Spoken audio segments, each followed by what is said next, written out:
Okay, Madam Clerk, let's call to order the meeting of the Long Beach City Council. Roll call, please. Vice Mayor Allen. Councilmember Duggan. Here. Councilman Supernaw. Here. Councilwoman Kerr. Here. Councilwoman Sorrow. Councilmember Uranga. Councilman Austin. Here. Councilmember Rick Sodi. Here. Mayor Richardson. I am here. We have a quorum. Thank you. Welcome to our City Council meeting. We're going to start off with a moment of silence and pledge led by Councilmember Supernaw.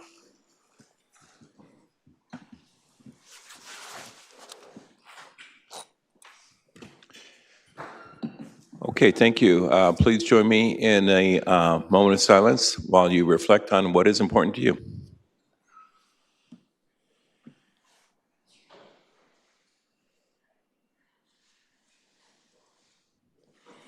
Okay, thank you. Please rise if you're able and face the flag to my right.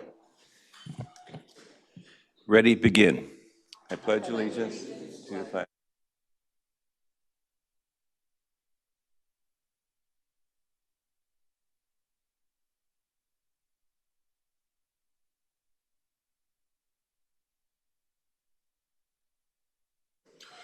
All right, thank you. Tonight's Long Beach City Council meeting, we are here again at Long Beach City College. Thank you so much to the team at Long Beach City College for hosting us while we have renovations done to our council chambers.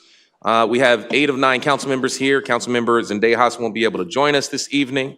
We have a number of hearings, some commission appointments, no presentations, and we acknowledge that we are on the tail end. Let's hope it's the tail end of a significant weather event.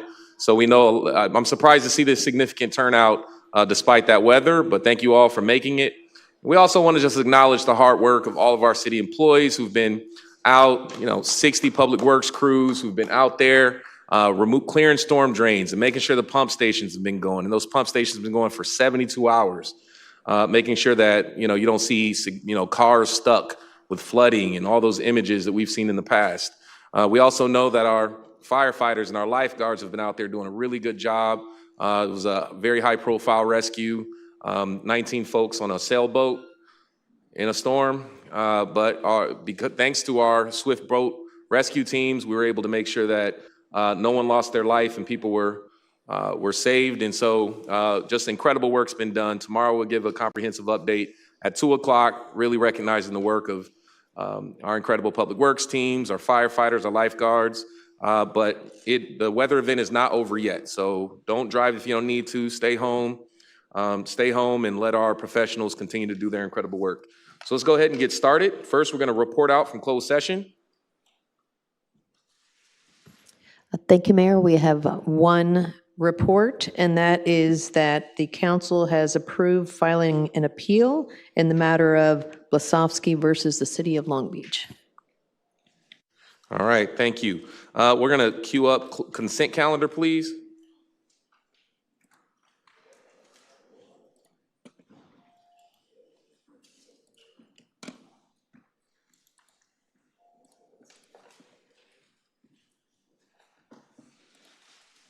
Okay, consent has been moved and seconded. Is there any public comment on the consent calendar? Seeing none, members, please cast your vote.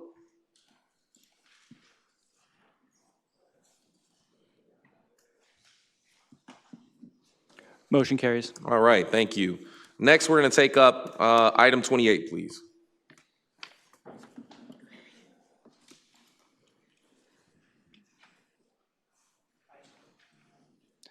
Item 28, communication from Mayor Richardson, recommendation to receive and approve commission appointments and reappointments for non-charter commissions.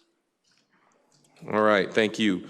So today, we're appointing a cohort of 12 new city commissioners who are going to help guide our city across several important commissions and governing bodies, including the Long Beach Transit Board of Directors, the Homeless Services Advisory Committee, and the Commission on Youth and Families, just to name a few. I'm going to read off and introduce some of these commissioners. Let's start with the Commission on Youth and Families.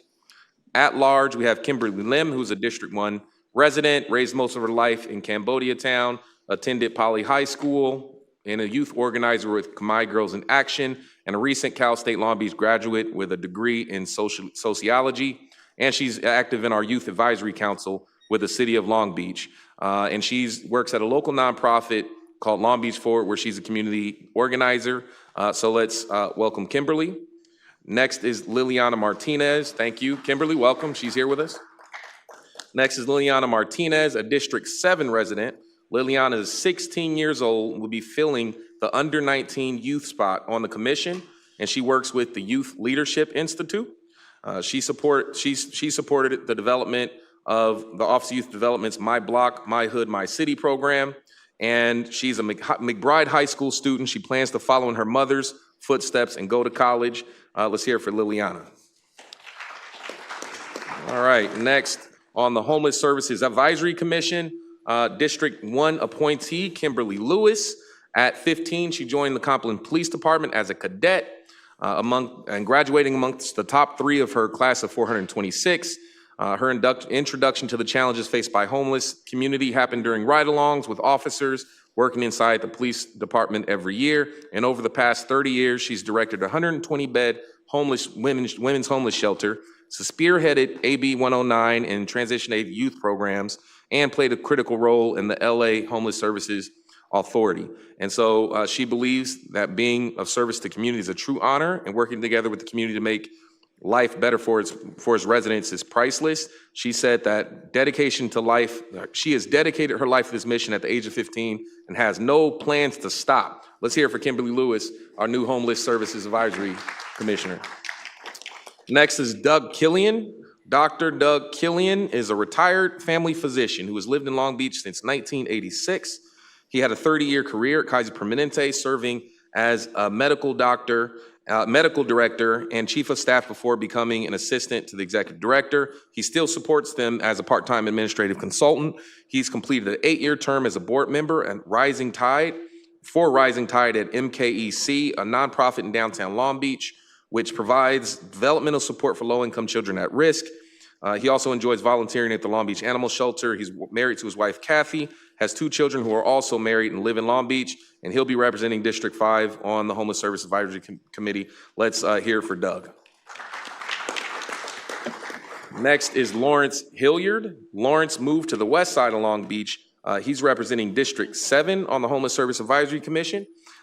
He moved to the west side in June 1979 to attend Cal State Long Beach, where he graduated with a degree in electrical engineering. Part of his career was spent working at McDonnell Douglas and in Boeing in Long Beach before retiring from Northrop Grumman in 2018 after 30 years.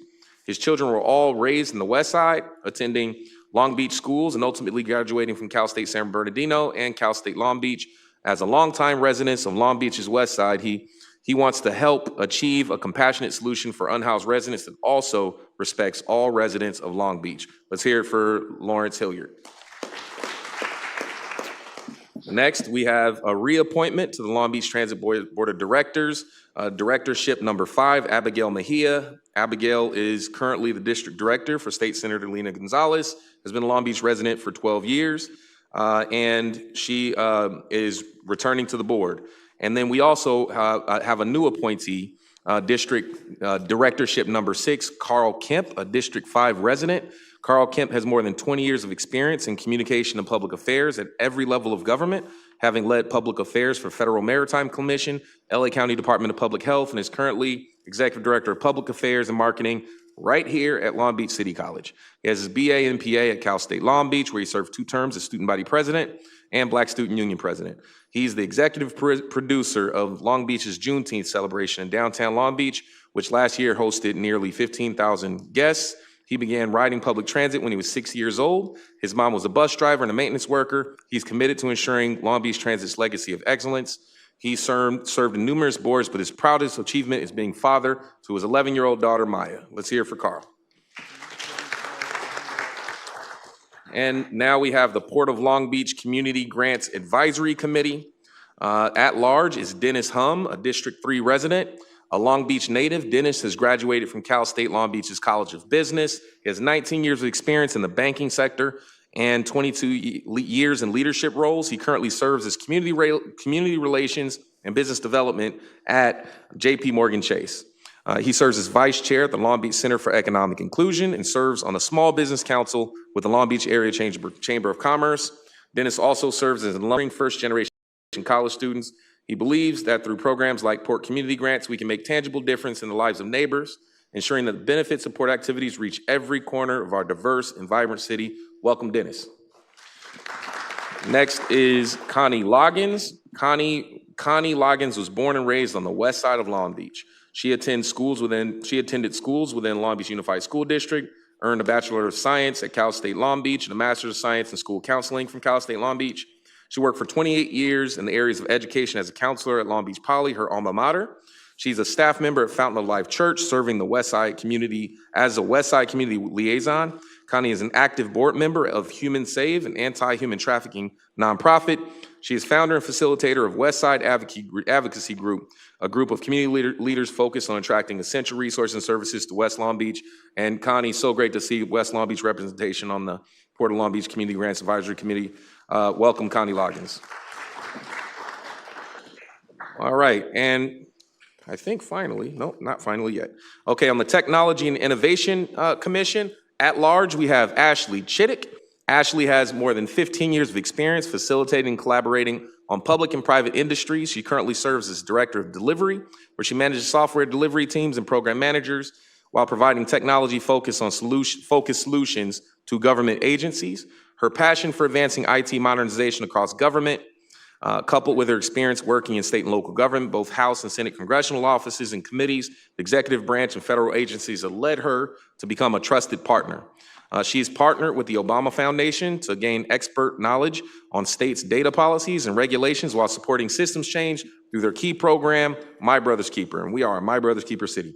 These experiences led to the creation of her own small business, Capital A LLC, a firm aimed at assisting businesses and institutions of higher education with securing government contracts, funding, and managing projects. She's active in the Long Beach community, where she serves on the Downtown Long Beach Alliance Board and is chair of the Marketing Communications Committee. She's a proud HBCU graduate, earning her bachelor's degree and master's degree from Southern and A&M College, Southern University and A&M College. She's a proud member of Alpha Kappa Alpha Sorority Incorporated. All right.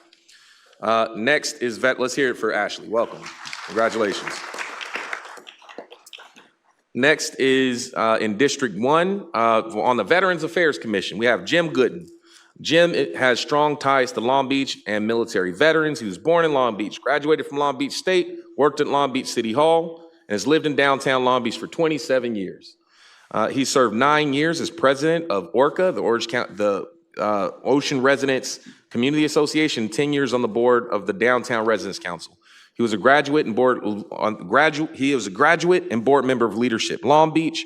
He served 25 years in the U.S. Air Force as a navigator and a program manager, retiring as a lieutenant colonel. Thank you for your service. Jim wants to help Long Beach veterans get the respect and honor they earned by serving their country. Thank you so much for your service, Jim. Welcome. Next in District 5 is Victor Hill. Victor, or Vic, is a veteran of the U.S. Army and California Army National Guard, serving as a detachment commander and 8 years as an intelligence officer. Vic Hill is founder and CEO of MyRuck Incorporated, a first-to-market integrated HR firm, leveraging hyper-automation and cognitive AI, smart stuff, to improve the lives of veterans and military-connected employees. Leveraging more than 10 years of unique combination of experience in both the military and civilian sectors, Vic brings a broad and informed perspective in technology, business, and philanthropy. Vic is a LA native, having attended Loyola Marymount University and currently an executive MBA candidate at UCLA. Welcome. Congratulations, Vic. All right, so that concludes all of our nominees. Let me just pull this up here. Active item. All right, we're going to go to the council now. Let's go to Councilmember Uranga.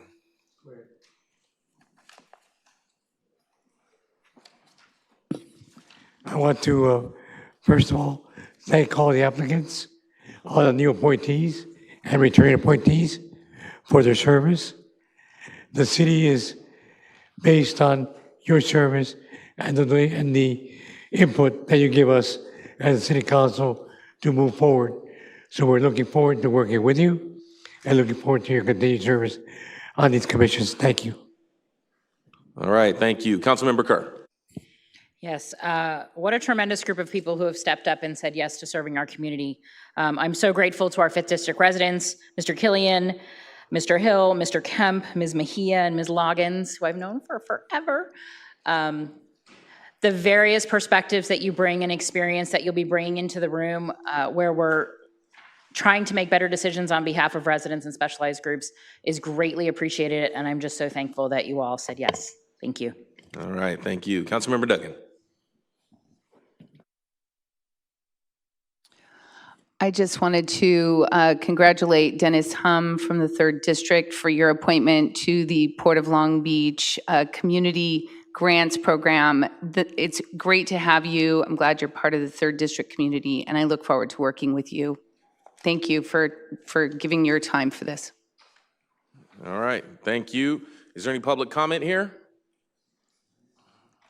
Okay, seeing none, members, please cast your vote.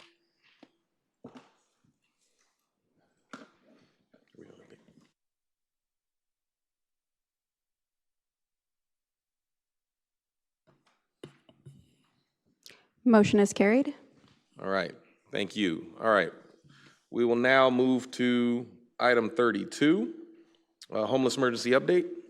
Report from City Manager, recommendation to continue the local emergency caused by conditions or threatened conditions of homelessness within the City of Long Beach with a date certain termination of February 29th, 2024, and receive and file an update citywide. Okay, just a moment. We want to take a picture with these commissioners. They just flagged it for me. So we're going to pause and we're going to take a picture with these newly appointed commissioners. Then we'll continue. Anybody wants to join? Council members want to join me? You're welcome.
Thank you. That's nice.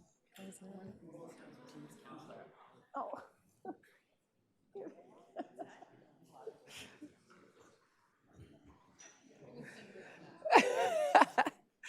Well, I appreciate that. Thank you.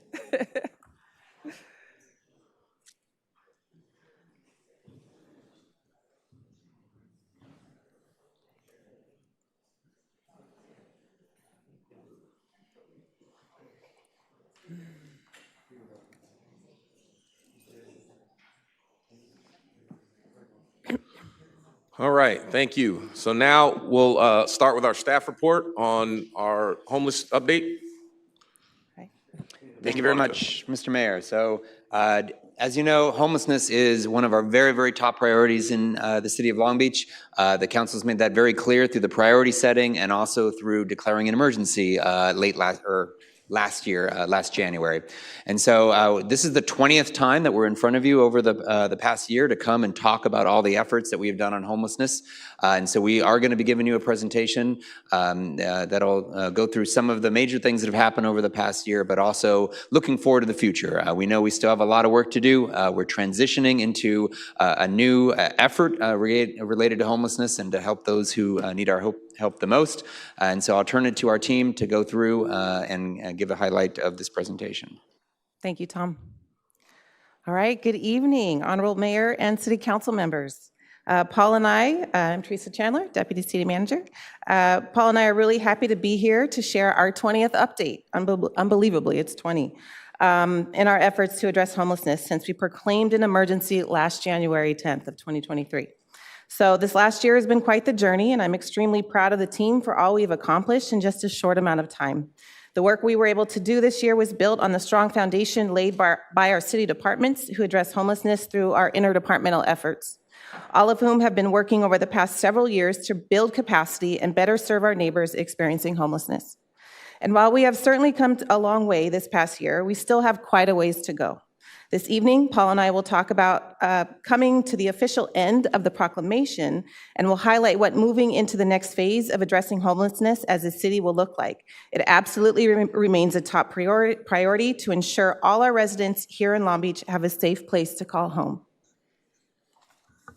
As we present this final update on the homelessness emergency, it's important to remember the why, to reaffirm the reason why this emergency was proclaimed, and to evaluate everything we've done through the lens of our mission statement.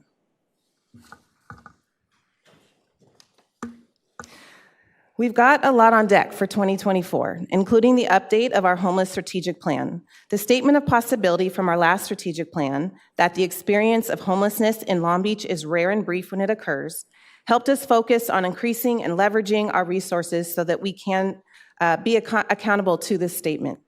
We hold this statement at the core of our work so that when someone does fall on hard times, there is a safety net with multiple resources and options to help catch them or to support their journey back to permanent housing. Homelessness is a systemic issue. The fact is, there are too many people whose wages aren't keeping pace with the cost of housing. For too many of our residents, any life complication, an illness, a layoff, a family disruption can start them down the path of housing insecurity. So we knew we weren't going to solve homelessness when we proclaimed an emergency last January. We certainly weren't going to solve California's housing shortage in a year. And there are other huge issues connected to housing insecurities such as systemic racism, PTSD, substance misuse, and poverty, and the list goes on. But we knew we had to find ways to be better, to build more quickly, to make sure folks with vouchers found apartments, to rebuild confidence for businesses downtown, to improve public safety, and to increase outreach and build trust with people who are experiencing homelessness. We had to move more quickly on our previous plans and find new strategies to achieve these goals. Going into the next phase of addressing this humanitarian crisis, we will continue to build our capacity and focus our efforts on these core pillars of prevention, behavioral health, and housing.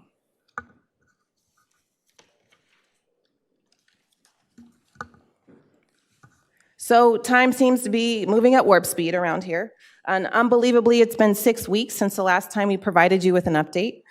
So briefly, I'd like to share some of what we've accomplished since we saw you last.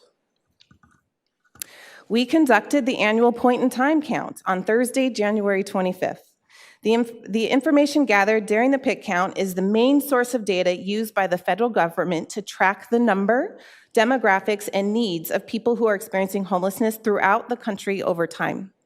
As you are aware, these numbers are also used to determine federal funding allocations that support each COC jurisdiction. We had an overwhelming amount of people come out to volunteer. More than 300 people participated. Many more volunteers conducted counts at special locations and surveys with our shelter participants. Volunteers also put together hundreds of hygiene kits and other incentives that were distributed while volunteers were connecting with our unhoused neighbors. When I walked into the Grand a couple of weeks ago, so early in the morning, and saw so many of you all, thank you, and so many community champions and partners with smiles on your faces and ready to head out, I was so proud of Long Beach, and I'm super grateful. Thank you to all of you who supported our team with this very important event. The team is now working through the collected data. They are cross-checking information and getting a better understanding of both the qualitative and quantitative data that we gathered. We are hoping to release this data in late April. During our 6-month update to Council back on September 12th, you asked city staff to conduct a feasibility study regarding safe sleeping programs. Most recently, you all received a TFF with the study results, so I will just share a few highlights for now. The team reviewed existing programs both locally and from across the country. They also conducted some community surveys to see if there could be potential partnerships for land as well as programming. In looking further into partnerships, the team did find that faith organizations showed the most promise for potential partnership. Surveys were also provided to people with lived experience so we can understand what is most important when considering a program like this.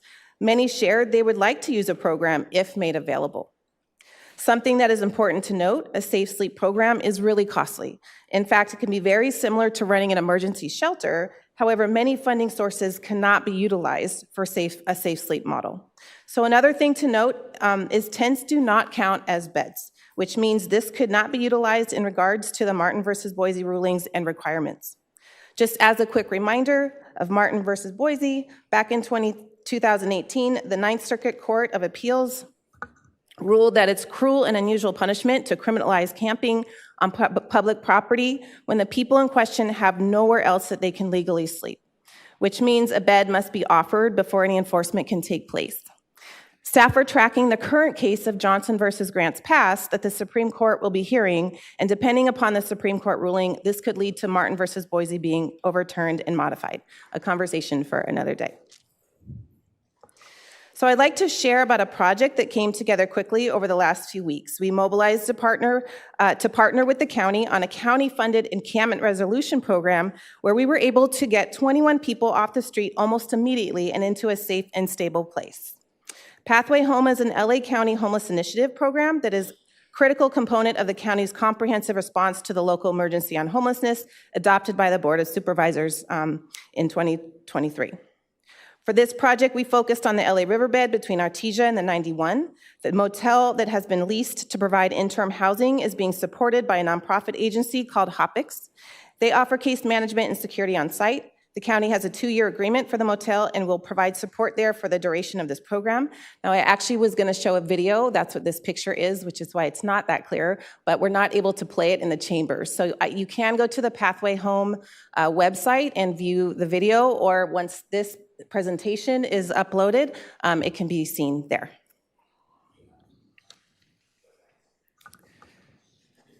All right.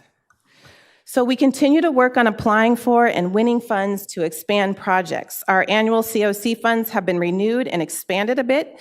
The team is working on the HAP Round 5 application, and we are also moving into our 3rd round of the state encampment resolution as well. One additional thing I'd like to note, given we are focusing on ending youth homelessness over the next 5 years, in partnership with the Los Angeles Continuum of Care and the County of LA, we are applying for the Youth Homelessness System Improvement Notice of Funding Opportunity. If awarded, funding would be utilized to empower youth voice in working with various areas of our systems to modify and improve policies and practices. The decision to apply and the content of the application are being determined by a board of youth who have experience with homelessness as well.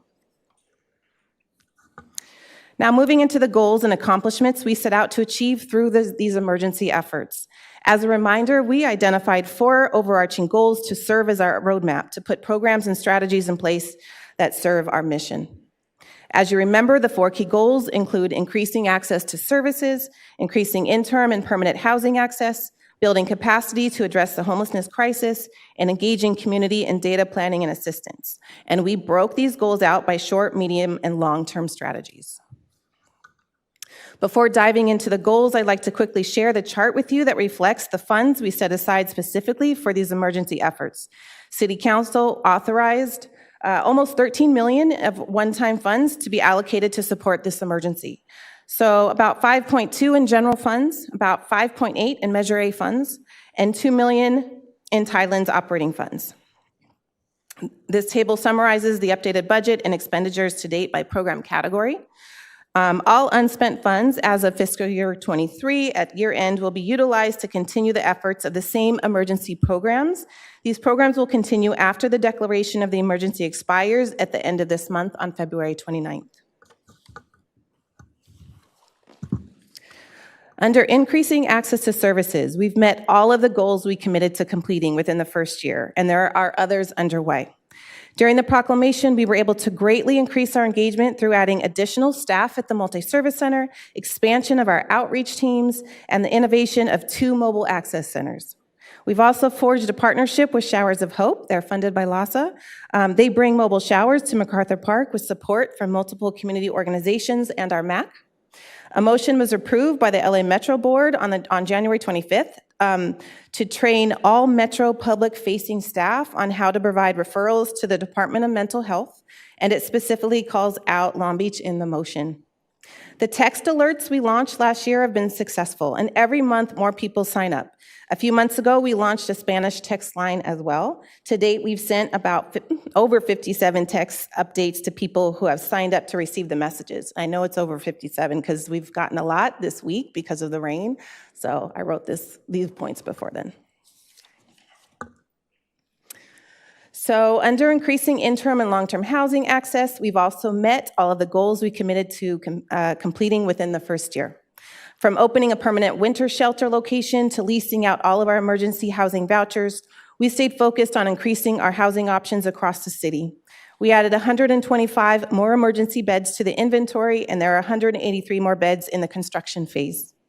We are also excited that the construction is now underway for the Youth Shelter and Navigation Center to be completed early next year.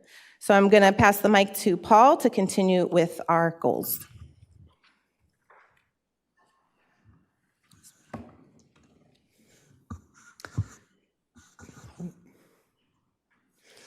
Skipped ahead. Good evening. So our next goal area was around building capacity to address the homeless crisis. And the focuses were on funding and partnerships. We have aggressively pursued partnerships and worked to advocate on behalf of residents experiencing homelessness to the county and state to bring in additional resources, along with finding ways to bring on staffing quickly to increase our overall efforts across the board. All but one of our immediate and short-term goals were completed, and the other is in progress. This has led to increased funding. One is highlighted on the slide with $6.5 million committed from the county through Measure H one-time allocation for us to purchase the 702 West Anaheim shelter site. But there are a number of other things that have come in and are in progress that have allowed us to increase the amount of sheltering and permanent housing that we're able to provide to people that are experiencing homelessness. As we look at building capacity, through the period of the proclamation, we have been able to identify opportunities and bring in funding that was over $75 million in total. So we continue to work to identify new funding sources and bring in opportunities. This funding has come from all levels. Some of this identifies the $13 million that was set aside by the city to address the emergency, as well as funding that we've gotten in through the county, the state, and the federal level. Much of this funding comes in one-time funding increments. However, there are a few that are increases to ongoing funding that we'll receive year after year to have ongoing capacity to do this work. Staff continue to monitor and identify further opportunities to bring in additional funding so that we are able to continue to serve, to maintain our current capacity and expand services into the future. Under the final goal of engaging the community in data, planning, and assistance, we have completed all 8 goals and that we had set out to accomplish within the first year. We launched the regular update of the dashboard featuring our local homelessness data. So on a monthly basis, people can go in and see the update. We did have some changes in the backside of our data system that led to a delay recently, but should be worked out, and we will have that monthly going forward. We also implemented an effective community engagement and outreach process for homeless services related efforts, hosting 15 events with more than 400 attendees. We incorporated the city's commitment to site selection into the homeless activation and have honored those commitments throughout our emergency. So This was something that we learned and were able to incorporate during our proclamation response. And then the capacity that has been created will be something that helps maintain a high rate of community engagement and available information as we go into the future. And then lastly, we wanted to touch on communications. It wasn't necessarily a goal, but this is somewhere that we focused heavily on along the way. We focused on communication and ensuring that the public had access to information about efforts occurring. That included 33 live streams, 5 press conferences, 978 social media posts, and 74 press releases. So our Joint Information Command and people providing information have been busy throughout this last year. Through the text line, we have communicated out important information with over 400 people now signed up to receive text alerts. So this goes out to people experiencing homelessness and community advocates, informing them of services and availability. So all of this has gone to increase our overall efforts in making sure people are informed. One of the first actions within the proclamation was launching our new landing page on the city website where people can get information on our overall homeless response. If people want to see our efforts around the proclamation itself, they're able to visit longbeach.gov/homelessness and go to our emergency response section, and you can see a comprehensive overview of the various communications and actions taken through a timeline. As the official proclamation comes to an end, as we've mentioned already, this does not mean that the city is going to stop prioritizing how we address homelessness. We are simply moving into the next phase, which looks at updating our strategic plan, creating a new governance structure under the city manager's office to help prioritize and coordinate the work across the city. So we will continue to prioritize this as a top issue, just not within the proclamation structure. One of the first areas within moving this forward is the creation of that new strategic plan. We have hired City Fabric as a consultant to help us work through this process, and we are working with them to bring on a secondary consultant that brings expertise around the homeless service system as well as data analysis and really creating a holistic, effective plan. And then initial community engagement around this began at the homeless count. We'll have further efforts coming forward where people can engage and be a part of the process.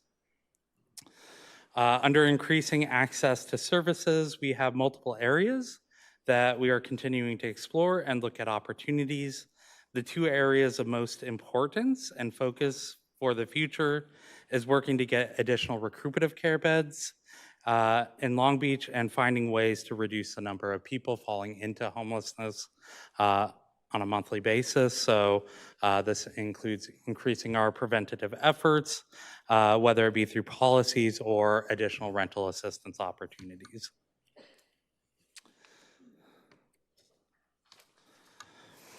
For our goal of increasing interim and long-term housing, we have faced several delays within our capital projects and the construction.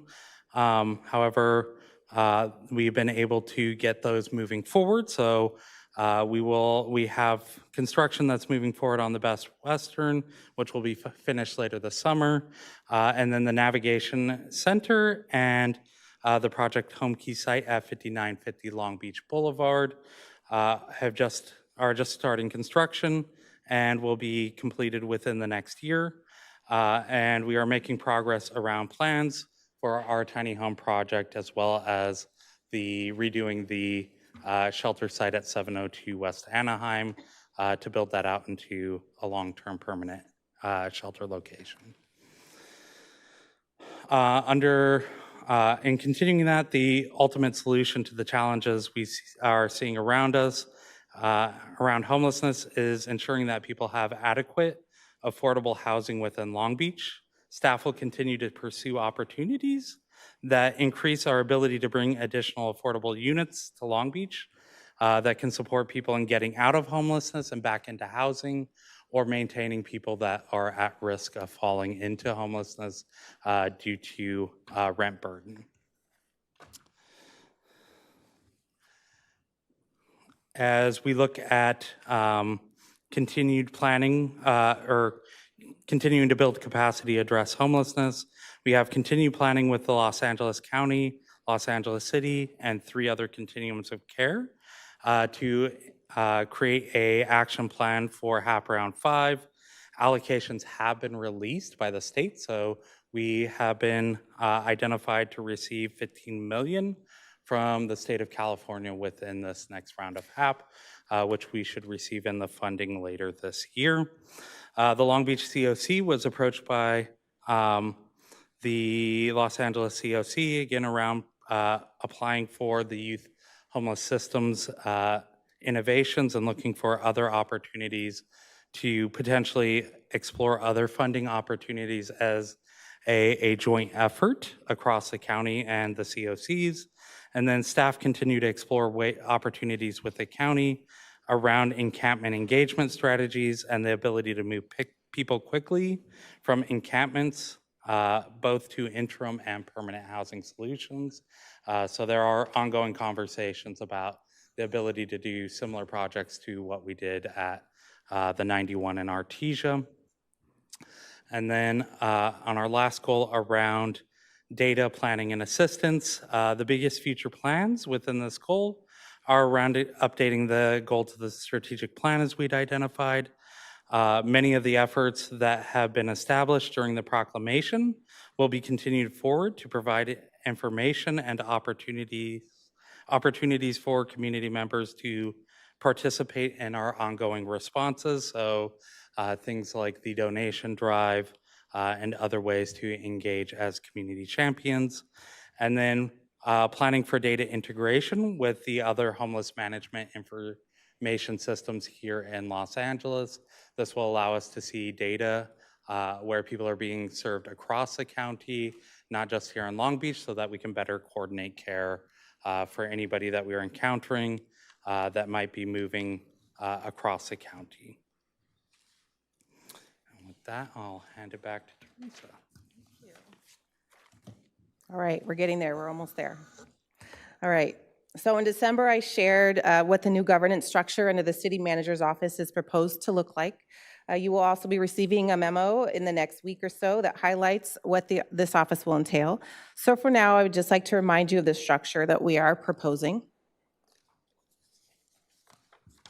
So I want to make sure that everyone understands that this office is not a new department, and the Homeless Services Bureau is not leaving the Health Department. We are creating a new office under the city manager to support the work of all the departments who are directly addressing homelessness through their respective agencies. This new homeless office will be structured to mirror other citywide programs in the city manager's office to coordinate this priority effort and support interdepartmental collaboration. As a reminder, under myself as the deputy city manager, you have 2 offices. So one that focuses on homelessness and the Office of Equity. Under the Office of Homeless Strategy and Partnership, we will call it that for now, similar to the Office of Equity, there will be one high-level manager position who will oversee 2 to 3 program specialists. Please note that there is still a direct connection to the Homeless Services Bureau and the Health Department, and there will be connections to the multiple city departments who have also had a big hand in addressing homelessness at multiple levels of the city. The Homeless Services Bureau will continue to operate the majority of our homeless services response system. The Bureau has 3 divisions, 2 of which are focused on providing direct services, field-based and site-based, and the other is responsible for the wide range of administrative needs associated with direct service provision and contracting with our nonprofit partners. All of these functions will remain within the Department of Health and Human Services. All right, so in a moment, I'm going to share a video with you. But before I do, I wanted to provide a brief recap of what we discussed today. So through this important work, we remain committed to our entire community, both housed and unhoused. As a city team and as a community at large, we have done incredible work during the proclamation of emergency and will continue to do so much more as we move forward into the next phase of prioritizing homelessness. We put many goals in place and we rose to the challenge, even when there were multiple barriers to get over. And we have some longer term goals ahead of us that we will continue to work towards accomplishing in this next phase.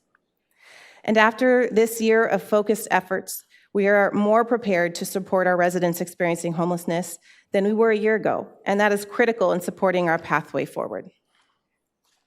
I want to give a big thank you to you, Mayor, and to all of you City Council members for your support from the very beginning, along the way, through the journey, and ongoing as we move forward.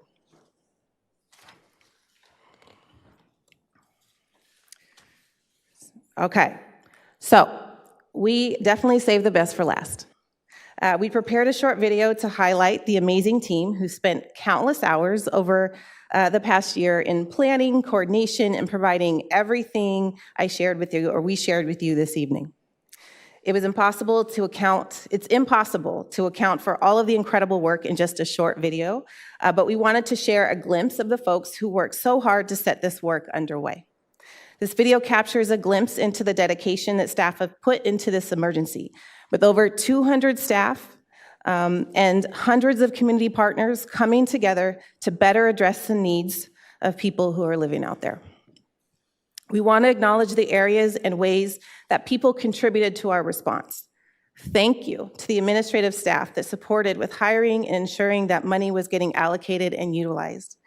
Thank you to the staff that are there every day engaging with people who are experiencing homelessness and working to get people connected. And thank you to the team who supported us with connecting to our community at large in engagement efforts when we took projects into all areas of the city.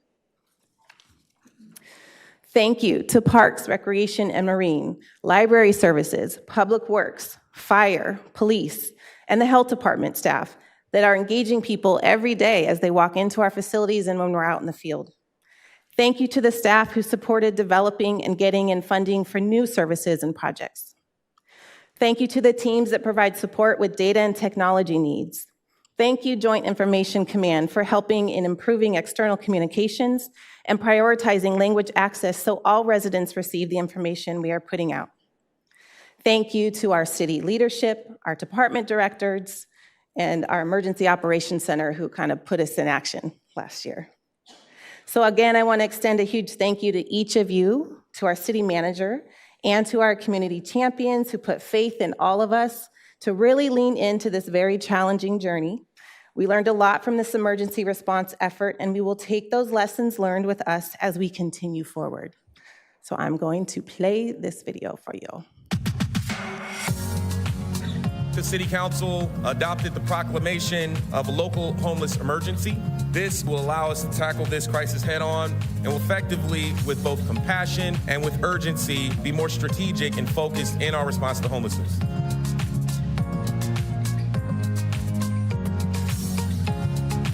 We are at the Mobile Access Center, and we are really wanting to connect with folks who are experiencing homelessness and getting them to the services that they are needing.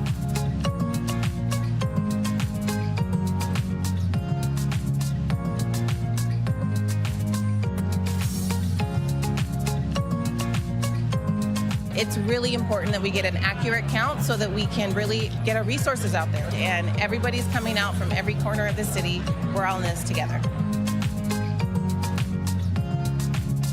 They say it takes a village, so I would like to introduce you to some of our village at the Homeless Services Bureau.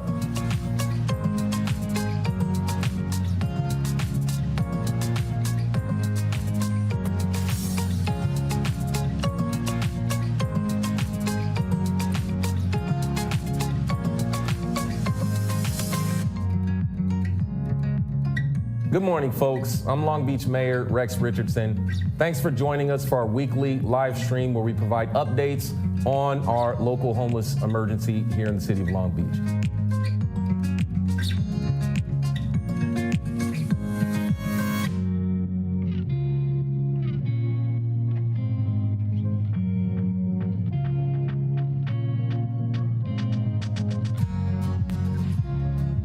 It's important for the city to come to engage the community and the residents to know what's happening and what's coming and what the city is projecting in the area. This is why it's important for us to talk to the neighbors, be present with the neighbors.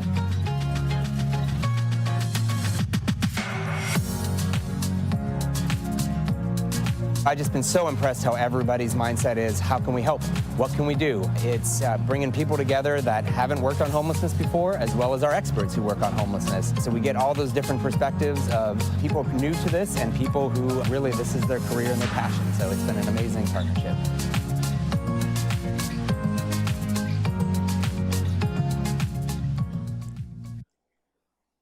And that concludes our report. We are ready for questions. Thank you. All right. Thank you. Let's hear it for Teresa Chandler and all those outstanding public servants. Just a few comments I have, then we'll go to whatever comments the council members have. You know, this past year was a whole lot of work.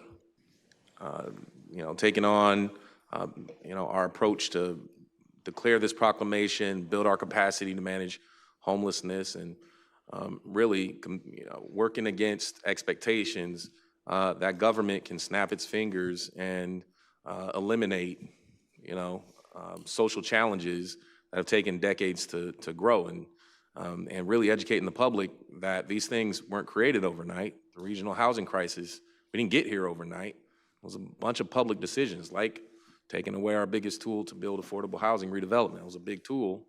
And when that left, that exacerbated the crisis, and lack of investing in housing and growing our capacity to deal with it, and public finance challenges. All those things exacerbate our ability or limit our ability to respond. But to step up in 1 year and say, okay, we're gonna be smart about this, we're gonna look at data, we're gonna take our time and expand, sort of increase our ability to respond, and then from there go into a next phase where it's like, the analogy I'll use is like a lot of the work this past year was drafting a sports team, right? You don't win the World Series or the Super Bowl right after you draft them, right? You just have to build the team. A lot of this work was building the team, and going to this next phase is really the beginning of the season, right? And now it's time to put all of this new capacity to work to make a meaningful difference in the lives of people. And I'm excited about what this next phase really looks like. You know, we just broke ground on the Youth Navigation Center. Thanks, Councilman Uranga, for your leadership and opening up your doors. We know that we're breaking ground soon, Luxury Inn. Thanks, Councilman Austin, for your leadership. We went through contractor challenges to finally get there, so we're breaking ground on that soon. We know that Best Western, isn't that in your district, Councilmember Sorrow? Where's Best Western? Is that in the first district? Councilmember Zendejas has done, you know, well over more than her part with 702 West Anaheim and with the Best Western, which should be opening this summer, which with more capacity. We know that this year we're going to be kicking off the efforts around the new encampment resolution in downtown, resolving encampments at Billie Jean King, Lincoln Park, Harvey Milk Park, a lot of these chronic encampments, so $5 million dedicated to that. We know that we're kicking off the new homeless office and waiting on that name, looking forward to the memo for the new homeless office. That's got to get kicked off. We know we're kicking off the planning around our 5-year strategic plan. Now, you know, now that you've built the vehicles like your MAX and your additional shelter capacity, this is the roadmap, right? You have your vehicle, now where are we going? That's your roadmap, right? And then the sub plan to make a real difference on youth homelessness is great to see. The partnership, the invitation to work with the county to address this youth homelessness challenge. And so I'm really excited about what this next year looks like. We've already seen some momentum. We have to build on that momentum. And the point-in-time homeless count really showed the level of commitment our residents had. I mean, it was palpable in the room. People are committed to this issue to continue to work to make a difference. And even, you know, across our state, we're seeing synergy. Things like Prop 1 we'll be discussing later on the agenda with the governor focusing on like letting people know that we need we need treatment, not tents. We need more mental health, substance use services. We can't do this alone. So hearing the governor and the big city mayors focused on that, hearing the focus of the county and La Casa saying we need regional challenges and new solutions. We can't just continue to do the same things over and over. So I'm really excited about where we're going, really optimistic about where we're going, and these possibilities are here because of the incredible work that's been done over the course of the past year. So I just wanted to recognize you, and I know that we're transitioning to the next phase. It's still a lot of work, but we should feel good about the capacity we've built. We're laser focused, clear-eyed on making a real difference on this issue. So thank you so much. We're going to go to the council. First, we have Vice Mayor Allen. Okay, next is Councilmember Sorrow. Yes, thank you, Mayor. I just can't express my gratitude enough for what amazing leadership we have in our city, from Tom to, Teresa and Paul, all of the work that you as well as the team have done. The numbers, we kept asking for data in the last year, and you've really given it to us. I think that, there are a lot of major accomplishment in the goals that you have, but the one I really want to lift out is building the capacity to address homelessness, because that's really setting us up for mid and long-term issues that we still address. And I think that the mayor made it clear we weren't going to end homelessness within a year, but we have a better understanding on what our challenge is and can articulate it and can really understand, what is it going to take now? And I think the numbers that we've been able to capture have shown that. The amount of engagement done is so important. I think that our residents too have a better understanding on what we're dealing with as well. And it goes back to, I think, what you've shared, Teresa, is this a systemic societal problem. And it's going to take all of us together, locally, county, state, and federally to do this together. And I look forward in receiving regular updates, not as often as every week, which I've really appreciated, but I'm hoping that maybe we can do something more quarterly as we hear about these long-term, but that it's going to also, we'll hear about our successes and what we're learning, but also intersecting it with our community services team to, when we talk about the affordable housing, I know too is about to open very soon in my district, is we're providing affordable housing to all of these other ongoing projects that have been a challenge. So the other thing that I'm looking forward to is really going into the next phase on how we're going to bring in the mental health and the behavioral health resources, because there are still parts of my district where residents are still trying to understand, with all the resources and the numbers, the amount of dollars put in, how come we're still having these chronic issue? And I know that's just going to take longer term work.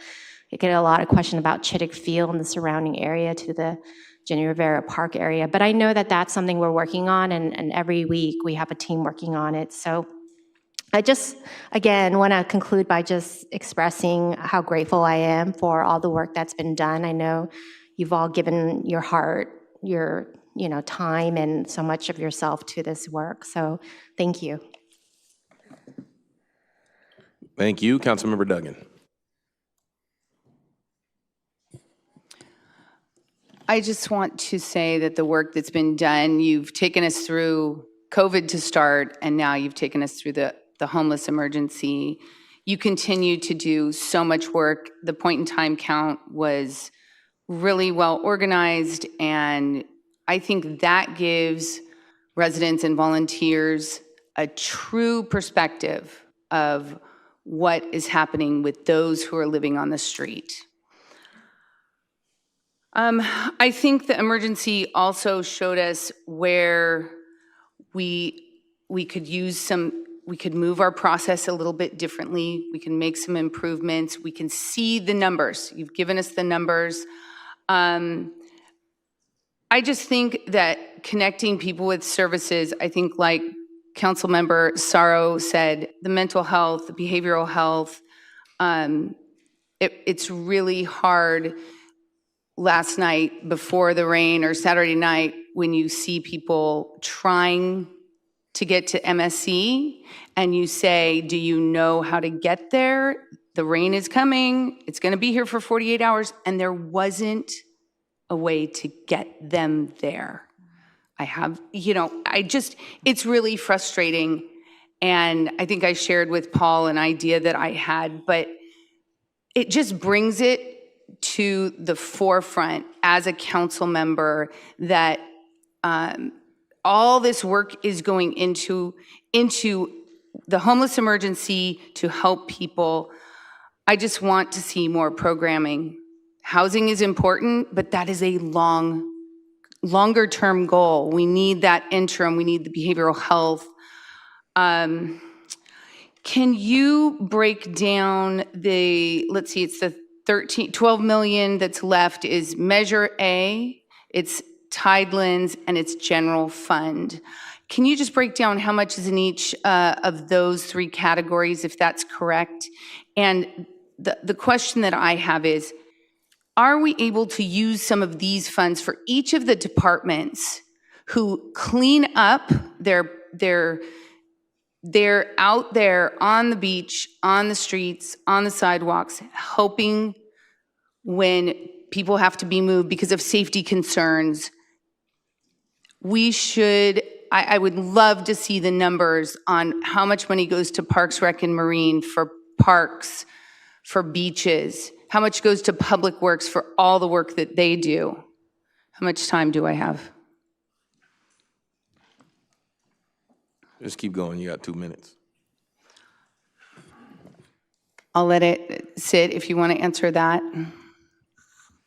Sure. So there was $5,188,000 in general fund, $5,800,000 in Measure A funds. That specifically goes to capital projects, and then $2 million in Tidelands. So we have general buckets on here.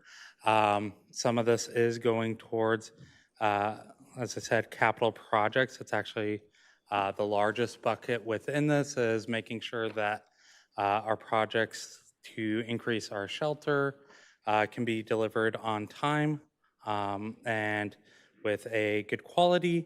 And then there are a number of different service areas, some of those just starting and some of them that have been going, such as things like, say, parking, the expansion of the guaranteed income program for families.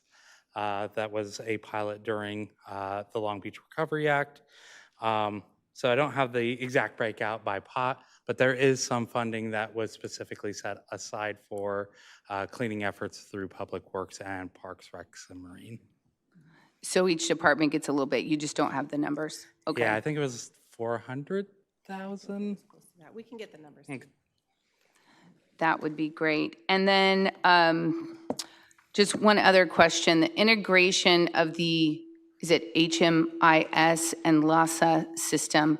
When I visited MSC, I know you were talking about that. When is that going to happen? I think that's going to help so much with people being connected.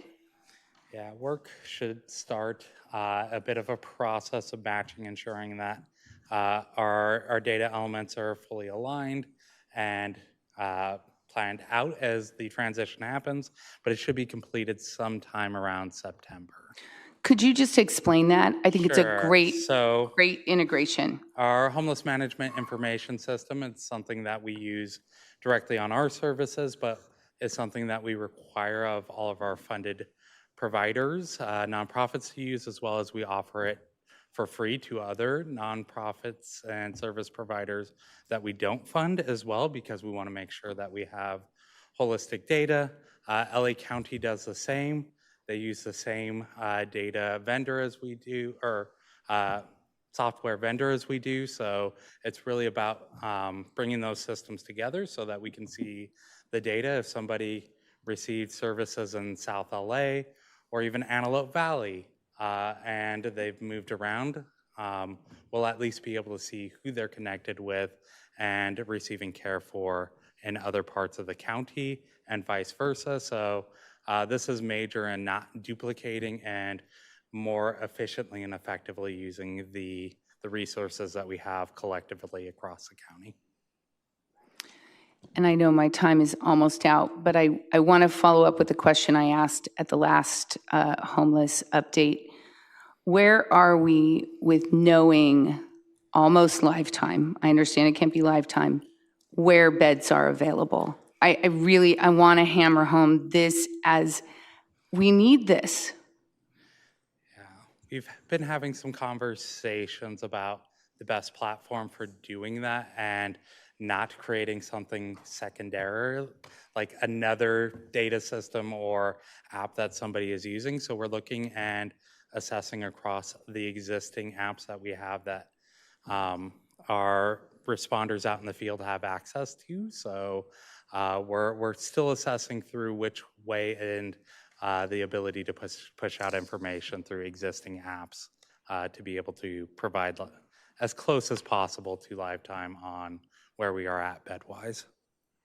Thank you. I look forward to going through this presentation. I hadn't seen it before council because we didn't get it. So it's great information. Thank you.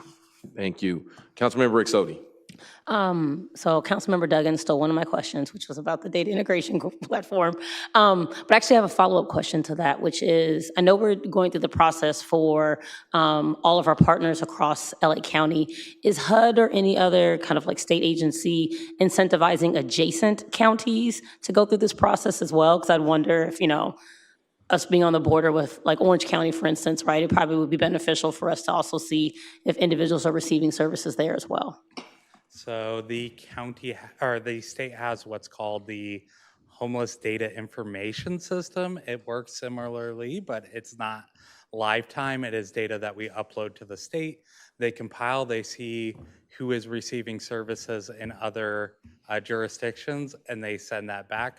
But it is a lag by about 4, 5, 6 months after, you know, services are being provided. So that is something that would be beneficial. There are other states that have done similar efforts as what was being discussed. In the past, Orange County used to be a part of the LA HMIS collaborative, so there is past precedent, so maybe that is something that could happen in the future as well. Okay, yeah, I think that'd be really beneficial for everyone. And then just to reiterate, I know you talked about the dashboard. So the dashboard is remaining, correct, on our website? Correct. Will there be any changes to how often the dashboard will be updated? We are looking at, you know, what the infrastructure is. We did have some changes. Each year HUD publishes data standards. When that changes, it kind of can require us to go back and rechart how we pull the data. So it's really about efficiency of pulling that data. Right now we've been on a monthly cadence. We can have conversations of what that looks like.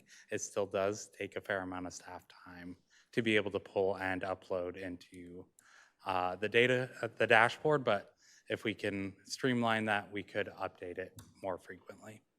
Wonderful. And then last question was, I saw that as we're working to do our update our strategic plan, and I say, yay, I'm really looking forward to that. I know that we're going to be employing a couple of consultants. Can you just talk about their role in assisting the city in updating our strategic plan? Sure. So City Fabric has been engaged. They will be doing the majority of the community engagement, receiving input, feedback, and then they'll be doing the writing of the plan. We've engaged a couple other consultants out there that have expertise both in data analysis, as well as are talking to a couple other entities that have already large data sets around our social service and housing systems to try to incorporate a larger view of our data beyond just our homeless response data. We know that there are many other pieces that touch into this, so that is really what we're trying to bring in with somebody that has also worked on other strategic plans, so they can bring viewpoints from the outside that we can also incorporate. Okay, so to understand it, just so we're going to be utilizing or leveraging some internal data that we're going to collect ourselves, as well as kind of trying to identify some entities that have data that might be useful as we're building our strategic plan. Yep. Okay, great. Thank you. Thank you. Councilman Austin. Thank you. And a couple of my questions have actually been asked already. I think the presentation, the 20 presentations have all been very informative. I think as a result of this emergency, we certainly have put together the framework to build capacity, expand beds and services, access to services across the city. My question is kind of similar to Councilmember Joni, it's regarding our regional partners and our neighbors. I didn't hear much about how we're engaging them and building with them. And I'll just give you a case in point. You know, many of our districts, we're in one that touches Lakewood, right? My district touches Lakewood. My district touches Carson. And I can assure you that the unhoused don't know the boundaries of the cities. They're along the railroad tracks in both cities. They're creating problems oftentimes for we're getting complaints oftentimes from our neighbors for activities happening in the city across the street, just across the Cherry or Santa Fe. Point being, what kind of collaboration, or are we collaborating with our neighbors to strategically deal with some of these issues? Yeah, that's a great question. Yes, and there's more work to be done. So all of the above. So we do have our interjurisdictional collaborative, as you are aware, where we do work with Caltrans and the railroad and all the folks that cross jurisdictions in Long Beach for on-the-ground cleanups and things like that. So there's that piece where we have a coordinator that sits in Paul's shop who's on the ground coordinating those efforts.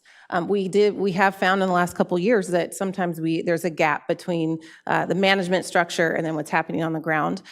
We want to move faster sometimes here in Long Beach to get things cleaned up and to move some things than our partners.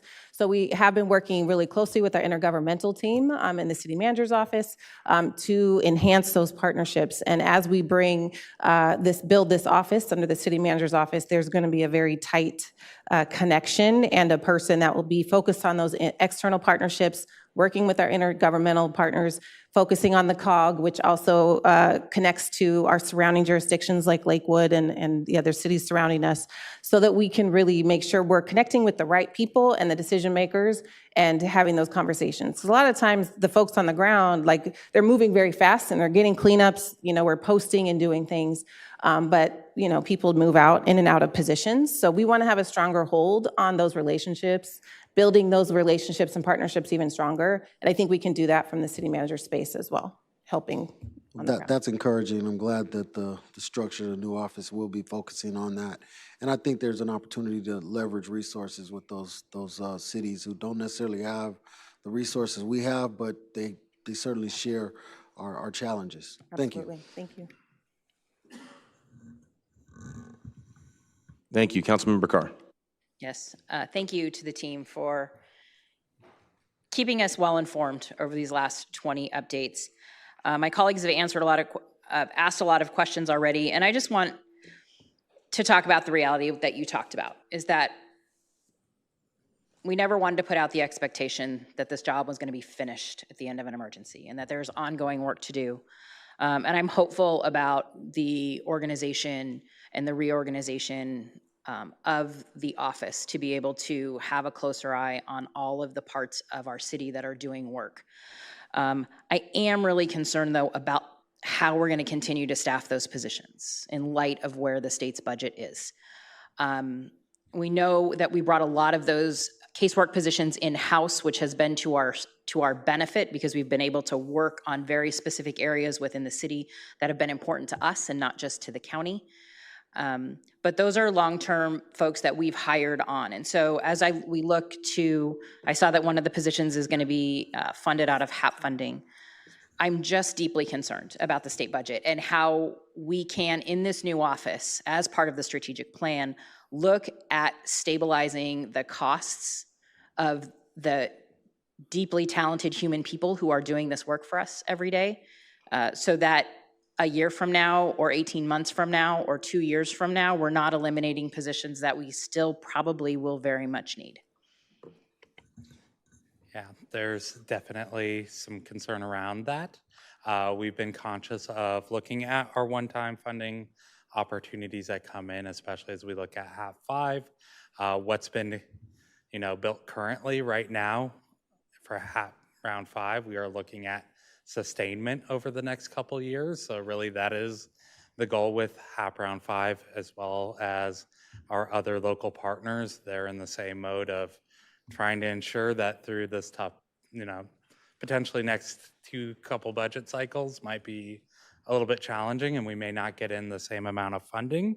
The other thing that is of concern that we brought up in the last update that the county has been having some conversations is around increasing costs around things like shelter and how that also creates a secondary budget challenge. As we look at some of our adjustments, we're looking at our budget. We're pretty confident over the next 2 years. However, there are budgetary challenges beyond that. There will be some pretty challenging conversations to be had. Thank you, and I appreciate you acknowledging that, because I think we know the problem is still there. So for those of us who were at the homeless count, we were out counting people maybe we hadn't seen before, or the people that we've seen consistently over the next year.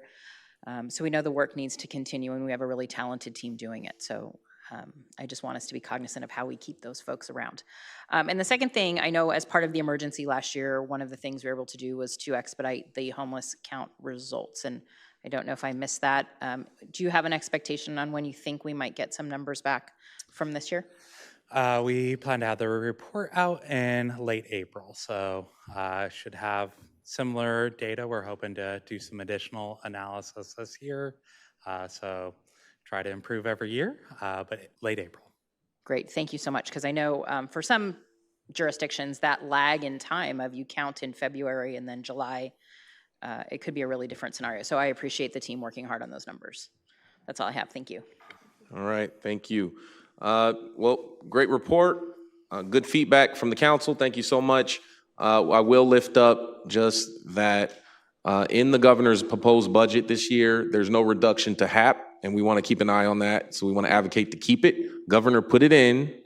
It was a priority of the big city mayors, priority of many of our big cities. So it is in there. There's no reduction this year, but we have to advocate to keep it, and then we have to keep an eye toward the future. So thank you so much. We have one member of the public signed up to speak, Peter Bassan.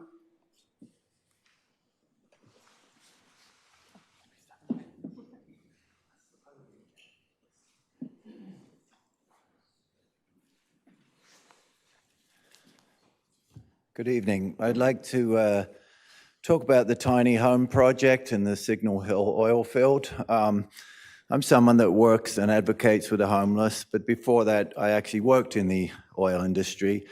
So when I heard the city was proposing to spend $5.5 million procured by State Senator Lena Gonzalez to create essentially a homeless gulag in the middle of the Signal Hill oil field, I was alarmed.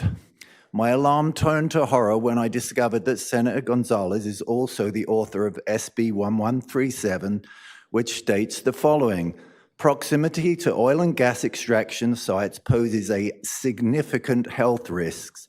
B, studies have shown evidence of harm at distances of less than 3,200 feet.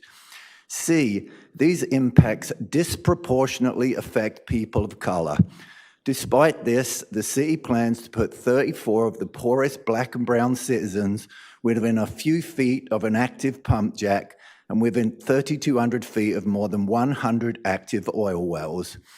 These residents will be exposed to hazardous concentrations of methane, ozone, and microscopic particulates.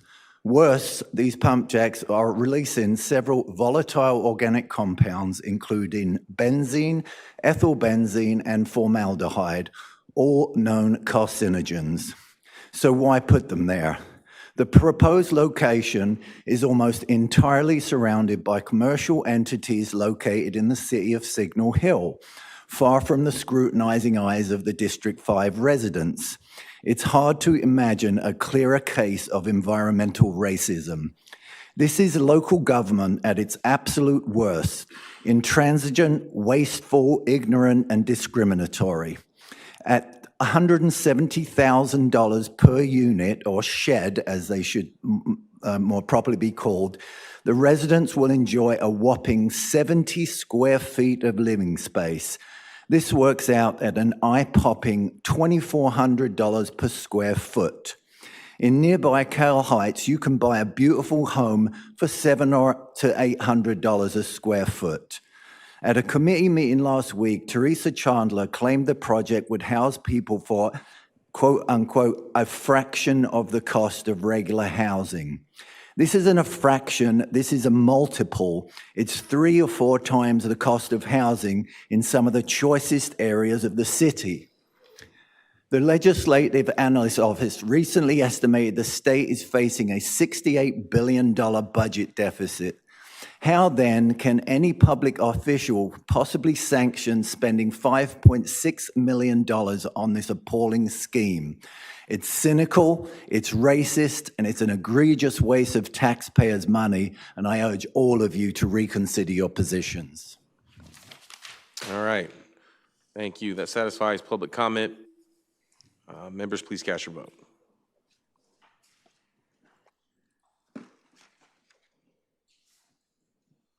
Motion is carried. Thank you. We go to 29, please.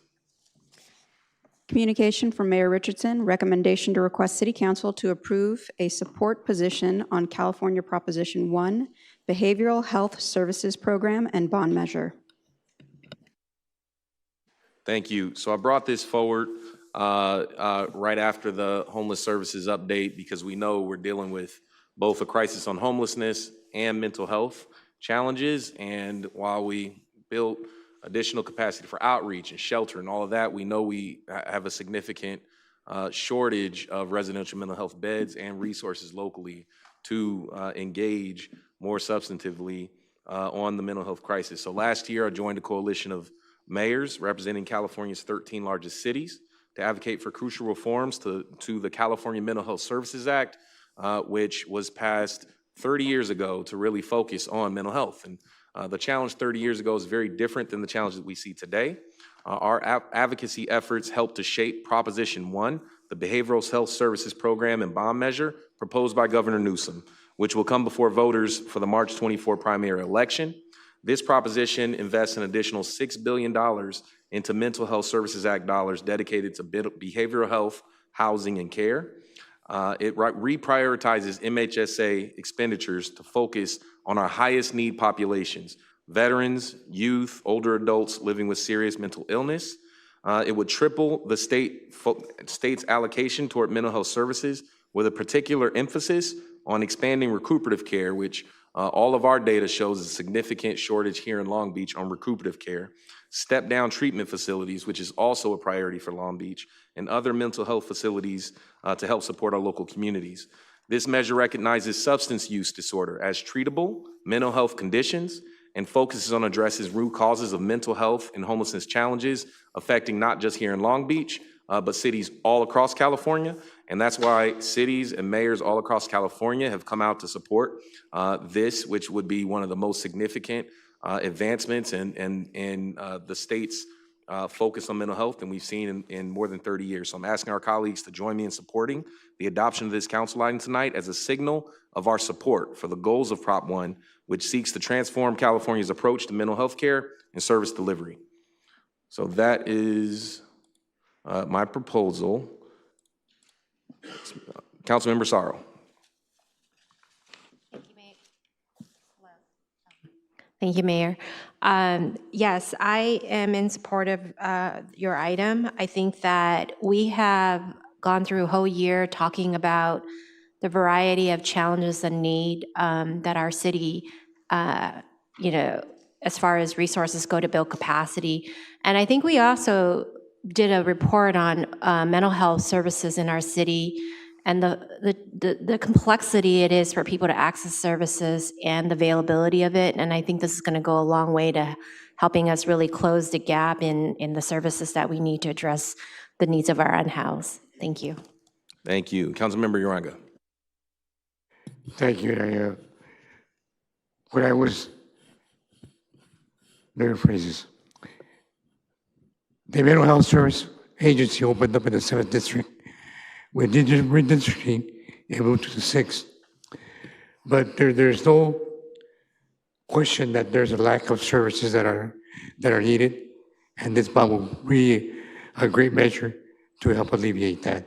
So completely supportive of this. Thank you. Thank you. Is there any public comment? Seeing none, members, please cast your vote. Oh, I don't have anybody queued up. It's not showing on the, who needs to speak? Councilmember Duggan. Thank you, Mayor, for bringing this item of support forward. I have really tried to work to understand the homeless response Long Beach has. My team and I have gone out with quality of life officers, ride-alongs. We like to see what and how the outreach staff relates and develops relationships with the folks living on the street. So I think anybody who works with homelessness understands that we need more mental and behavioral health services. Councilmember Sorrow talked about the availability, and these services need to be available on demand. I spoke to that in the last the homeless update. As far as the numbers go, in 2023, 34% of people experiencing homelessness reported they were struggling with mental illness. 32% were struggling with behavioral health issues like drug use. I think there is underreporting when this happens, so think of those numbers even higher. But I think we really have a need for services available. Earlier this year, I hosted a community meeting for National Housing and Healthcare Advisors. They're the new tenants of Community Hospital, and I'll tell you, they are offering so many good things: recuperative care, sobering beds, telehealth, other different services focused on patients with Medi-Cal. I'm excited that we have this because those are some of the things that we're looking for and why we want to support Prop 1. So I just think we want to do as much as we can to provide more mental and behavioral health services. So thank you again, Mayor. It's good. Great comments, and I really like that the governor, so we're seeing a real commitment from the state. We're not in this alone, and they acknowledge that we don't fully control the law around mental health, and it needed to be reformed to really unlock the ability for cities to localize this support and make a real difference. And the reality is some of our hardest to reach chronic individuals experiencing homelessness in communities, there are a lot of complex issues, and we need supportive housing. We need more outreach. And so for the state to place a real focus on this, particularly in a time where we're seeing state budget challenges, is it's a good thing for us. I think this is the right position for the city of Long Beach to take. Councilmember Exodi. And I was just going to kind of piggyback on Councilmember Duggan said. I know I've been doing my research on Prop 1 and the benefits to our community. And one thing I just wanted to share, so if you look it up, it talks about how the state had budgeted money to build more places for mental health care and to build more places for drug or alcohol treatment, but the majority of that funding has already been allocated through grants. And so if we as a city, and I think we've known this, looking at our homeless emergency, the work that we've done, that we desperately need more funding, as the mayor and my council member colleagues have shared, right, to build places where people can go for short-term amount of time in order to receive treatment for drug or alcohol, places where people can stay while they transition from intensive mental health care to lower levels of care, right, the step-down beds we talk about, places where people can receive the most intensive treatment and care, such as psychiatric hospitals, right? This is the kind of funding that we don't currently have and the capacity that we need. And so, again, I also, in concurrence with our mayor, and we do need to support Proposition 1. All right, thank you. We've already done public comment. Members, please cast your vote.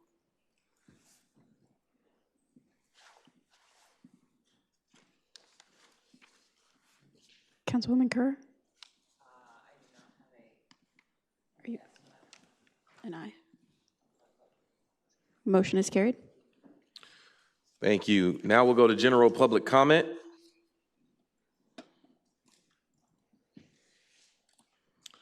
All right, so we have 3 members of the public signed up to speak.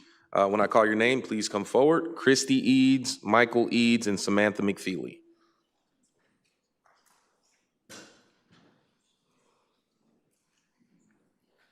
Hi, I'm Christy Eads. Hi, Christy. I shake, wiggle, and pee when I talk in front of people, so. You want to bring that mic down? Perfect. So it's really overwhelming to be among all these people that want to be of service. And so that's what makes my situation more frustrating. We have a property at the corner of Harvey and Bellflower, and the kids are getting out of school from Lakewood High School. They are completely inundating the property. All 4 of our tenants showed up here tonight. So we have contacted Ms. Kerr's office. We've contacted Jocelyn Padilla from the Long Beach Transit. We've contacted the police. We've contacted the school police. We've contacted the school principal, the vice principal, with absolutely zero response except for Officer Okabe, who actually wrote a letter for us about the problem there. We're talking about 30 to 60 students, and it actually happens 1 block over, that come to wait for the bus, and they're waiting there for 45 minutes at a time. They are sitting on the stoops, graffitiing, they are littering, they are smoking and drinking drugs. We can see them rolling marijuana joints in the camera. I get it that it's everywhere, but this is where our residents live that rent from us. They're very confrontational. They can't be asked to leave or move, or they do worse damage. The paint on the building has completely been peeled off. We keep having to repaint it because they sit there and pick at the paint. They have enough time to sit there and pick at the paint on the stoop columns. When I went there to take pictures the other day, which I brought, if anybody wants to see the pictures, there's no sidewalk there. There's 1 bench for 3 butts. There's no shade. There's nowhere for these kids to go. It's really not their fault. And you know, what's frustrating is we live in District 3. We had an issue. It was solved in 24 hours. Mr. Supernaw called us. He had the chief of police call us. He had the chief of the fire department call us. They cleared out that, so I know that solution can be seen and done. We have had no help, zero, from Ms. Kerr. I have a letter from Mr. Alarde. All of our tenants are here. I have a letter from Mr. Alarde who writes to me that he has connected us with the right people to help us, which is absolutely not true.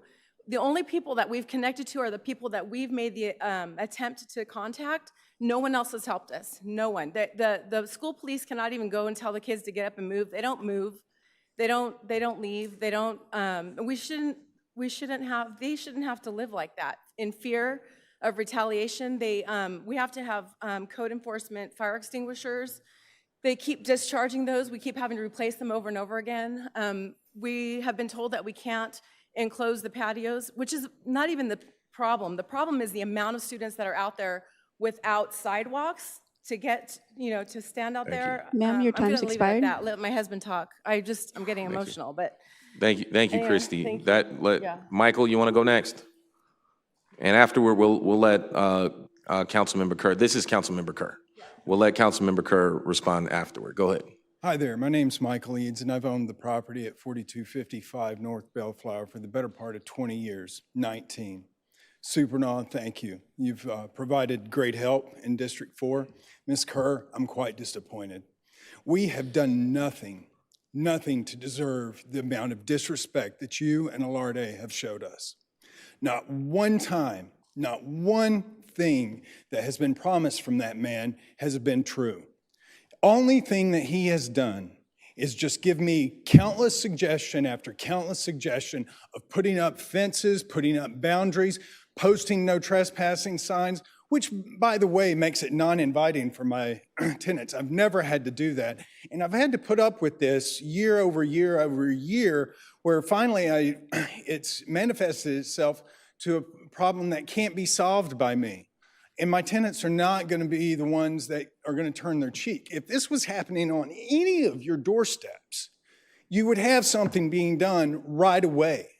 It wouldn't be something that you would tolerate. And the fact that you that you have tolerated it this long, knowing that you have been notified, is a disgrace. And I hope you hear me well, because it's not just me that's standing here. It's the citizens in your district. And Mr. Richardson, I hope that you too hear it, because this kind of stuff is the cancer in which just breeds down the whole community. This is not the quote unquote ghetto. This is not, you know, these are where fine homes are. This is not where, you know, I'm sorry that like there's going to have to be like countless amounts of law enforcement just to, you know, handle. This is a situation that could have been handled from the time that we notified the Long Beach Transit Authority to the police that could have come and dispersed a lot of this. But now we have to come here as pretty much a victim in order to get our voices heard. And to think that this is how you're going to turn your cheek and allow things to go about in your district, you're going to end up having the worst district around. Because this isn't happening just on my corner, it's happening all the way up and down the street on Bellflower. And I hope that you'll take the time to at least do something today after you've heard from me. Because doing nothing amounts to nothing. And that's what you've done so far. Samantha Mafili. Hi, I'm one of the residents, and just to kind of continue to speak on what they say, just coming home and knowing that there's going to be someone sitting on my front porch, sitting on my back porch, and having to be the one when I come home alone and make that confrontation. I mean, you don't know how someone's going to react. It's just not safe for me. Even when I'm home, they'll go through my stuff. I've enclosed my space as best as I can, but knowing that I watch them, they see me at my house, they're watching me going into my area. Like, I see them take our fire extinguishers, I see them go through our stuff, and just knowing that like there's just no respect. So if there's no respect for me, just seeing me there, I'm not comfortable having that confrontation and saying anything to them. It's just, I don't feel safe. I have to close my door when I'm home. I try not to come home when I know that they're gonna be there. It's just not, it's just not safe. I just don't feel safe in that situation. Thank you. Yeah. All right, that satisfies public comment. What I will say is on general public comment, these are issues not on the city council agenda. So typically council members don't get into details on the issues if it's not on the agenda. But I will offer this. I would say this. One, council members are most effective when you work in partnership with them, and the city is, particularly when it's issues like we don't directly control the transit agencies, we don't directly control the schools. So a lot of times we're conveners. And that's the way you get the best response and reaction. I will also say that I know it can be frustrating at times when there's an expectation to snap a finger and solve an issue that's not directly under control. It can be frustrating, but we should also be mindful of terms like ghetto. There are no ghetto districts in Long Beach. There are no ghetto neighborhoods. All of our neighborhoods have dignity. We all want to work together to make sure the same standard is across all of our city. So we should be mindful on things like that. But I think continue to work with Mr. Olarte, city staff, city manager, so that we can make sure that we're helping assist you with the school district, the transit agency, to resolve some of the challenges. Thank you. All right, we'll now go to our first hearing, item 25. Report from Community Development, recommendation to receive supporting documentation into the record, conclude the public hearing, and consider a third-party appeal from Lozu Duri LLP on behalf of supporters of Alliance for Environmental Responsibility, adopt a resolution determining that the project is consistent with and within the scope of the project previously analyzed and making certain findings and determinations related thereto, and warrants no further environmental review pursuant to CEQA guidelines, and deny the appeal and uphold the decision of the Planning Commission to approve the site plan review and adopt the proposed findings and conditions of approval related thereto. District 1. All right, so oath is required. Can we do the oath? Yes, so will those testifying in this item please raise your right hand? Do you and each of you solemnly state that the testimony you may give in the cause now and pending before this body shall be the truth, the whole truth, and nothing but the truth, so help you God? Thank you. I think I heard him say yes. All right, so at the conclusion of this hearing, we're gonna have 3 separate votes here. So let's start with the report from staff. Yes, this evening we have Marianne Cronin, planner with Community Development.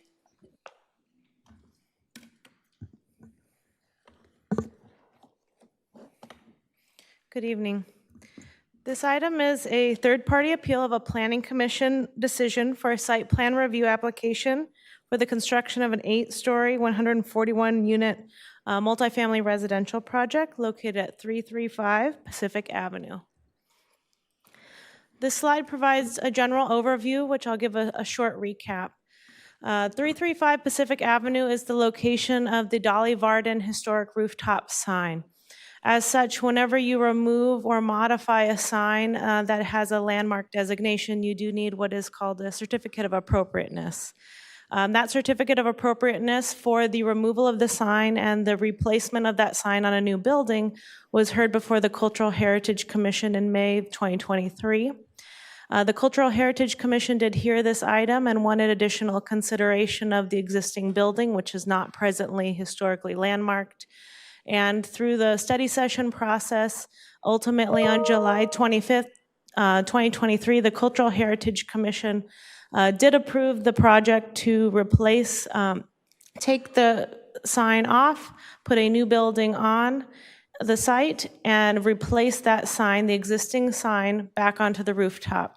There was a modified condition that was then appealed by the applicant because of its implications on the reduction of the amount of units, including affordable units on the project. Thereafter, in November of 2023, the Planning Commission, which is the hearing body for appeals, did hear this item and upheld the applicant's appeal and restored the application scope to be the temporary removal and construction of the 8-story building with the restoration of the sign to the new 8-story building. Due to the size of this project being over 50 units, Planning Commission was also the hearing body. And therefore, on that same night, the site plan review entitlement, which is the entitlement under appeal, was also heard and approved by that Planning Commission. A third-party appeal was then filed, and today's hearing is limited to the third-party appeal of the site plan review and has no bearing on the Cultural Heritage Commission certificate of appropriateness that has been granted. For notice, this is the 5th hearing under the project, and that is relevant to the Housing Accountability Act. This is the project site. As you can see, the project site is located along 335 Pacific Avenue in the green area. And the existing 3-story building is a non-historic building, but only the sign remains a historic landmark under the local ordinances. This is located in the downtown general plan place type, as well as subject to the downtown plan or PD 30 zoning regulations. The proposed project does include site clearance of that existing building shown in red and the construction of the building that I'll talk about later on in this presentation. It is worth noting this site is located on a housing inventory site where a total of 29 units are intended to be here as outlined in the housing element, as well as it is subject to the inclusionary housing requirement, which based on the application was 6% of the units to be at a very low income. This is the existing site, and as you can see, the existing 3-story building is flanked by the historic rooftop sign that is oriented towards Pacific Avenue. As you can also see, there are 2 existing murals on the north elevation that were installed as part of the 2015 Long Beach Walls, or formerly Pow Wow installations. This item is subject to the third-party appeal of the site plan review approval only. And the project that's being under appeal is for the temporary removal of the sign, site clearance, construction of an 8-story residential development that consists of 141 residential units, 16 of which are affordable at the very low income levels, as well as 75 parking spaces, 54 bicycle parking spaces, and 129 of these units notably are what are designated as micro units, which are, this is the largest composition of micro units that has been before this hearing body. And another note is that this project does provide an excess of the affordable units required under the inclusionary housing ordinance, where 6% is required. The applicant has offered to do 11% of deed restricted at the very low income. And finally, upon project completion, the relocation of the historic sign would be in conformance of those final certificate of appropriateness approvals. This slide is to show you the design intent and how the project has been in design around the historic sign that has been the focal point of the project. As you can see, the new amenity space on the 7th floor will be the location of the sign, and this exact same sign content as well as treatment with the Secretary of the Interior standards would be adhered to. This is the site plan. There would be approximately 6-foot setback from the property line along Pacific Avenue, and there would be 2 residential units at the ground floor with exit and entrance for vehicles off of Park Court. So therefore, there would be no driveway onto Pacific Avenue, which would enhance the existing bike lane that's proposed along Pacific Avenue. There would be an excess of bicycle parking provided, and this location is within AB 2097, so where no parking is required under state law, the applicant has provided additional parking to accommodate the needs of the on-site residents. These floor plans show the configuration of the floors, which amount to 8 stories. And on the bottom right-hand corner, you'll see how level 8 has the amenity space, as well as level 2 does include a courtyard for open space. It is important to note that the majority of these units are going to be classified as micro units, which have full ADA accessible bathrooms within each unit and are designed to have enhanced capacity for storage. Furthermore, this is a diagram of how those micro units become livable units, and it's important to note that when this council approved the micro unit ordinance, it is a form of natural affordable housing due to the unit sizing. These are the renderings of the project, and as you can see, there are art components installed as part of the project, and that is through coordination with the existing muralists and the 2 murals that would be removed as part of this application.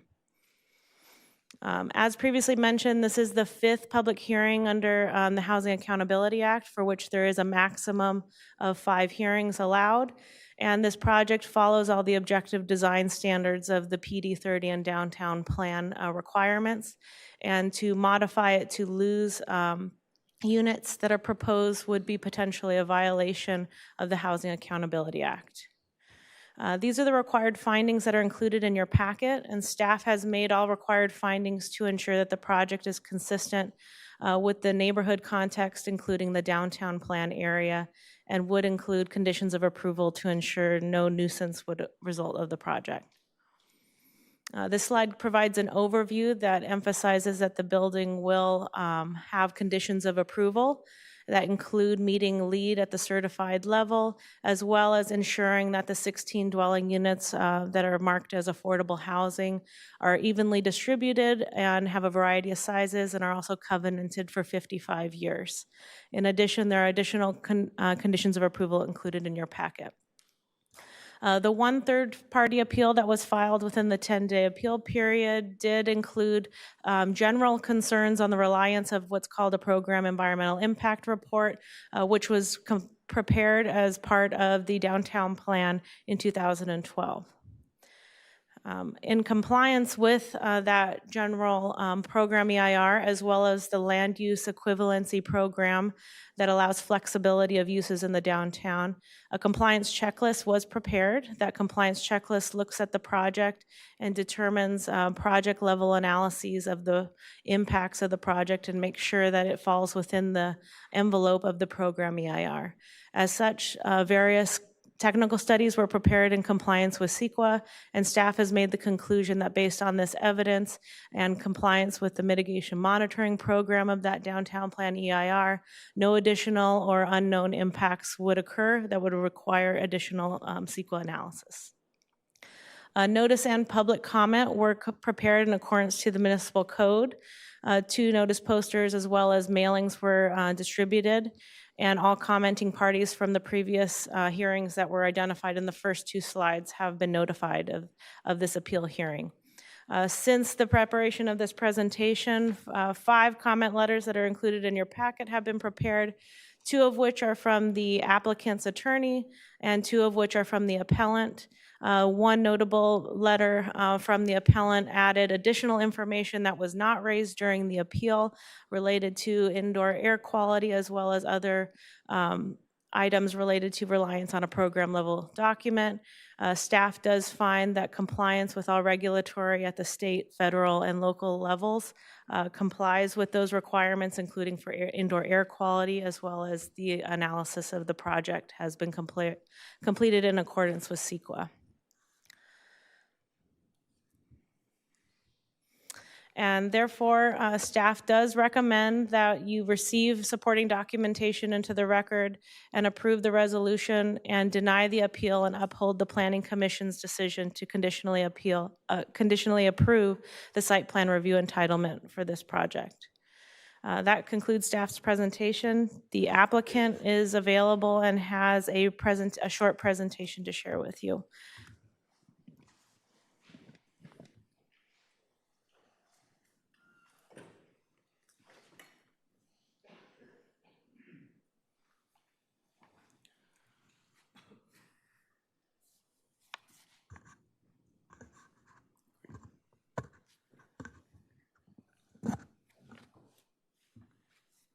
Good evening, Mr. Mayor Richardson and council members. My name is Ryan Calder. I'm with Studio 111, the architect for the project. I'm going to give just a brief presentation of the design and then hand it over to our client's legal team to discuss some of the legal findings. As Mary Ann mentioned, the project at 335 Pacific in downtown Long Beach. For us, we took on this project because we felt really strongly about the location of the site. We really enjoy working on urban infill sites, especially that are providing housing, and in this case, desperately needed affordable housing in downtown. The project does take advantage of the micro-unit ordinance in downtown, with 121 units being micro units, and the others are, 129 units that are micro units. The others, while they don't qualify as micro units, they are still smaller units than what you would typically see in a downtown setting. Briefly, I think we saw the first floor plan. Our idea is really just to have active uses at that front Pacific Avenue. And then moving up to the 8th level, again, the sign is up on the 8th level. We step down the messing in that area so that it really puts that sign in like a prominent kind of stage setting so that it still will be really visible in the downtown environment. We like the idea of having kind of a resident amenity space. While they can't go and touch the sign, we think it's a really cool opportunity for them to be really engaged with the sign at a really pedestrian experience. So these are the micro units. I think just really important to also note that there's a lot of built-in components with these micro units. So all the pink area is all built-in storage pieces so that there really are going to be very livable units. And then just a couple of quick renderings to show our design concept. And then a last view just from the street is looking up at that sign and how the massing steps down and really highlights the location for that sign.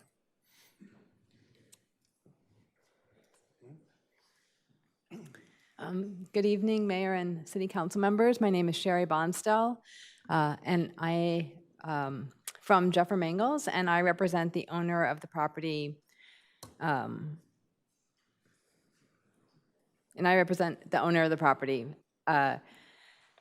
As was just said by the city staff, the project is 141 units, multifamily building with 16 units affordable to very low income households, and it complies with objective standards and therefore is protected by the Housing Accountability Act. Under the Housing Accountability Act, the City Council cannot disprove the project, including the 141 units, and cannot impose a condition that the project be developed at a lower density unless it concludes, based on a preponderance of the evidence, that there is a specific adverse impact to public health and safety. So that is the only reason why you can disprove a housing development project that's protected by the HAA. And there's no evidence at all of adverse impact in the record that rises to this conclusion. I submitted a letter on February 2nd that outlines the reasons that you should support this project and deny the appeal. And then I submitted a second letter yesterday on February 5th responding to a document that SAFER submitted to the city that was 64 pages long. This late submittal violates due process because this information was not presented to the Planning Commission before they had their hearing on this matter. It also violates due process under local and state law because it deprives the city and the applicant of a reasonable opportunity to be heard on the issues set forth in the letter. This large document included technical studies, was submitted in an untimely manner specifically to deny the city and the applicant adequate time to respond so that SAFER can gain an advantage when they file litigation under CEQA, which is based solely on the administrative record. Many cities have page limits that avoids this issue, and SAFER could have submitted this information to you earlier. It received the air quality study on December 11th, 2023, and it received its environmental assessment on January 23rd. But it waited until yesterday to submit this information to you so you wouldn't have adequate time to review and respond. But we do have adequate time to review. I spent all yesterday evaluating all these issues. I submitted you a very detailed letter explaining why none of the statements that they made provide substantial evidence to support their appeal, and then the city did the same analysis and provided it to you already. So just to briefly recap, the SAFER initially made only 2 claims in their appeal.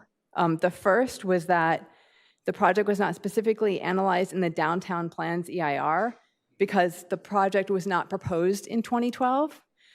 This is absurd. Program EIRs evaluate future projects, not existing or past projects, and it fully complies with CEQA. The second is the project will have a significant environmental impact that were not previously analyzed in the EIR. In their original letter that was submitted and in their original appeal, they didn't identify any significant impacts at all. And under case law, if you don't provide any information at all, it means that they failed to exhaust their administrative remedies because they failed to provide the city the information necessary to do the analysis to determine whether or not CEQA complied. In the recent submittal submitted yesterday, SAFER makes a number of additional claims. One of them is that wait a second. So they make 2 additional claims. One is that there are air quality impacts because there's formaldehyde that exists in certain materials such as compressed wood, and that kind of wood is typically used in flooring and in carpentry in every project that probably occurs in the city. And they claim that we did not adequately analyze those impacts, which is, as the city stated, is not true. We did analyze them because we have building permit requirements and Title 24 compliance requirements that will cause these not to be significant impacts under CEQA. They also claim that there are significant impacts caused by living on a busy street, and so the tenants of the building would be impacted by the air quality of the traffic around them. That's not a CEQA impact. CEQA evaluates the impact of the project on the environment, not the impact of the environment on the project. So that's not sufficient. And then they also claim that there's air quality and GHG impacts because there is mitigation that was not included in the 2012 EIR that's available today. That's not the standard. You're not required to add mitigation measures just because they're presented to you. You have to have an actual GHG impact or air quality impact in order to impose those mitigation measures.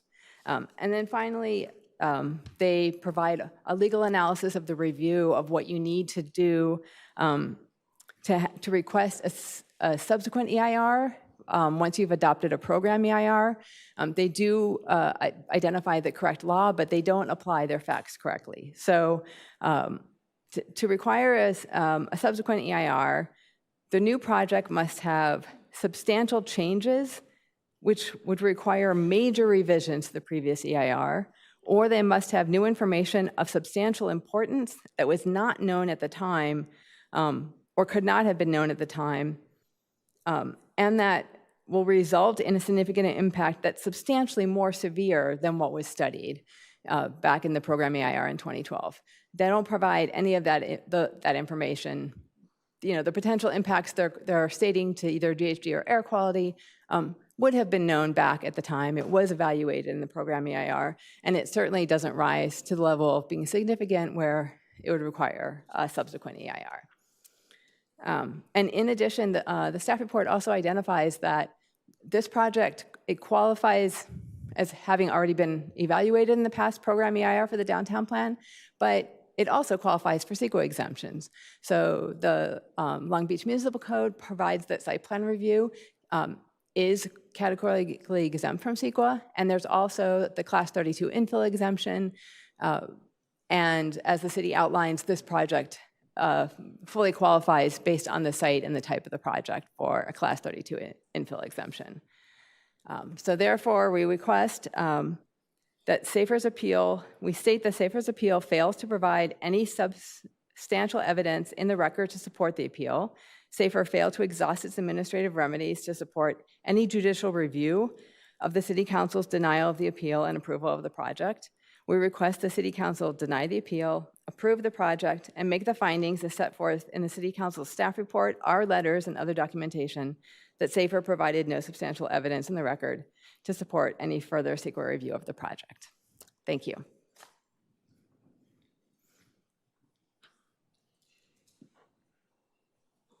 Okay, thank you. Does that conclude staff's presentation?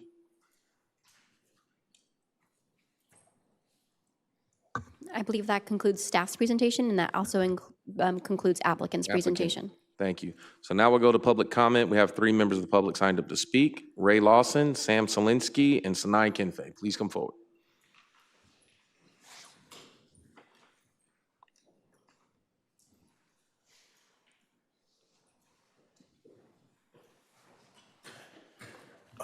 Good evening, Mayor, City Council members. Once again, we are the Western States Carpenters Union. Our local 562 is right here in Long Beach, not far from the college campus. These are our brothers and sisters that come up here.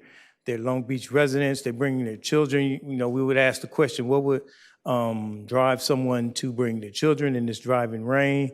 Because we're committed. We believe in the fairness of the city of Long Beach. We believe that Long Beach is a union city, that Long Beach gives its residents a future.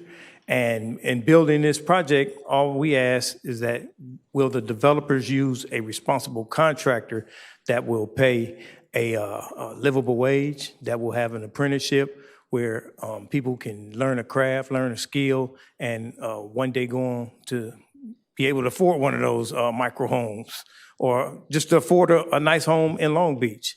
Those are the questions that we ask for. Those are the considerations that we ask.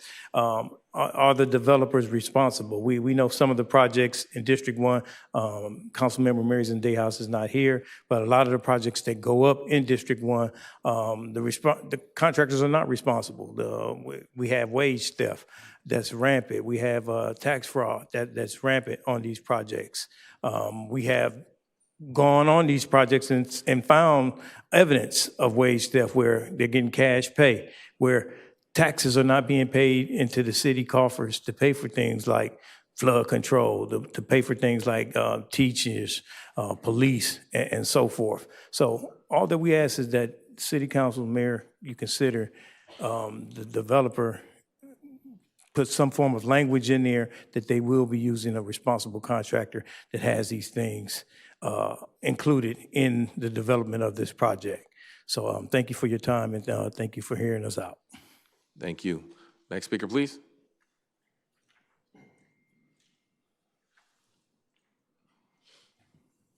Hello, Mayor and City Council. My name is Sam Solinsky. I'm a carpenter with the Western States Regional Council of Carpenters.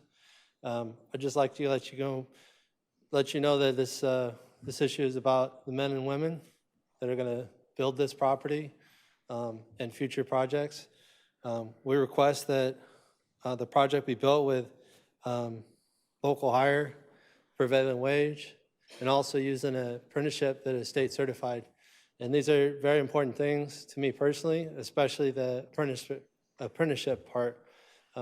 I donate my time, I volunteer several times a month to bring people up within my trade, people that will frame houses, you know, do finished work, anything that carpenters we do. And just like to know that constituents within Long Beach are going to have something, you know, within their district to go to work to. They don't have to jump on the freeway and, you know, increase emissions and what have you. And thank you for your time. Thank you. Next speaker, please. Sanai Kinfei, 6th District resident. This is definitely a long ways from the days of Sizzler right next door.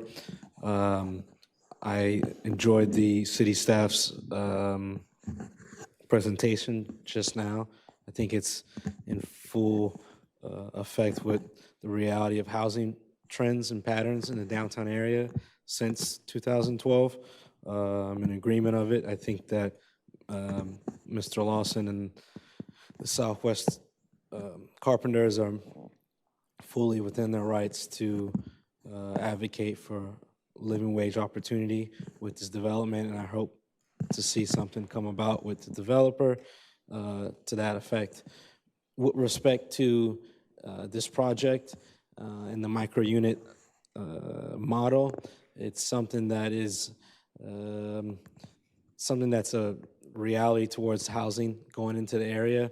The only pushback that I had with respect to Mr. Kuntz and his team there was this language of, you know, they did us a favor because they did 11% instead of 6%. I mean, that is the law right now, is the 11%, so you can't really do the city a favor when you're going about by the law. But outside of that, I think it's a great opportunity to bring some density into the downtown area. One thing I would say, because I know, Mr. Kuntz, you can probably elaborate better, but there is a time a time limit, right, before we have to kick back the approval. Is it 4 years, 3 years? It's okay, he'll tell me later. 3 years, okay. So one thing safer and other construction-esque grouping of people, if you want to get a little bit better at slowing down these things, you got to really time it, because just like 6 to 9 more months, they would have been forced to push back and give us the 11% inclusionary housing anyway. It wouldn't have been a gift. And so I think that maybe city council, if you're not aware, maybe that's something that we can work towards in the future. Instead of 3 years of basically holding this permit and not doing anything with it, we can shorten it to 18 months, maybe, because then that would speed up the timeline of development. That's just a suggestion as a community member. But all in all, I think that this is a great use of space. And I know there's about 3 or 4 other projects that are in a 2-3 block radius of this. So good to see the Pacific Corridor from the 1st District into the 6th District become developed. Thank you. All right, thank you. So that concludes public comment. We'll now take it back behind the dais. I'll just say, I certainly appreciate that this project took steps to preserve the historic Dolly Varden sign, some of the themes. I think the design looks really, really attractive. I appreciate the massing, sort of gradual. I don't know what the term is, but the massing, larger in the back, smaller in the front. I'm not a designer. I'm not a planner, but I appreciate it. I think the residents would appreciate that. Also acknowledge that, is this one of the first to use the full 11% inclusionary housing? Yeah, it's not the It's first. approved under 6. But it's one of the first, and the speaker kind of alluded to it, but just to be really clear, The percentage of inclusionary is based on the date an application is filed, not the date that it's approved. Right. But we use the power of persuasion and everything we can on the staff table to get as much affordable housing into a project as possible, and we were able to get the full 11%, not the 6 that was legally required in this case. So I just want to recognize that this is, so how many would you say have been approved under the 11%? It's the first of the few. This is, you can count them on one hand, so there's been fewer than 5. That's good. Thank you. So project looks good. I look forward to, bringing more housing into the community, and the micro unit concept, even though these aren't technically under our micro unit pilot, it's the same concept. Smaller units, more density, more affordable. So I certainly appreciate that. And in terms of some of the issues raised up by the workers, I certainly, legally, we can't require some of these things, but I certainly want to encourage, as they select contractors to move forward with the project, that they do consider some of the issues brought up, like their track record on wage theft and some of those issues, local hire, and union construction, because we certainly want to make sure we prioritize good quality local jobs on these things. So those are my comments, and we're done with public comment. Let's see, Councilmember Sorrow, anything? No. Okay, members, please cast your votes. And again, this is going to be broken into 3 votes. That's right, we have 3 votes. Let's do the first vote. And if I can clarify for the record, First vote is to conclude the public hearing. Mayor, we didn't hear from the appellant tonight. It's because Okay. they indicated that they would be relying on their previously filed statements. Understood. Great. Thank you. Okay, the first vote is to conclude the public hearing. Members, please cast your vote.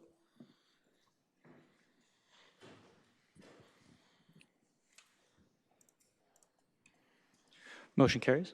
Thank you. The next one, let's queue up a motion in a second. That's to adopt the resolution, and project is consistent with the downtown plan. Can I get a motion in a second? Okay, members, please cast your vote. I do need a second. You need a second. Someone please second it. Voice, Councilmember Kerr seconds.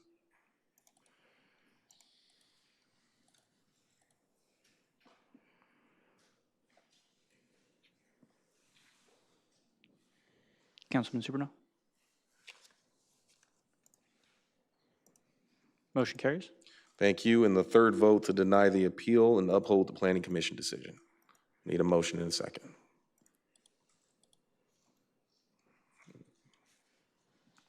Okay, I see a motion seconded by Kerr. Members, please cast your vote. Motion carries. Thank you. 26, please.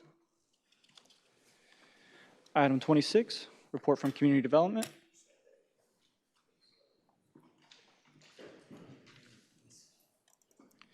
Item 26, report from Community Development. Recommendation to receive supporting documentation into the record, conclude the public hearing, and consider a third-party appeal from Luz Drury LLP on behalf of Supporters Alliance for Environmental Responsibility.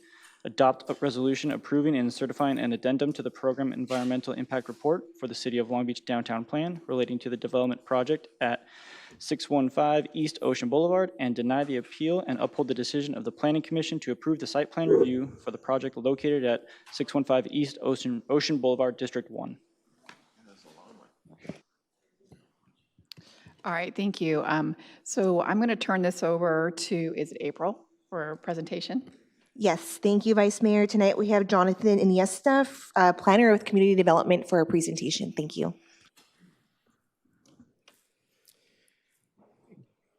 Good evening, City Council and members of the public. Thank you for your time. The item before you is a third-party appeal of the Planning Commission's approval for a new 21-story residential development. A little bit of background here. The Planning Commission approved the site plan review and the environmental impact report addendum for this project back in November 2nd, 2023. On November 8th, 2023, the Planning Commission's approval was appealed by a third party, which was a Supporters Alliance for Environmental Responsibility, SAFER. And this brings us to today. This project is normally in the Planning Commission's jurisdiction, but is now before you as an appeal. The project site is located at 615 East Ocean Boulevard. It's zone PD 30, Plan Development Number 30, and the general place type land use designation is downtown. Here is the proposed project overview. The overall project proposes to demolish the existing vacant diner and parking lot to make way for a 21-story residential development consisting of 257.5 feet in height. It has a total of 203 units. 13 of these units are restricted affordable at the very low income level. And vehicular parking provided for this project is given by means of a fully automated parking facility located in levels 2, 3, and 1 below grade.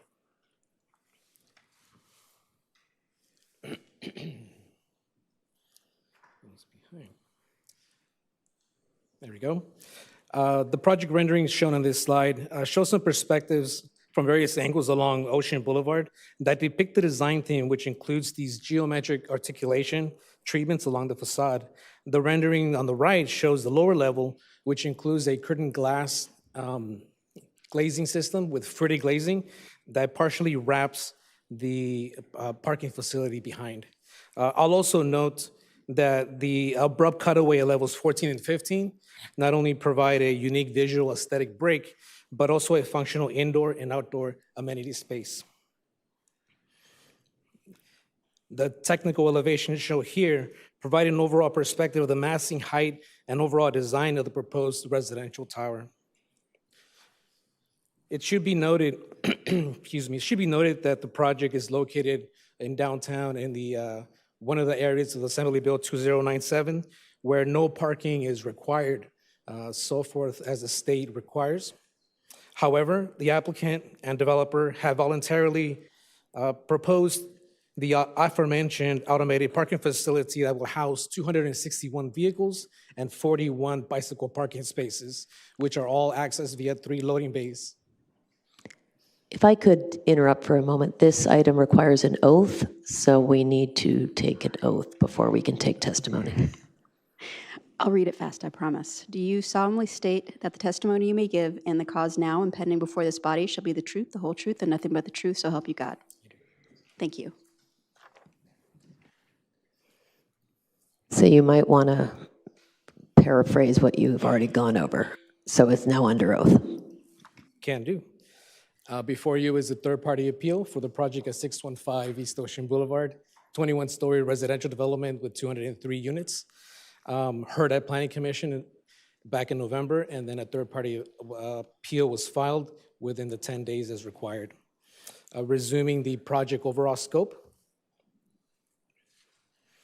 We left off at the puzzle system, the automated parking garage, all access via 3 loading bays from the ground floor.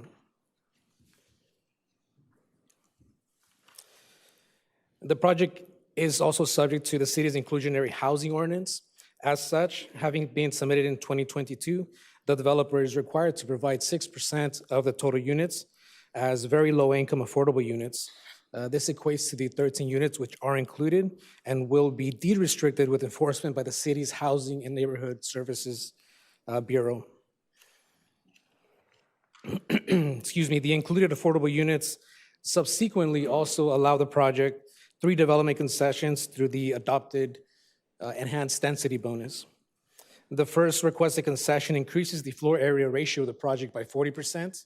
The second and third concessions are combined from the applicant to propose an additional 40% increase floor area ratio, as further discussed in the Planning Commission staff report, which was included in your packet. The project requires approval of one entitlement, that being the site plan review for the building design. The project also requires certification and adoption of an EIR addendum for CEQA compliance. The SPR entitlement was approved and the EIR addendum was adopted by the Planning Commission back in November 2nd. However, this was appealed, as already mentioned, on November 8th. As mentioned earlier, the EIR addendum was prepared for this project's CEQA compliance. This addendum tiers off the Certified Downtown Plan Program EIR and the Land Use Equivalency Program for the Downtown Plan Program EIR. The LUEP traded potential development of office, retail, and hotel space for additional residential development potential. The EIR addendum for this project found that there are no potential significant impacts and that there are no new greater impacts than those already studied in the previously adopted EIR. The appeal provided for this project claims that the project is not within the scope nor analyzed in the program EIR, and that the project will result in significant environmental impacts than those previously analyzed. The appellant further submitted additional comments to this council on the letter dated February 4th. City staff, along with the CEQA consultants of the city, found the appeal to be wholly without merits and that the EIR addendum is adequate and appropriate. A detailed response memo was also provided for this council, which gives more detailed, exhaustive responses to interior materials chosen, impacts to air quality, energy uses, among others. Additionally, any portion of the appeal that relies on the previously adopted certified EIR addendum and the LUAP is untimely and therefore time barred. Public comments received on this project were both in favor and in opposition, and the general subject areas are noted on this slide. It changes. All public comments for this project that were received in a timely manner were prepared and given to this council. The timely conclusion of this matter is now required by the zoning regulations and the State Housing Accountability Act.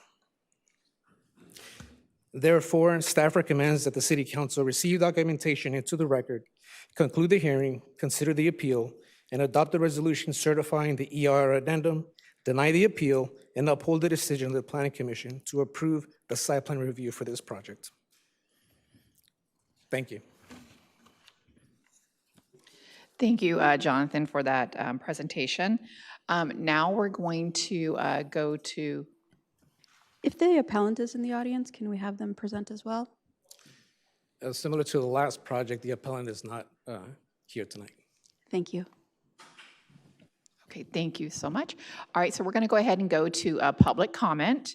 If I can have Ray Lawson and Sam Solinsky come to the mic.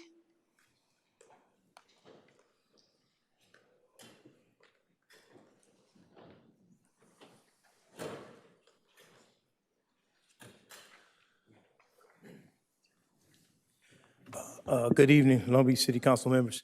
Once again, Ray Lawson, Western States Carpenters, Local 562 right here in Long Beach.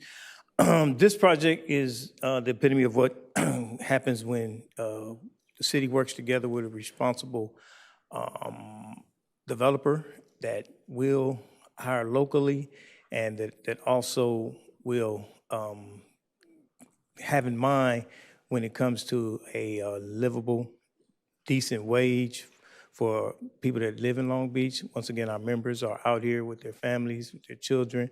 The developer is responsible. They have reached out to us and let us know that they will be using local hire. They will be using the people that live and eat and spend money right here in Long Beach. So that's a good thing, you know, for labor. It's a good thing for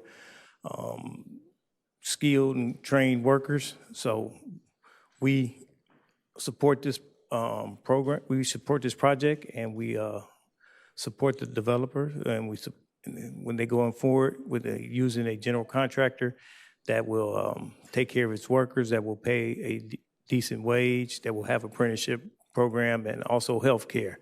So those things that are important to us, important to the people that live right here in Long Beach that want to succeed, that want to go forward with their lives, that want to continue to progress with their lives. So thank you for this project. Thank the developers, and thank you for hearing me out. Thank you, Ray. Okay. Sam, you are up.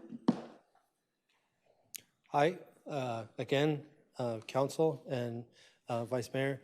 My name is Samuel Slunsky. I'm a carpenter with the Western States Regional Council of Carpenters. We're in support of this project. This is going to benefit the men and women of Long Beach. Quality life here is very important, and I encourage you guys to invest in the future of the residents of Long Beach, your children and grandchildren out here, to become hardworking builders. And thank you very much. Thank you. Okay, that concludes public comment, so I'm going to take it behind the rail. I do not see any comments from my colleagues, so what we need to do, we need to take 3 separate votes. Oh, go ahead. Yeah, we have a motion by Suli and a second by Megan. Okay? All right.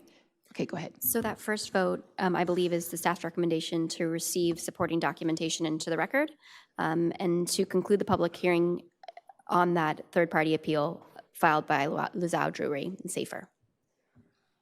Okay, thank you very much. Okay, so we're going to take 3 separate votes, which are consistent with staff recommendations.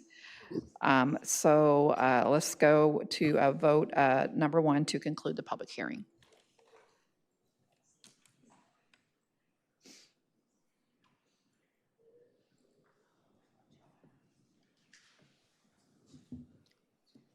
Okay, I'm a yes. Motion is carried on the first vote. Okay.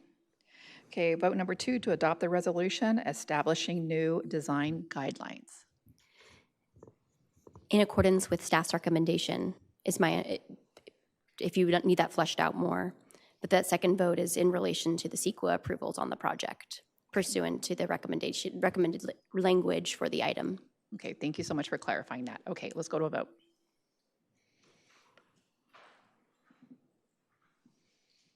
And I'm a yes. Councilwoman Sorrow. Motion is carried. All right, vote number 3 to adopt the resolution directing submission to the Coastal Commission. Sorry, this is item 28. So the third item, this is item 26. So the third item is actually to deny the appeal. I believe you might be on the Victory Park Oh, yes, item. I am. Sorry about that. Okay, to deny the appeal and uphold the planning decision. Sorry about that. That's vote number 3.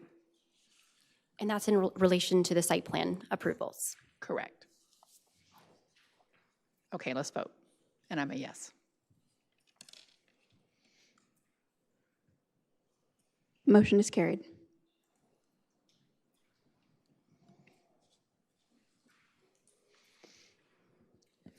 All right, thank you. Okay, we will go to item 27.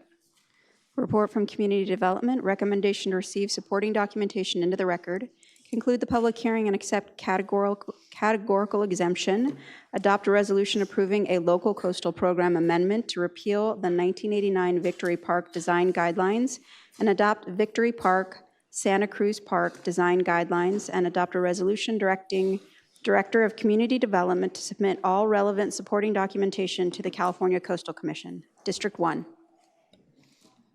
And for this staff presentation, we have Allison Spindler-Ruiz, Planning Bureau Manager, Community Development. Thank you. Good evening, council members. Before you this evening, I'm delighted to share with you our request to have you adopt updated design guidelines for Victory and Santa Cruz Park. The City of Long Beach Community Development Department Planning Bureau has been engaged in a multi-year effort to update these guidelines for the first time since the 1980s. You may know that Victory and Santa Cruz Park are the city's oldest dedicated parks, dedicated in 1889. They were both originally dedicated in that time, and our first design guidelines were adopted by the city 100 years later in 1989. And then last October, our Planning Commission made recommendations to you to bring forward a set of updated guidelines, which I will cover in the following slides. So first, to orient you, Victory Park is in the downtown area on the south side of Ocean Boulevard, and it's the first 80 linear feet south of the Ocean Boulevard sidewalk, spanning between Queensway and Collinsway, and between Hart Place and Shoreline Drive, as shown on the map in blue. Although the park space directly fronts private development along the south side of Ocean Boulevard, and the park space is maintained by the abutting private property owners, the park parcels are publicly owned. And the entire Victory and Santa Cruz Park areas are within the coastal zone and within the city's downtown shoreline planned development district, or PD6 for short.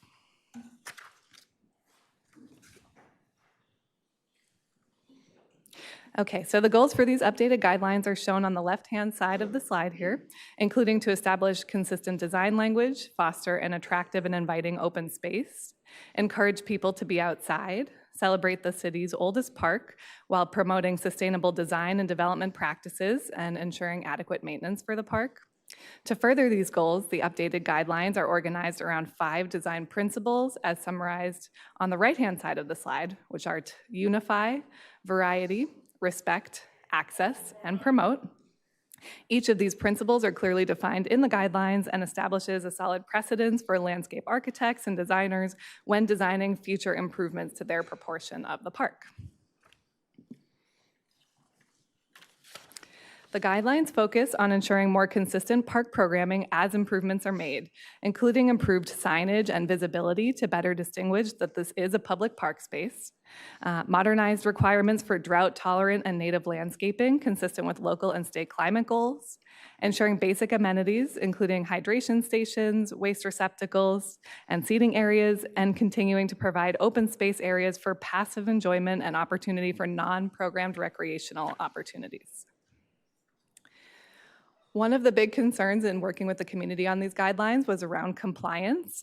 So I want to clarify that these guidelines, we are bringing this in for many what are called legal nonconforming conditions that currently exist in the park, because as development took place over time, the dedicated park space has been a bit infringed upon. And so the updated design guidelines were crafted to not only address the existing nonconformities, but also to help restore and identify Victory and Santa Cruz Park as a clear public park space over time. Triggers are placed within the guidelines for property owners to comply with the new guidelines so that their piece of Victory or Santa Cruz Park can be updated accordingly. These compliance triggers include new entitlements, major renovations, new development, or any voluntary changes that are made to the park itself. And compliance is only required when triggered by one of those things. All requirements will also have to comply with newer state laws around water efficiency, given the drought conditions that we find ourselves in, and design strategies, again, that are tailored around this ordinance to ensure compliance. So the design guidelines are incorporated by reference into the area zoning designation, which again is PD6, and that, as mentioned, is within the coastal zone, and therefore any amendment to the guidelines themselves does require an amendment to our local coastal plan, which does have to be approved by the Planning Commission, this body at City Council, and then sent to the California Coastal Commission, which would be the next step in this process. It's technically a general plan amendment via a local coastal program amendment to incorporate these updated guidelines. As part of the 5-year process to develop these guidelines, community outreach took place, including an open house that was held at the Billie Jean King Library in December 2019, which included a walk audit and tour of areas of the park. Public comments and input during outreach events were incorporated into draft guidelines that were released in April of 2023. We held another open house, a pop-up in the park in May 2023 to solicit further feedback from residents on the draft guidelines. Staff have also attended multiple meetings with the Ocean Residents Condominium Association, or ORCA, including in June of 2023 to provide information on the updated guidelines, provide opportunity for feedback, to hear comments and respond to them. And some of the comments received related to questions about compliance triggers, imagery, active versus passive strategies for the park, and design strategies.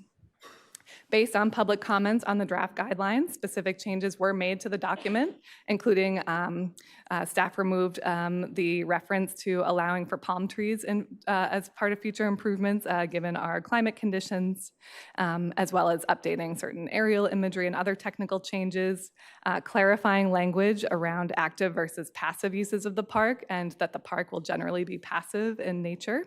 And again, clarifying those compliance triggers for abutting private property owners who had some concerns over understanding would they be required to fully change or improve the park the moment these guidelines are adopted, which is not the case. Again, compliance comes at the time of major entitlement or permit. And then making some changes to allowances for required signage to allow for concrete material for signage in the park in response to comments from designers and nearby property owners. This project is categorically exempt under the California Environmental Quality Act. All noticing has been completed, as well as notification to interested parties. To date, we have not received public comments coming to council, although again, we did leading to Planning Commission, and those were addressed as I outlined. So we're glad to be before you here today, and should we get an approval from this body, our next step would be going before the California Coastal Commission before the end of 2024. With that, staff recommends, again, accepting the categorical exemption, adopting a resolution approving that local coastal program amendment to repeal the old 1989 guidelines and adopt these new guidelines, and then to give staff the ability to bring this forward to the Coastal Commission. Thank you so much, and we're available for any questions you may have. Thank you, Allison, for your staff presentation. I don't see any public comments. Is that correct? All right. All right. I also don't see any speakers behind the rail. So, this also requires 3 votes per staff recommendation. So, first vote is to conclude public hearing. That first vote also includes the acceptance of the categorical exemption. Okay. Thank you. All right, let's vote. Number 1. And I'm a yes. Okay.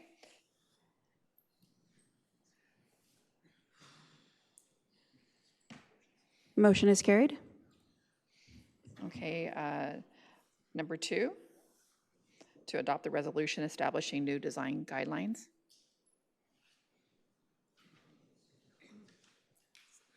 I'm a yes. If we can get a second. Do I have a second? Okay. Perfect. Her is a second. Okay.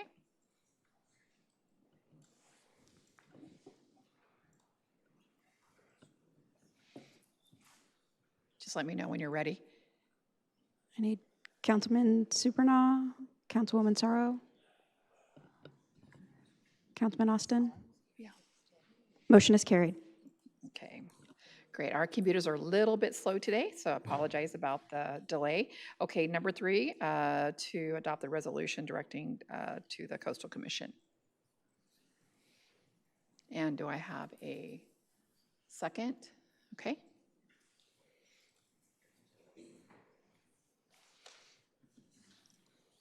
Motion is carried. All right. Thank you very much.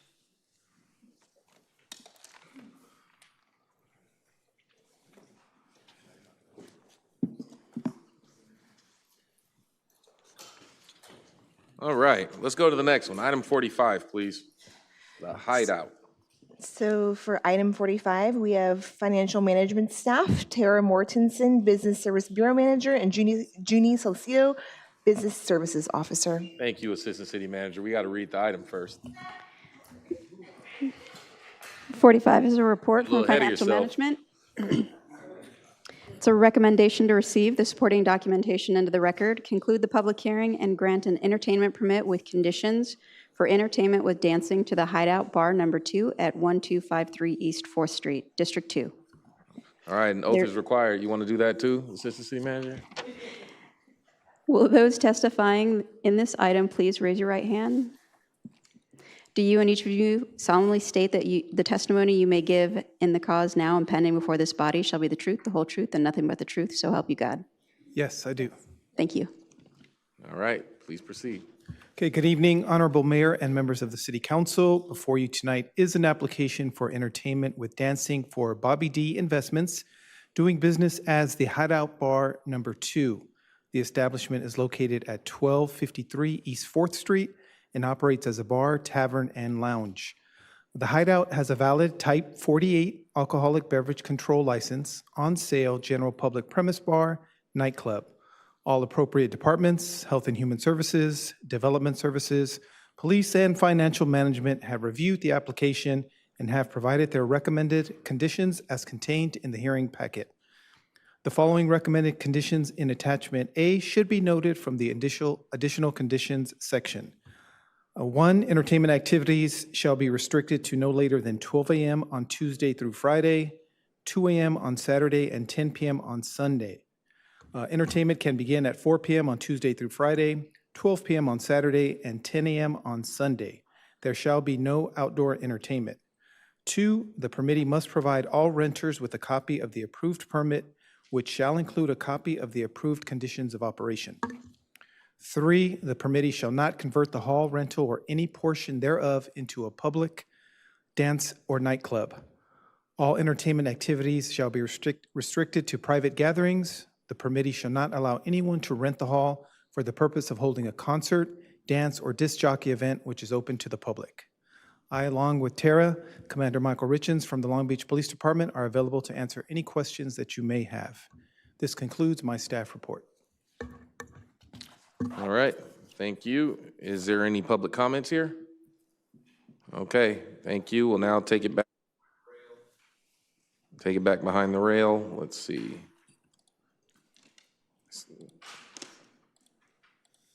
Okay, Vice Mayor Allen. Yeah, thank you, Mayor.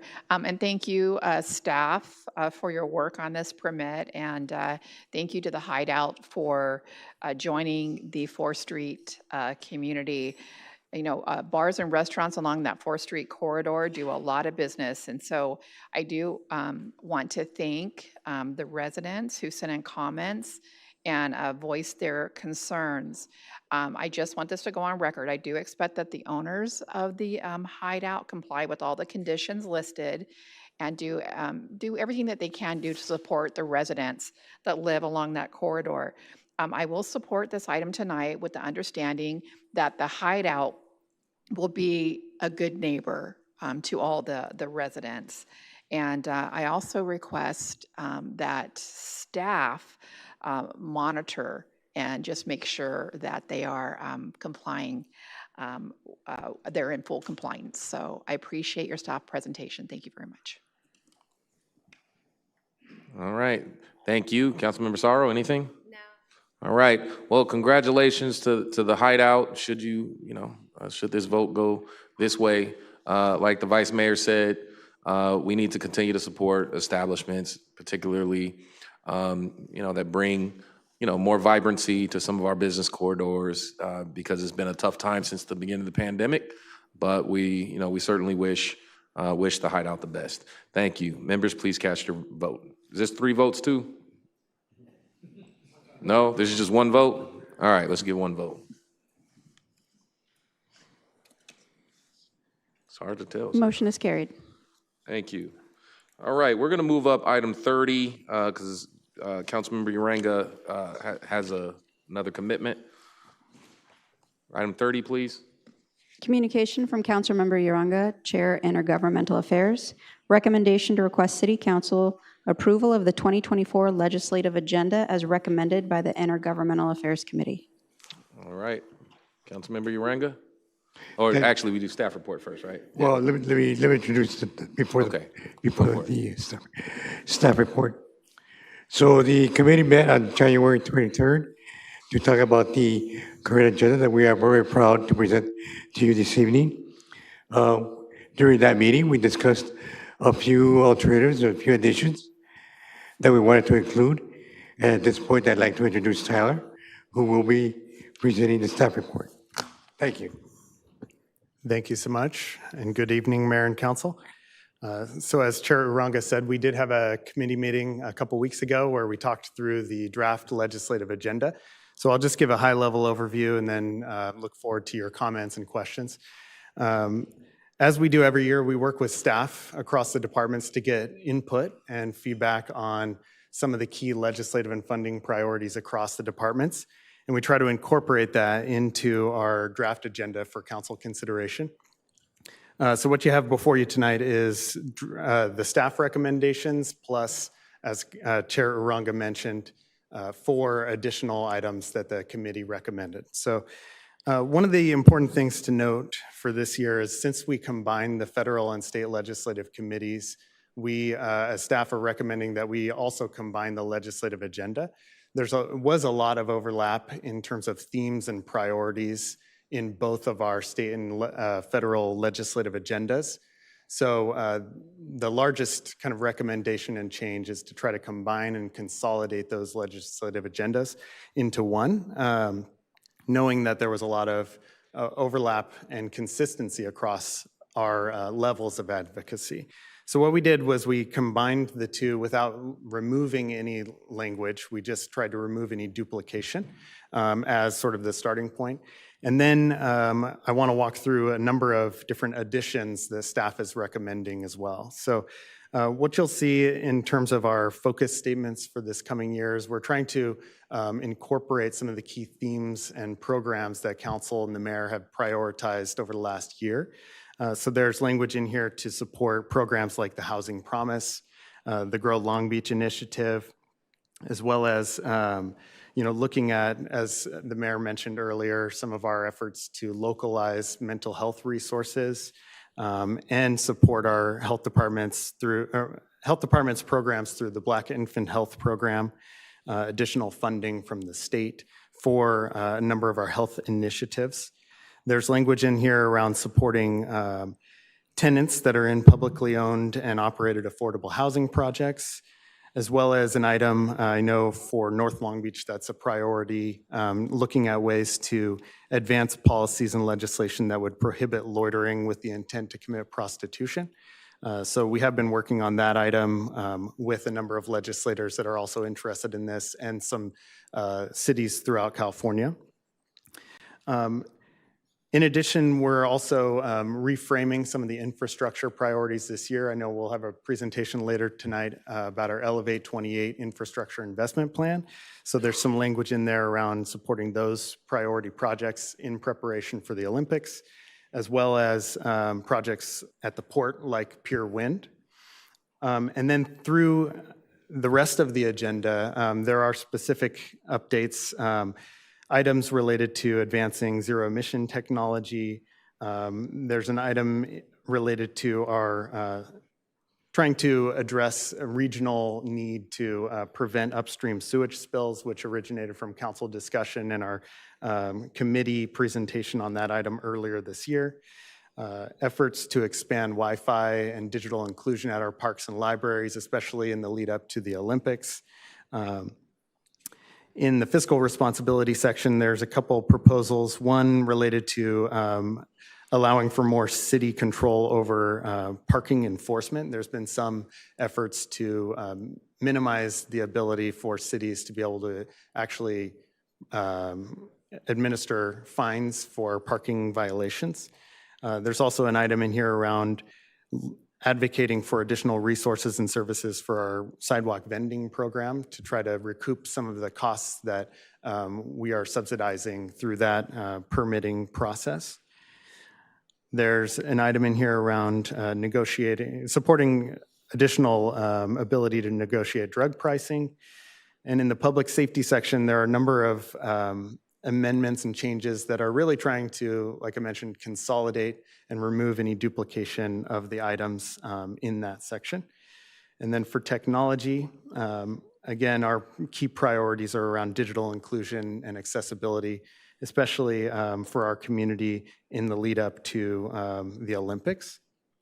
And we have added a cybersecurity section as well, just emphasizing the need and priority for support for policies and funding in that area.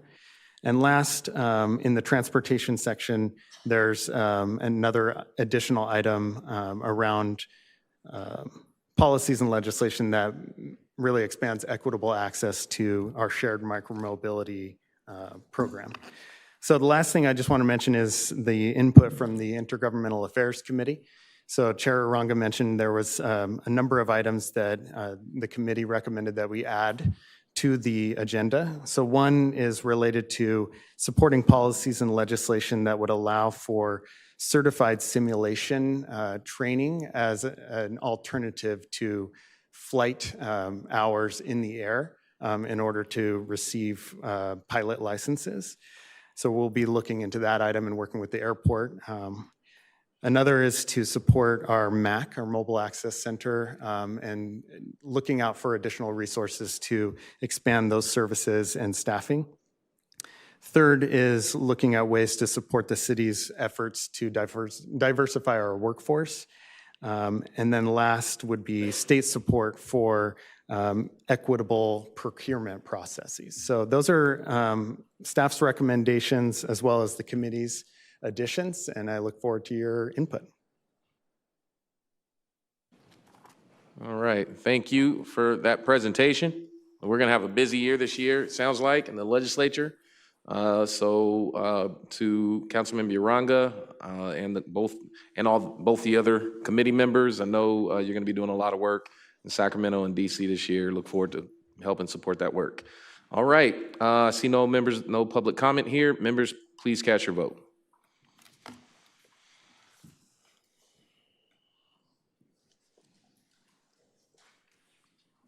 Motion is carried. Thank you. 31, please.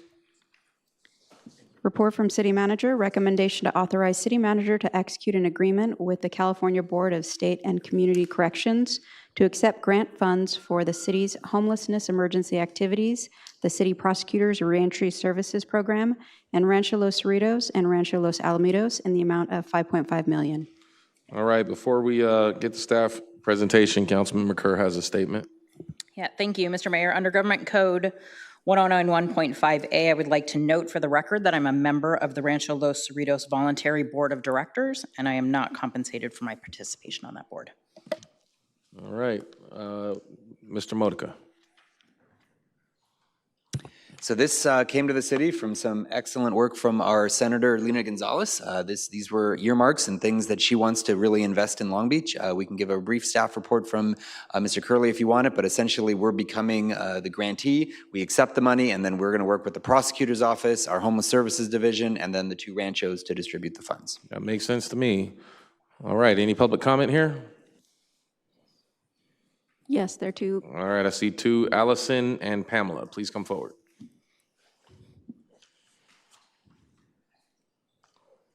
You two have been patient. You learned a lot about the city today. We did. It's been really inspiring. Thank you for having us here tonight. I'm Pam Lee. I'm the Executive Director of Rancho Los Alamitos.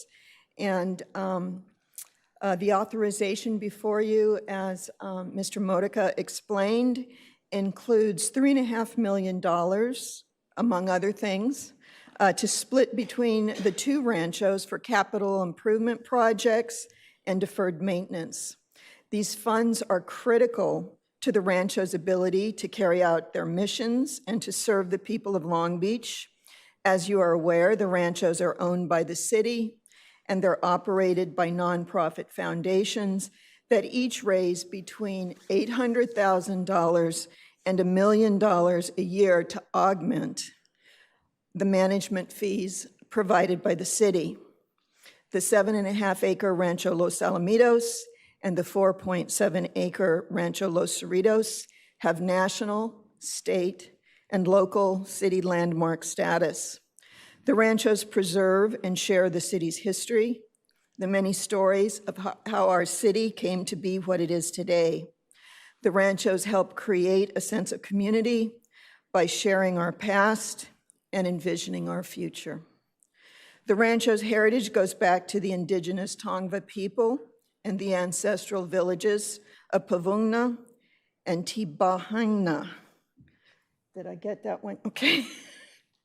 The ranchos encompass different aspects of Spanish colonization, Mexican settlement, and the influence of immigrants from around the globe during the gold rush and the influx after the post-World War II years, when the world rushed into California. Together, these two cultural resources serve over 40,000 visitors each year, with free daily tours, school tours, public programs and events, lectures, workshops, and children's summertime programs. 95% of Long Beach Unified's elementary schools visit the ranchos for interactive school programs that align with the state's curriculum for history and social science. These programs offer students and their teachers experiences that augment classroom learning in meaningful and memorable ways. School programs are provided free of charge. The ranchos even underwrite transportation costs for Title I schools. My friend and colleague from Rancho Los Cerritos will now tell you how the funds will be used to better serve our diverse communities and make our visitors' experiences safer, more accessible, and more enjoyable. Thank you very much for your time. Thank you. Next speaker, please. Hi, I'm Allison Bruzahoff. First, I'd like to say thank you to the state of California and Senator Gonzalez for the funds that were put into the state budget. Thank you to the mayor and the Long Beach City Council for including this item on the agenda and for your continued support of not just the ranchos, but also providing these funds to the ranchos. The two ranchos petitioned the senator's office for these funds last March, and I've been working closely with her office as well as Assemblymember Lowenthal's office on getting these all too important funds for the ranchos. We've worked diligently for these funds and are so glad to see them on the agenda tonight. The funding will play a crucial role in advancing our mission to preserve and share the stories and rich cultural heritage of the people of California. The allocation of funds will serve to address several key aspects, notably public safety concerns, accessibility improvement, and the restoration of the historic ranchos, buildings, and gardens. As you are all well too aware, the structures and grounds that have been entrusted to our care need continual maintenance and upkeep, and we want to continue caring for both ranchos. Each rancho has a list of deferred maintenance projects that this funding will assist with.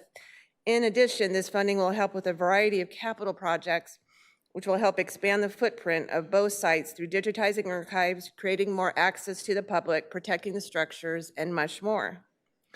One of the concerns, though, is how we will be able to access these funds. An advancement of the funds would be ideal and would help project planning process. Both ranchers are fully aware that we need to provide progress reports, and if possible, we'd like a mechanism for incrementally advancing the funds, and we would like to be very involved in that discussion. Again, thank you all very much for the funds and continuing to support both historic ranchos in Long Beach. Thank you. All right, thank you very much. And I'll echo my thanks to Senator Gonzalez and the state of California and Assemblymember Lowenthal for those resources. We own our ranchos, and there is certainly a need to continue to fund and support them. And so these funds are certainly welcome. And I want to acknowledge our city prosecutor in the back. We look forward to you continuing your great work with these much needed resources as well. So thank you so much. Councilmember Duggan.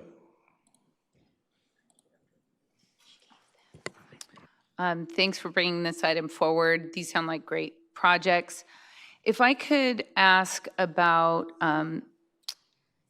more details about the reentry program that's being funded.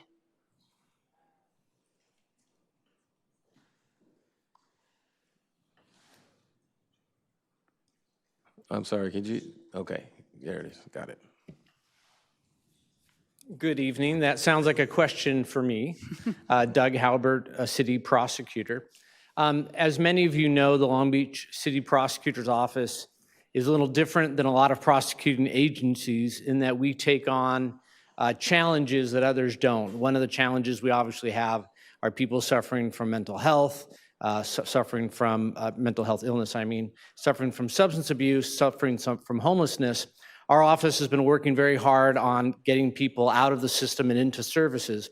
We're going to focus this money, which again was from our state senator, Lena Gonzalez, on the population that is re-entering constantly over and over again.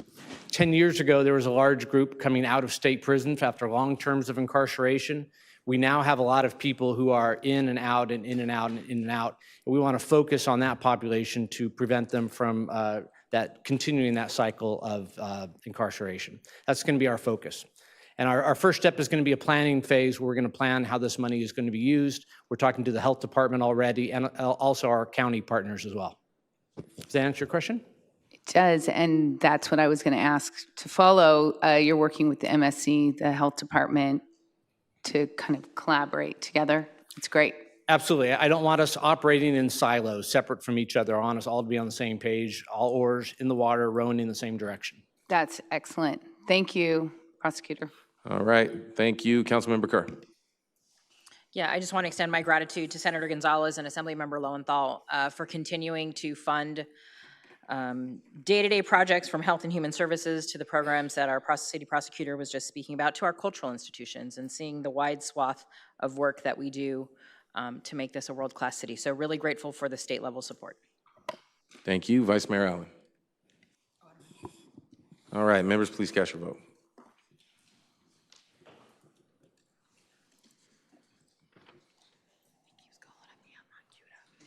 Motion is carried. All right, now more fun stuff. Item 39. Report from Public Works, recommendation to receive and file an update on the Elevate 28 Infrastructure Investment Plan and increase appropriations in the Capital Projects Fund Group in the Public Works Department by $9.9 million to fund the various projects citywide. All right, before we hand it to staff, just make a few comments.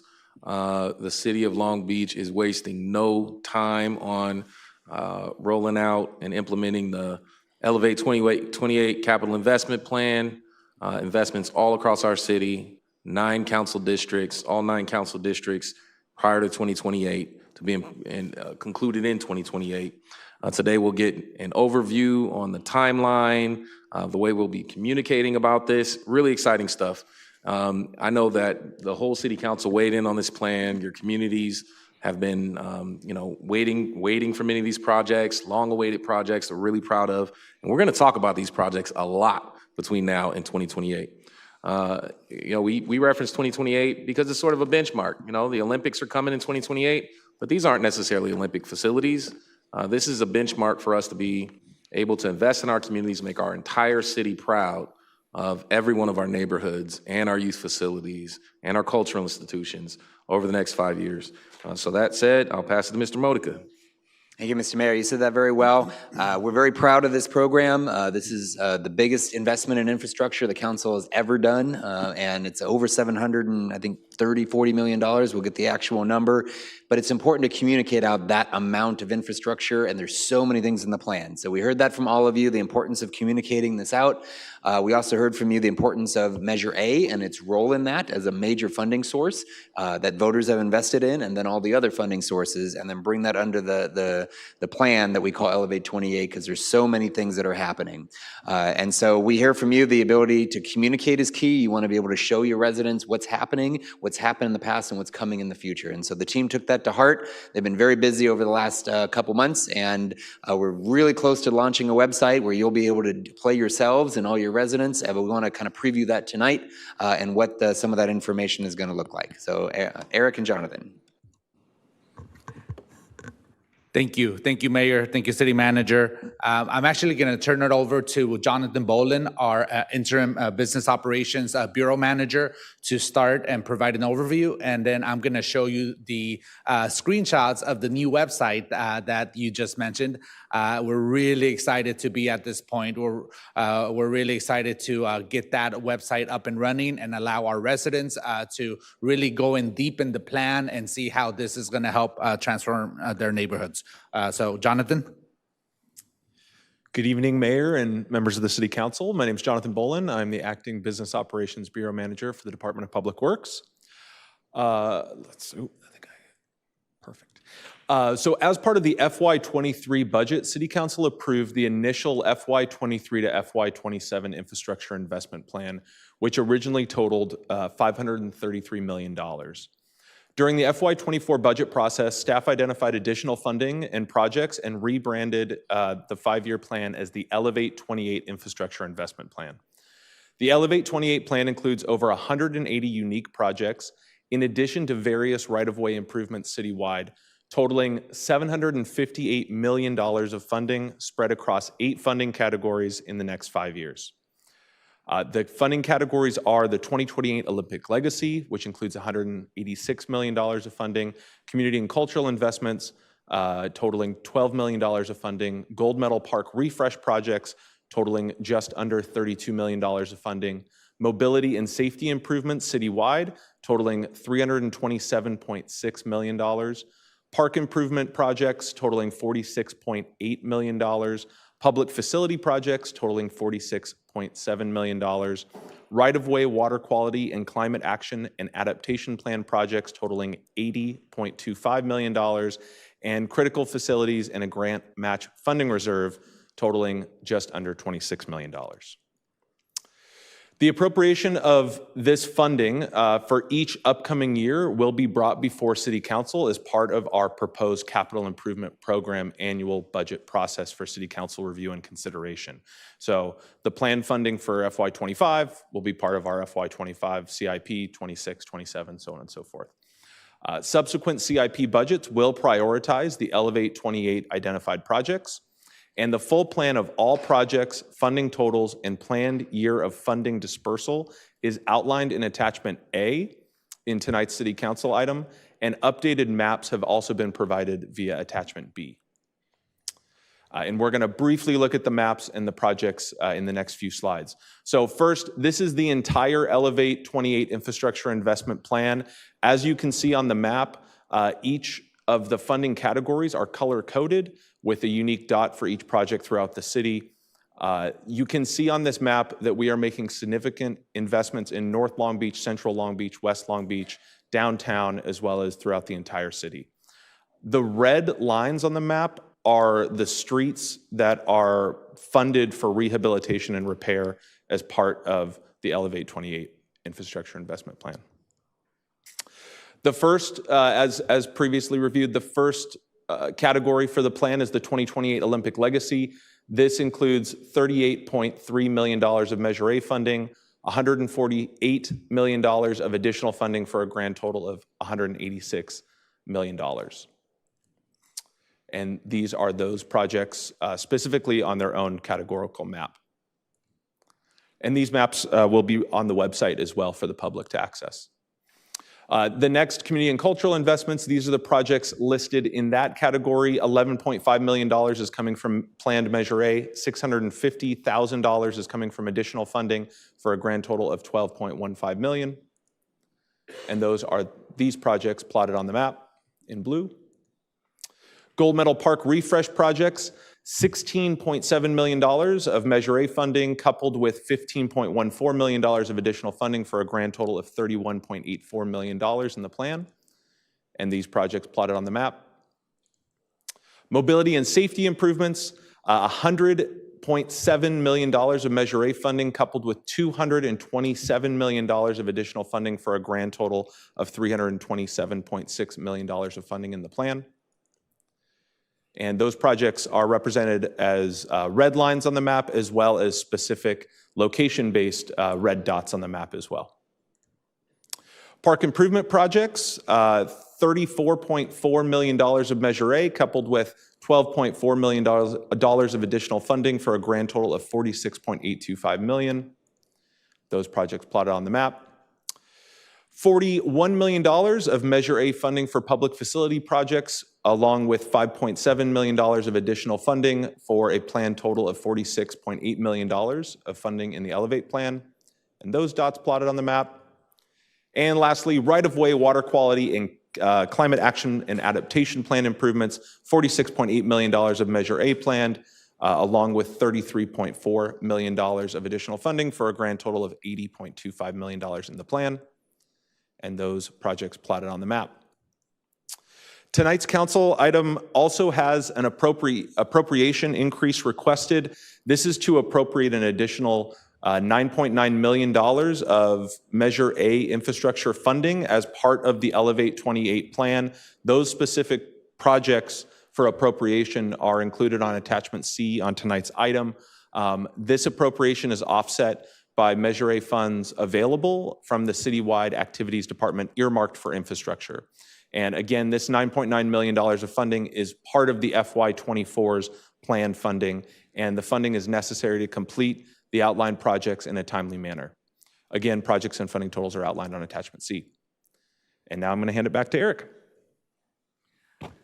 Thank you, Jonathan. So when we're not managing storm flows and keeping our city safe and well-maintained, we are managing infrastructure investment projects and delivering these critical capital improvements. But the website that we've been working really hard on is really intended to serve as a hub of information. It's a new site with all the new projects that are going to be listed there. And it's going to really allow a lot more flexibility. It's going to allow our users, our residents, to search for projects by council district, by project category. They're going to be able to look at a map and geographically locate all the projects in specific areas of the city. And our plan is to regularly update the website and have the latest information displayed.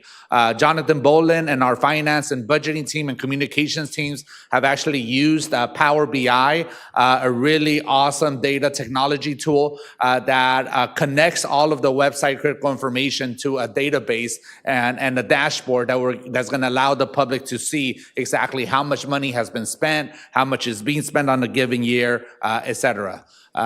So here is a snapshot of the opening page that we will see as part of our new website for Elevate 28. It's going to have the project's maps, project categories, project districts, and our overall Elevate 28 dashboard report.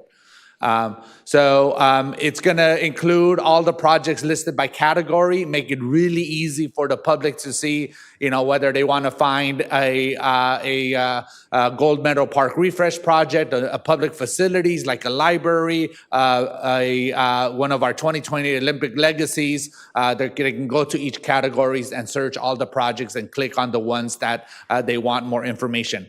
To be easier, our residents are going to be able to also type in and search for a specific project. Say they're looking for Studebaker Road major corridor improvements. They'll put in Studebaker, it'll come up, they'll be able to click on it, and that'll send them to the project page with all the relevant information. One of my favorite features is an interactive map where all the projects are listed, and you can click on and find out everything that's planned for your neighborhood, for your part of the city, or any other part of the city that you may be interested in following. So pretty awesome feature. This is an example of the project sheets that every project will have. They'll be our residents will be able to print them out, take them with them, take them to meetings, ask their council members about them, ask me about them, everybody that they want, and they're going to be able to share it with their neighbors too. So we're really excited to make it easier. Instead of having a stack of 180 project pages quarterly that we provide to the Measure A Citizens Advisory Committee, it's all going to be online now, digitized and easily accessible for everybody, including on your phone. So here's the dashboard that we're going to shows the overall total amount by district, by category. This will also link to some of the projects, so we're really excited about this. Our website is just about done. It's going through its final quality control check. And once we're done with that final quality control, we will send out a notice for when it becomes live, so you can all share it with your residents, and we can check off this major milestone and in terms of our Elevate 28 communications plan. So one other link that we're providing as part of this website is actually one of my favorite maps that's up right now. It shows all of the street improvements completed since 2013. So sometimes we get accused that we don't do enough street improvements. Well, here's a map that shows that we do street improvements, and we're doing more street improvements now than we've ever done. And we're putting it up on this map to demonstrate where those are all located. So we also want to showcase all of the work that has been completed. And as Measure A projects, Elevate 28 projects get completed, street projects get completed, they will continue to be added to this map. So with that concludes our staff presentation.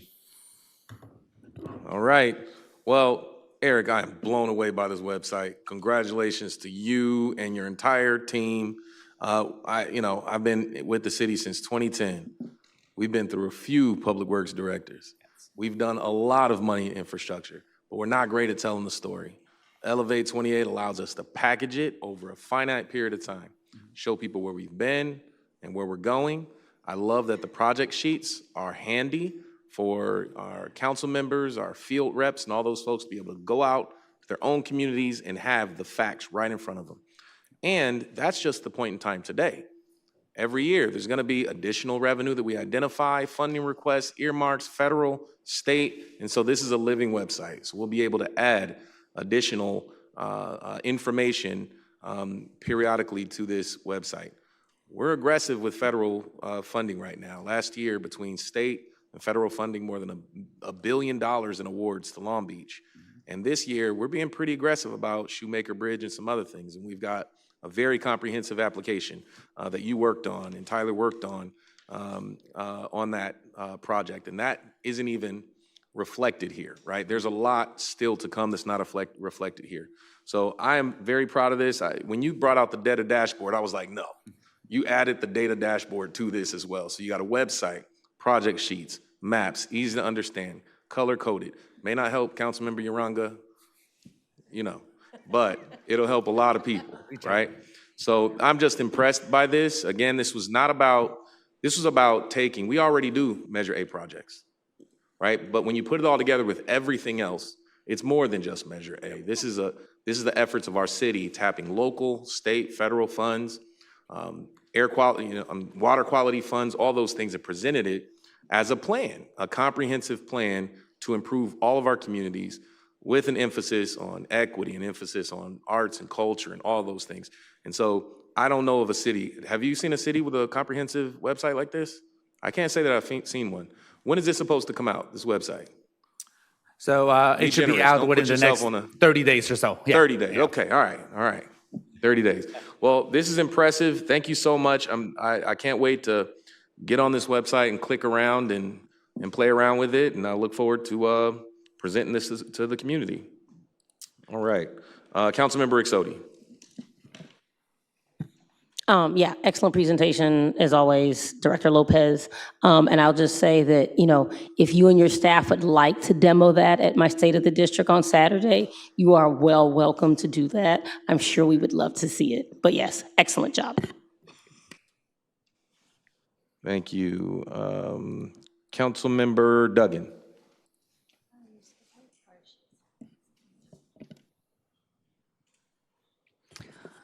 Love the website.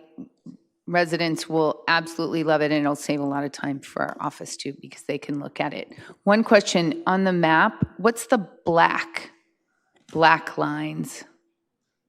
I think can you remember that? It isn't, I don't think it's on the grid. We can ask, I'll ask you later. I think those are the ones, the upcoming projects, the major upcoming projects, but I'll double check and follow up. Okay, great.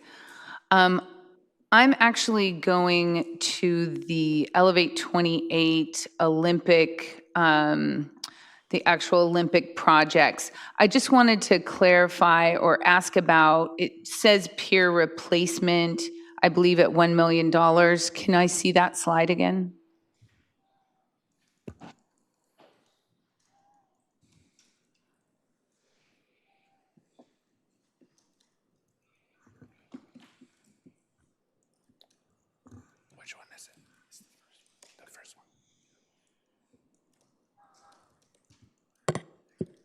Olympic Legacy? There it is. All right. So Belmont Pier replacement for $1 million. I just want to clarify that because I thought we had 200, we have $1 million. Is it a replacement that we're planning on by 28 or City Manager? Yeah, so as plans get put together, plans also evolve over time. This money was put together in FY23 when we were starting to unveil some concepts with the community, and we had 4 different concepts to look at for possible replacement. That was prior to 1137. So a lot of this was going to be funded with Tidelands. And so Measure A was going to get kind of going with some of the design money and match Tidelands. So at that time, it was a replacement project. Since 1137 is going to affect a lot of our future funding in Tidelands, we are now doing kind of a study to see is there a public-private partnership that can come in, so replacement is still an option, or does it need to be more maybe of a rebuild or a different type of scenario? So this probably should be titled something more like Belmont Pier Improvements, which gives a little more flexibility with either replacement in the future or a repair as well. All right, thank you. And so actually, we don't change titles, by ourselves. So I think that would be a good one right now. Unless I hear objection from the council, if we can call that improvements rather than replacement while we work on what that is, that would be really helpful. I think most of us are going to defer to Councilmember Duggan on that. Yeah. Okay, thank you. Councilman Austin.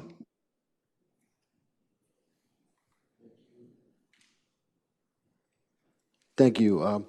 No, very great. It was a great presentation. I agree. I think this is a tool. It'll be a resource for our staff dealing with constituents, but also for the community to be able to just understand, how the city works from a transparent standpoint. I think this is will be a great tool.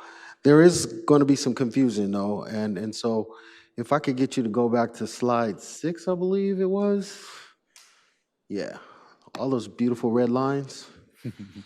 In the presentation, this was represented as these are going to be new street improvements, right?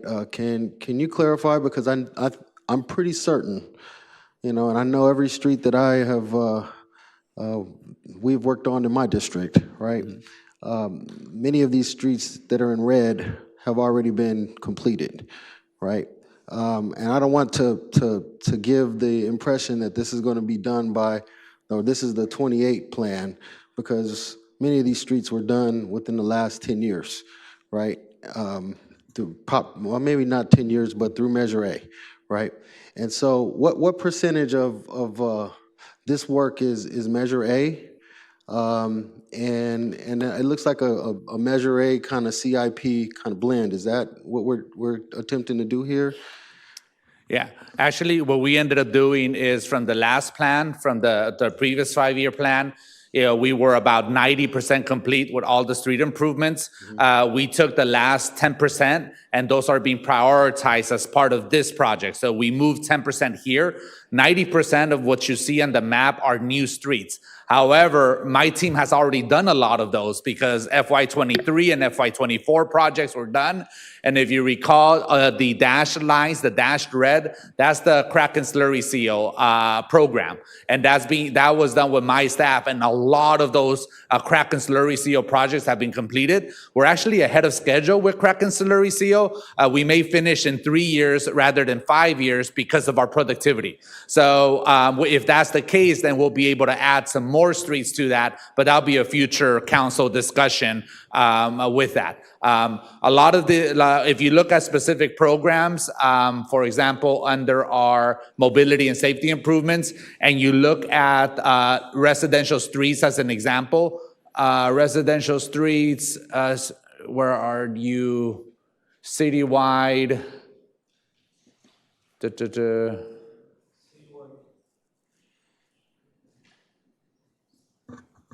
5 from the bottom. There you go. Residential street improvements.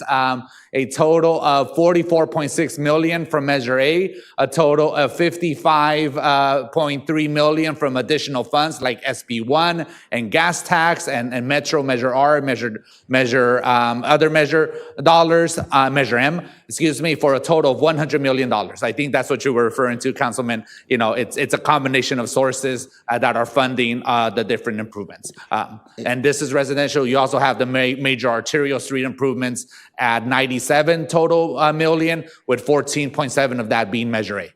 So I think you clarified what my concern was, and a lot of that red is either streets that have been slurried within the last year or will be slurried within the next 5 years. I think that's clear. That needs to be denoted because, like I said, a lot of these streets were maintenance in the last 5 or 10 years already, right? They were reconfigured residential streets. And then I do foresee constituents who may live on streets that are challenged today, that may not be on the map, giving their city council offices extra attention. Thank you. Thank you.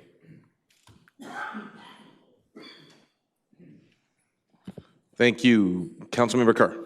Yes, thank you for the presentation. I'm always appreciative when we tell our success stories better, and this is obviously one way we're going to communicate that. And I just want to talk a little bit on what's been touched on about Measure A. We know that Measure A, voted on by the voters in 2016 and then made permanent in 2020, was the largest infrastructure investment the city had seen in decades. And I just want us to not lose sight. So I really appreciate on that project page that you showed what the funding was coming from in terms of the portion that's coming from Measure A, because I think it's really important for our residents to see what they're paying for every day, because we made really specific promises with Measure A.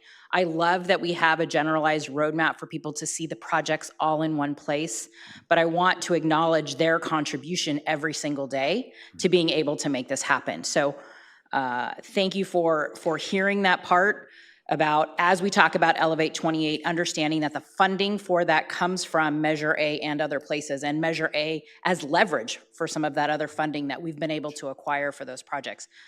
So I just want to thank voters again, and residents and folks who shop in Long Beach every single day who contribute to our ability to make these projects happen. Thank you.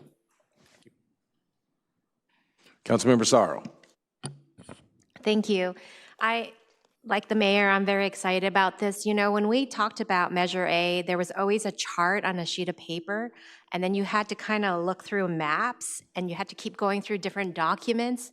And if you haven't looked at it for a bit, you forgot where you even found them.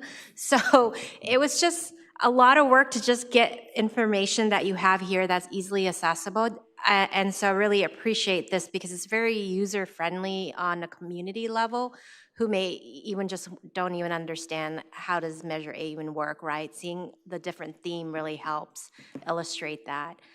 Did I hear earlier that you mentioned it's also an app, or was it just a website? I mentioned you can get it on your phone too. So the website, you know, if you have your phone or your iPad, is easily accessible. That's amazing. So I could check regularly how much the dashboard is changing on my phone.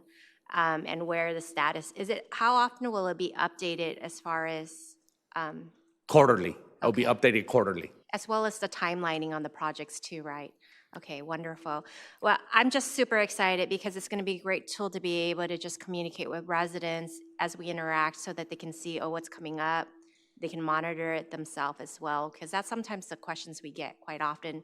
And I'll save some inquiry to you too, Eric. What's going on with this project? So this is wonderful. Thank you so much.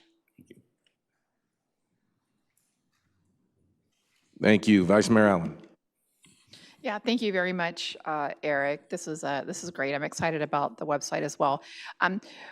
With regards to the slide that Council Member Al Austin was talking about, will it show like what's been done and then what's planned, or are you just going to be the red lines?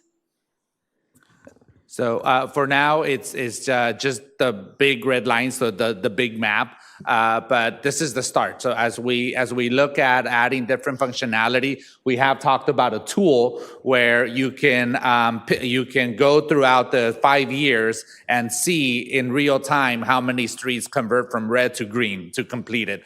So that's another tool. It's not part of this version, but it is something we're looking at too, so that during the 5-year plan, it's easier to see which ones have been done versus which ones are still pending. Was we do hear that a lot, like for that type of information. Okay, and then with regards to like the funding, I know like I used to be funded by Measure A as these projects start. So will that also be like Elevate 28 funded by Measure A as these projects get going? The project signage, yes. Yes. Okay. The project signage is going to clearly identify that's an Elevate 28 project. We want to put the new website address on those so that people can go and get more information and find out any other sources that also may be funding the project. But our branding will include all the on-site projects similar to what we did before, just with the updated Elevate 28 branding. Okay, great. And then you had a slide about the parks. Can you bring that? Yeah. So, and I'll ask the question while you're bringing that up, because I know we just had an amazing grand opening with the Wanapero Sports. Yes. And I didn't see that on the list. So we want to make sure, I don't know if I missed it somewhere, is that on there? No, you didn't miss it. I think it's, one of the things we need to do is some of the citywide projects like the pedestrian and active transportation improvements is in here somewhere. That supports multiple projects, including projects like the Junipero. So as we another one is like citywide pickleball, right? So as the pickleball courts get done throughout different areas, we need to find a way to identify them that these got funding from the general pot to make the project a reality. I haven't quite figured that one out yet, but we're working on that just to make it all be a more cohesive. Yeah, because I view this Elevate 28 website as something that we can use as a resource when we're out doing our community meetings and bring that up, because they're going to know the timeline and things like that. So I don't know how you incorporate all that, but I'm sure you'll figure it out. So thank you very much. Thank you. That's what Councilmember Supernaw.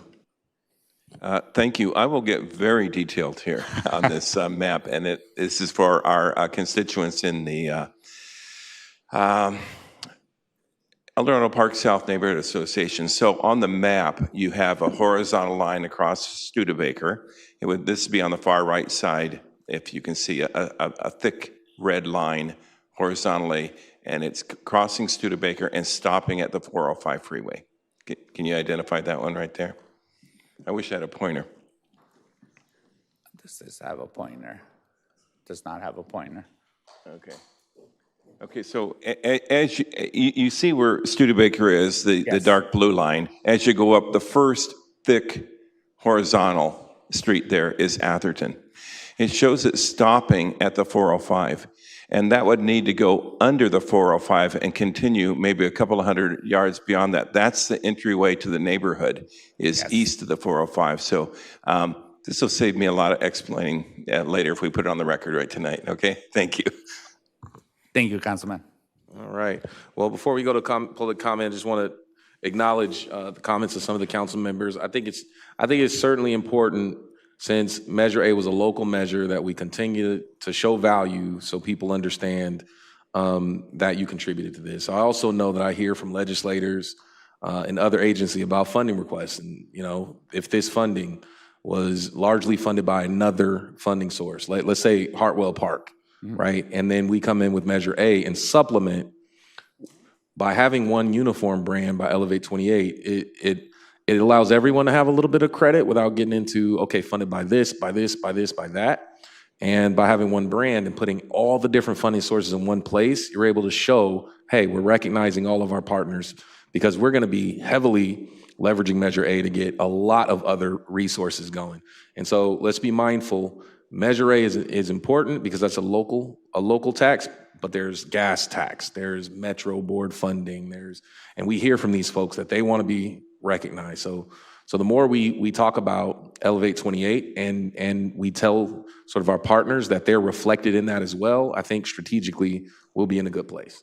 We'll now go to public comment. Sanai Kenfe.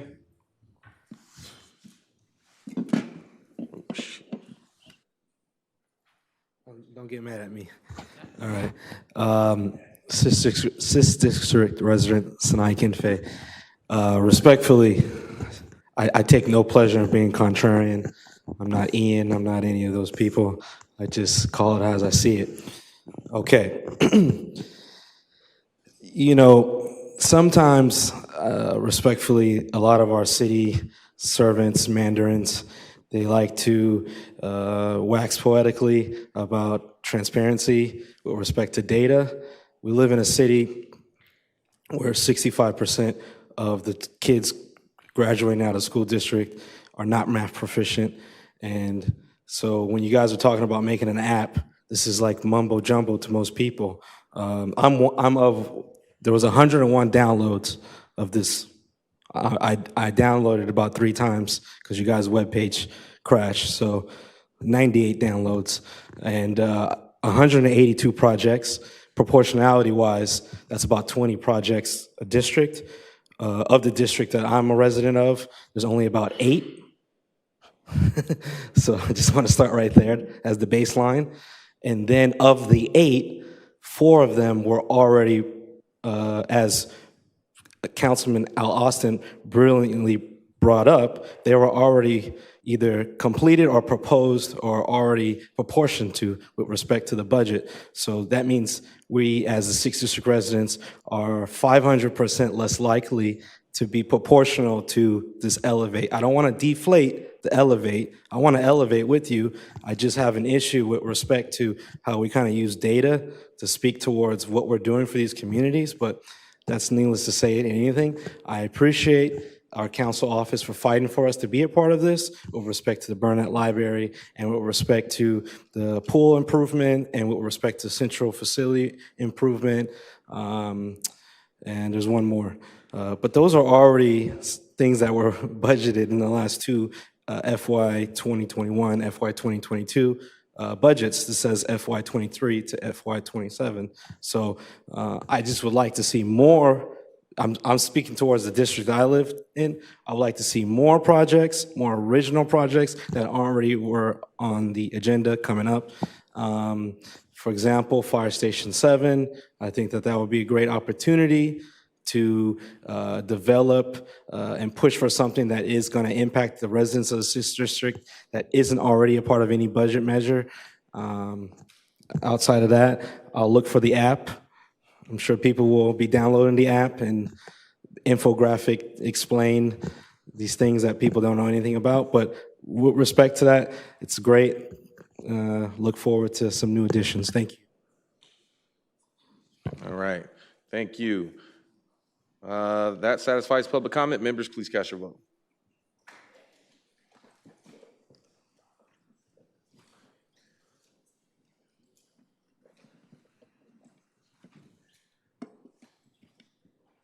Councilman Supernaw? Motion is carried. All right, item 33.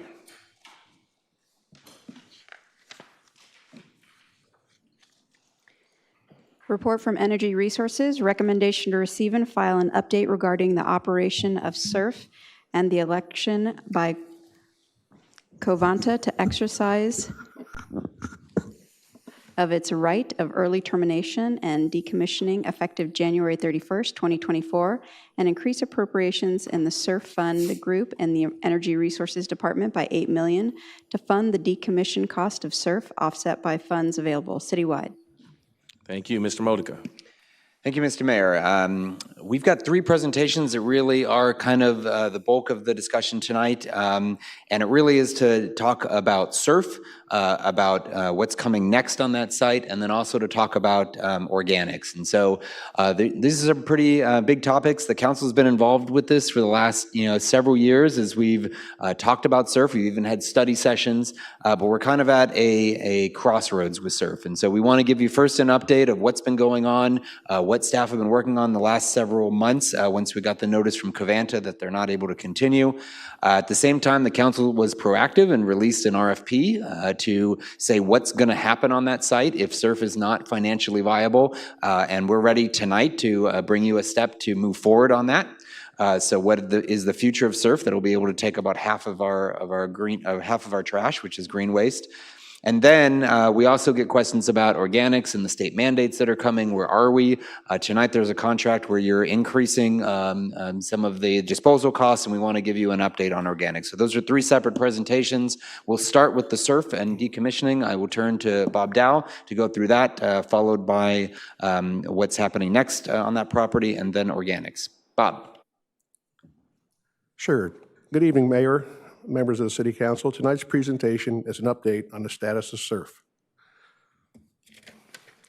For background, the Southeast Resource Recovery Facility, or as we call it, SURF, was a waste-to-energy operating facility located in the Port of Long Beach area, co-owned by the city and the LA County Sand Districts under a joint powers authority with a 2/3, 1/3 split between the city and the Sand Districts, respectively. SURF was originally placed into service in July of 1988 at a cost of $108 million as a 30-year operating facility that has now been operating for over 35 years. In 2017, the city commissioned HDR to perform a physical condition assessment of SURF to identify major capital expenditures that may be required to keep the facility operational beyond its original 30-year design life. The city invested $13.7 million in capital and refurbishments in SURF in FY19 and FY20 based on HDR's recommendations, with the expectation that the facility would be capable of continuing operating through the Covanta contract term of June 30th, 2024.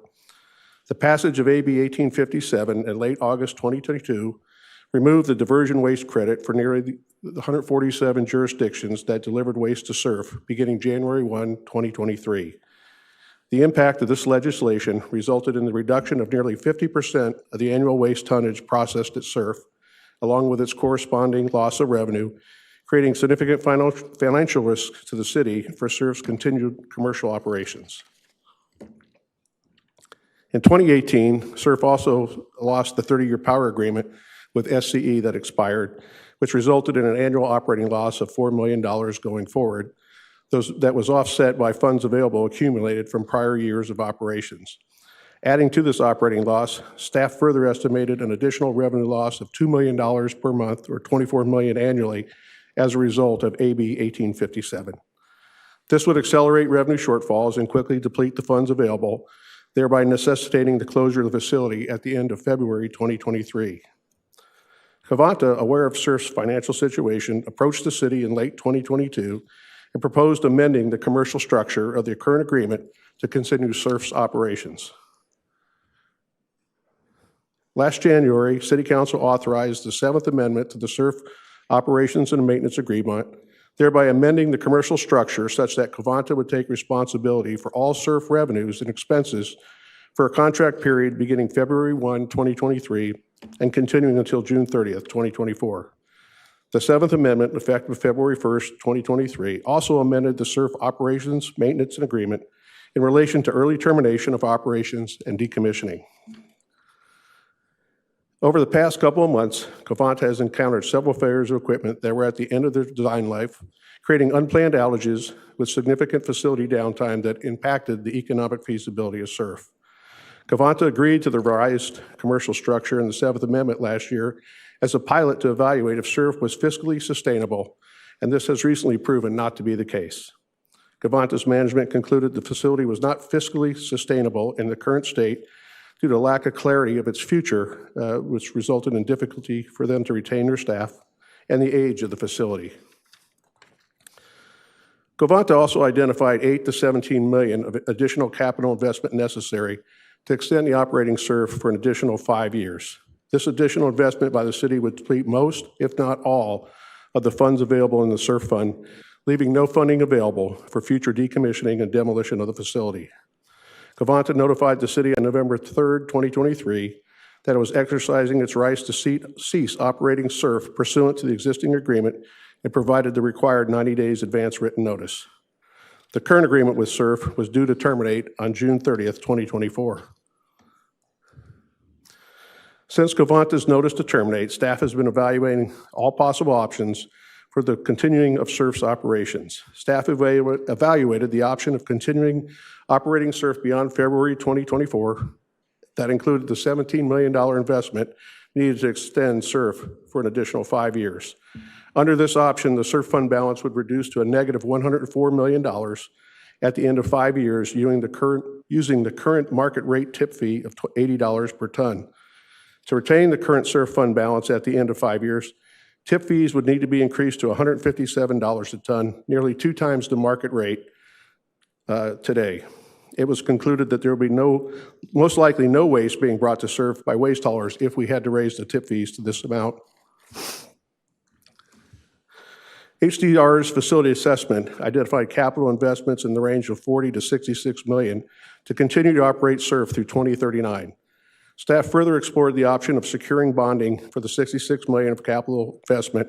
However, given the uncertainty of future revenue streams and the evolving legislative and regulatory environment at the state, it became evident that SURF's operations could not directly support the bond debt and would likely need the backing of the city's general fund to secure the debt.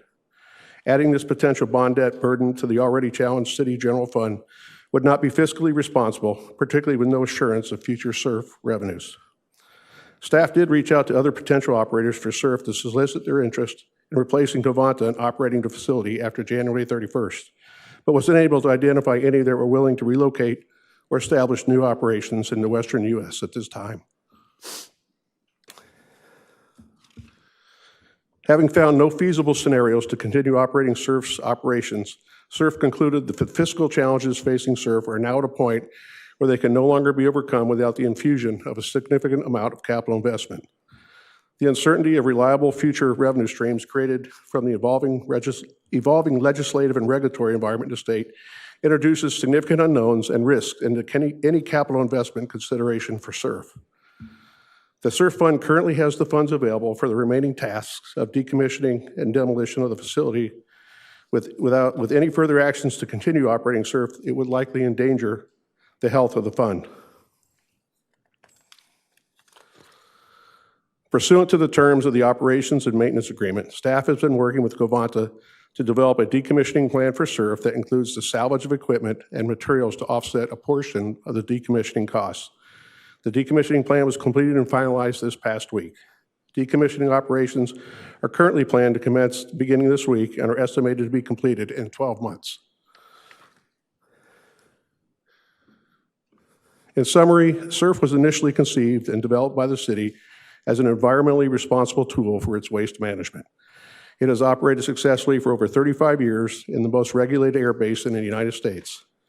Multiple scientific studies have shown that waste energy offers significant reductions in greenhouse gas emissions compared to that of landfilling waste. It has served as a critical tool to avoid landfilling waste after reduction, reuse, and recycling, with every ton of waste processed at SURF avoiding a ton of CO2 equivalent emissions. The proposed new organic waste receiving and processing facility offers many of the same benefits that SURF did at its inception, as therefore the best option for the city to manage its organic waste in the future. And that concludes tonight's presentation, and I'm available to answer any questions. All right, Mr. Modica, did you say we could do all three of these presentations back to back and then 3 votes? Are we able to do that? Yeah, I think so. Then let's go Moving through to all the adjournment, yeah. presentations, and then we'll take public comment and do the votes. Good. All right. That'll be helpful. Let's do the next one. So the next presentation, I'll introduce Jane Hermson. She's our SURF Operations Bureau Manager, so she'll come up and do the next presentation.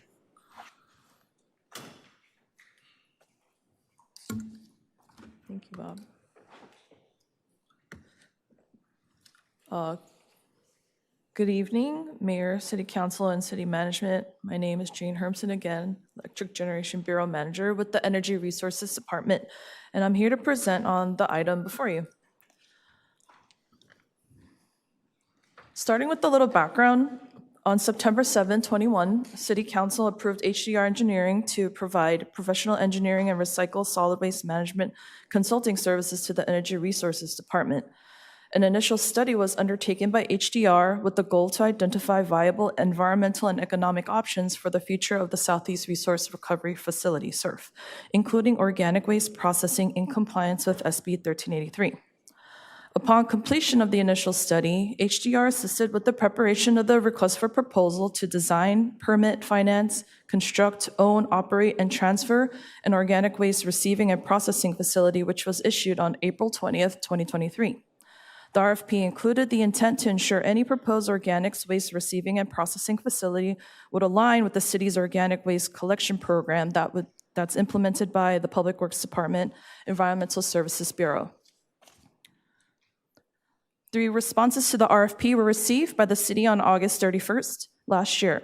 After extensive review of proposals, including interviews and a site visit to their current organics processing facility in operation, the city selection committee determined that Bioenergy DevCo, BDC, of Annapolis, Maryland, was the most qualified firm with which to execute an exclusive negotiating agreement, or ENA. The ENA will provide for the pre-development negotiations and due diligence, analysis of the environmental impacts, applicable permitting, design, preparation of construction plans and specifications, and securing the needed financing to construct and operate the project. If environmental review and negotiated terms are agreed upon, the organic waste flow agreement, ground lease, and any other related agreements will be brought back to the city for approval. So many people may ask, who is Bioenergy DevCo and what is anaerobic digestion? The next slides will cover the answers to those questions. Bioenergy DevCo is an international leader in the design, development, and full-scale operation of anaerobic digestion, or AD systems, and organic waste-to-energy solutions. It was established in 2018 to bring AD technology to the US market. BDC has over 25 years of operational and manufacturing experience with a portfolio of over 250 AD facilities currently in operation in the European Union, UK, Asia, North America, and South America. BDC currently has a plant located in Jessup, Maryland that processes 100,000 tons a year of organic waste. City staff and HDR consultants visited the plant as part of their proposal evaluation and found it to be operating very well. We'll continue to monitor BDC's progress as it expands and develops additional facilities in the US, hopefully including our very own in Long Beach. Anaerobic digestion is a sequence of processes by which organic materials are broken down naturally by microorganisms in the absence of oxygen. As quoted so eloquently by the CEO of BDC, think of what we do as creating an industrially sized cow stomach.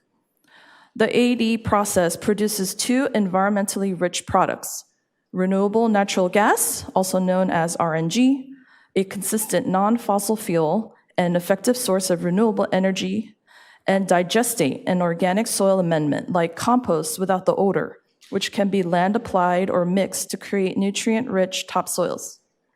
Anaerobic digestion is an entirely enclosed system in which organics are fermented in large cylindrical tanks.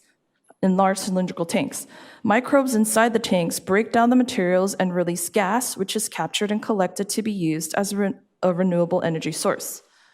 This fermentation process eliminates the need for any type of combustion, thus there is no burning or emissions, which means nothing harmful is released into our environment. AD can potentially reduce 40% of the residuals traditionally held in landfills. The following schematic provides a great visual of the overall anaerobic digestion process and their inputs and outputs. Below is a link to a cute little video that provides a simple overview of what anaerobic digestion is all about, and would encourage everyone to view at home, as we're unable to play the video right now.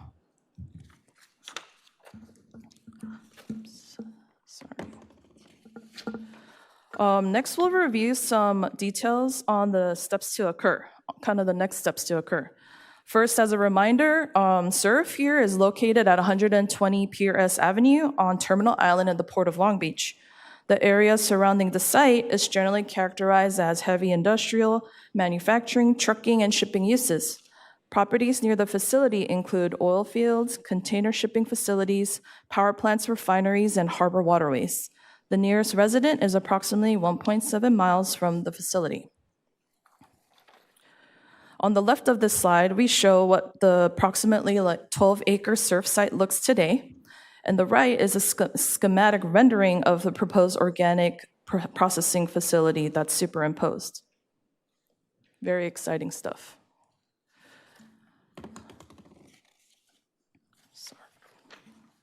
The following are some proposed terms from the RFP we wanted to highlight as benefits to the city, including a reduced processing fee for the city's municipal organic waste, what will be collected in the green bin, of a minimum 50,000 tons a year.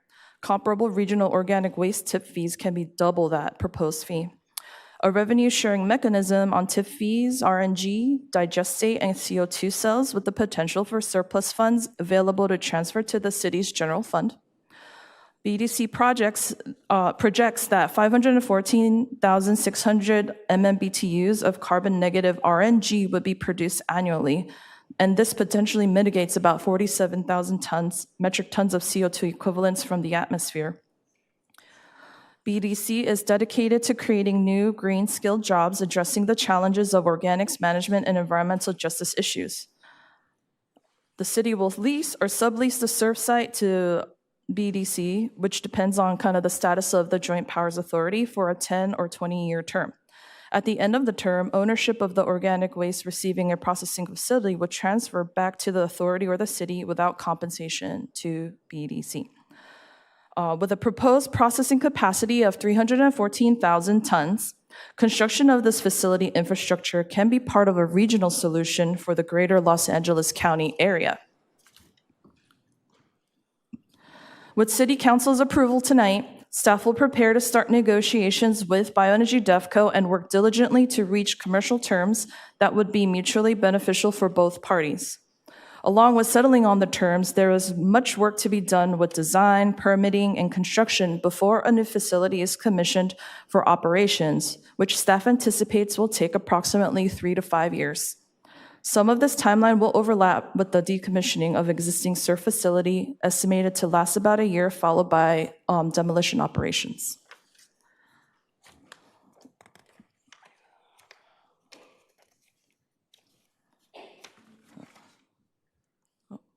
This concludes this evening's presentation, and staff's available to answer any questions that you may have. All right, is there another presentation, Mr. Modica? Is there a third? Yeah, so now we have one more to show you about our collection contracts or disposal contracts and really focusing on organics. So that'll be Public Works. Thank you.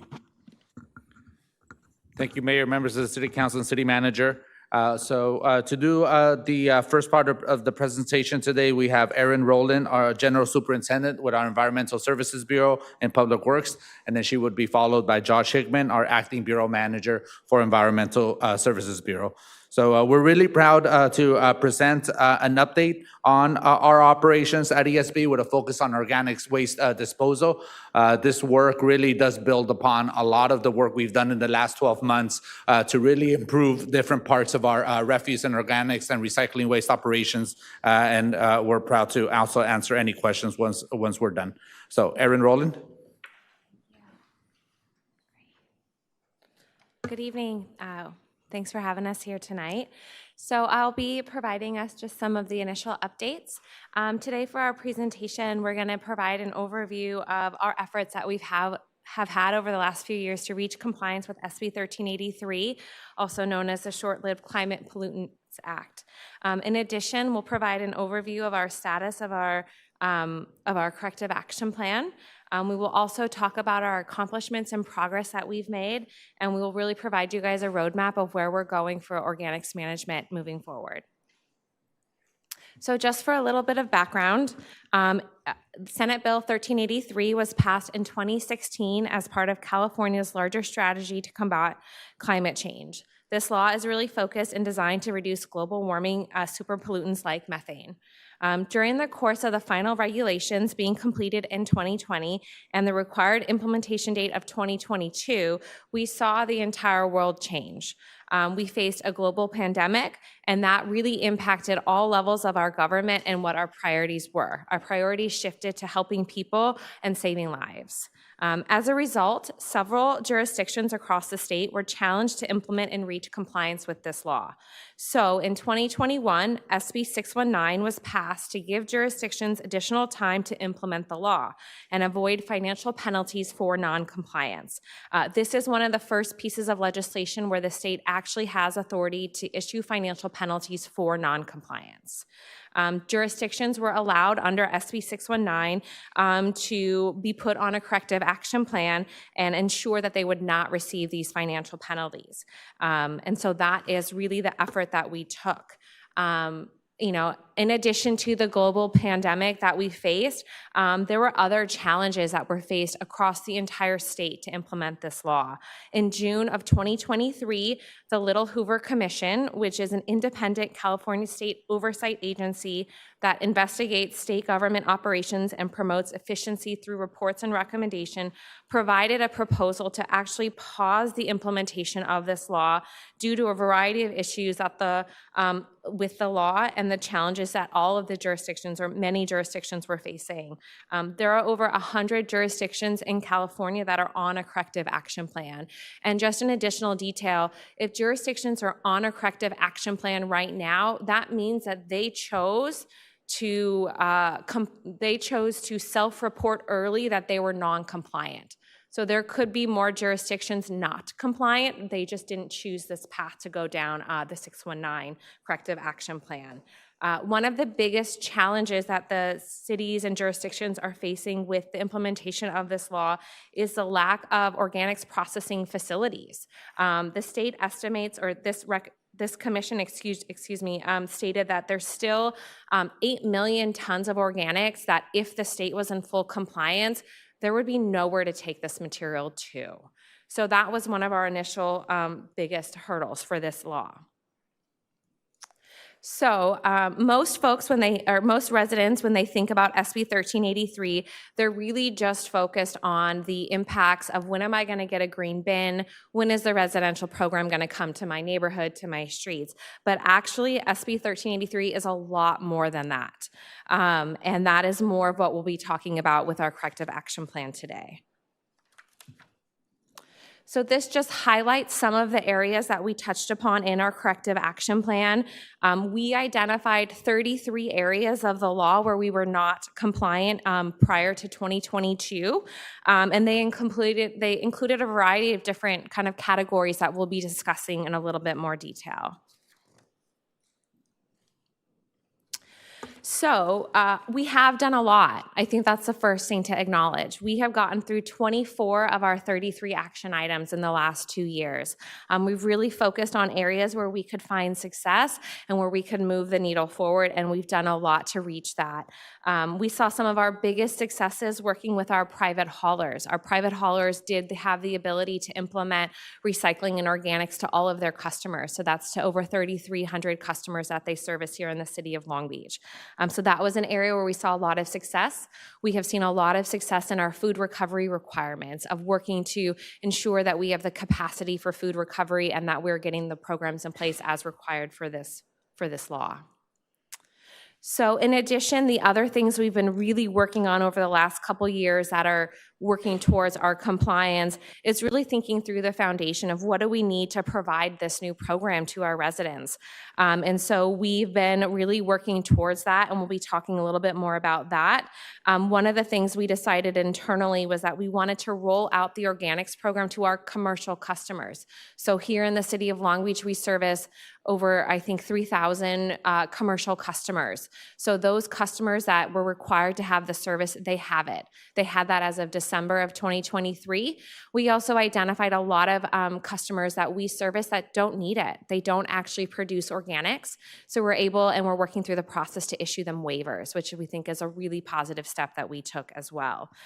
In addition, over the last year, we've really received a lot of grant funding. We received EPA grant funding, which we haven't actually received, but it's coming in March 2024, we expect, but we were notified as a kind of a winner of the grant process, over $1.2 million to support door-to-door outreach to bring this program to our residents. So we will be knocking on people's doors across the city to tell them about this program so they can participate in the program and understand what to do. And next, I'll pass it on to Josh.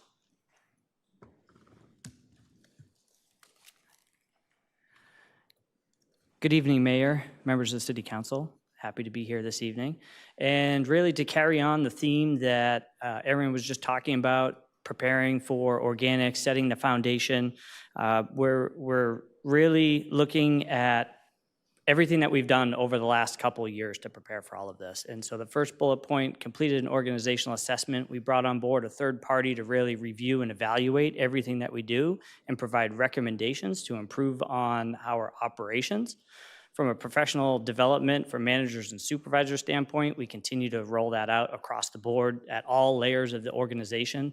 We're fully staffed with refuse operators for the first time in decades, and we're rolling out a whole bunch of different training opportunities for all the ROs, whether it be side loader training, field investigator training, and so on and so forth.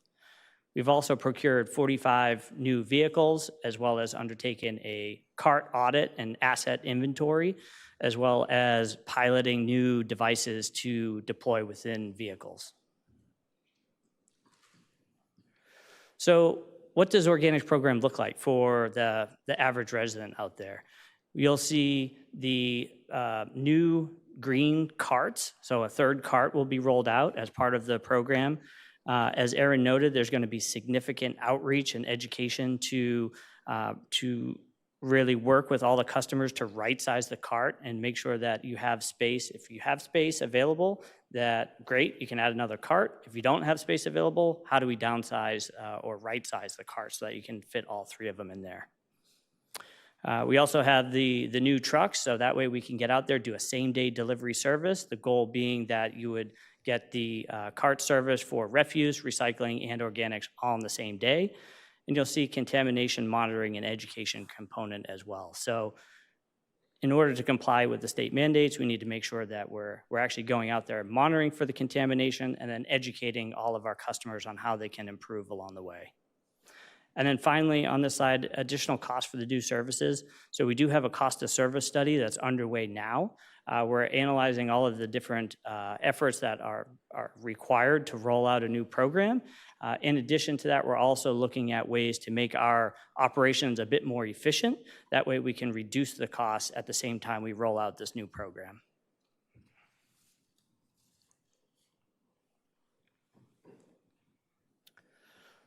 So I won't dive into all the milestones on this slide, but really the intent is to show that we have a plan.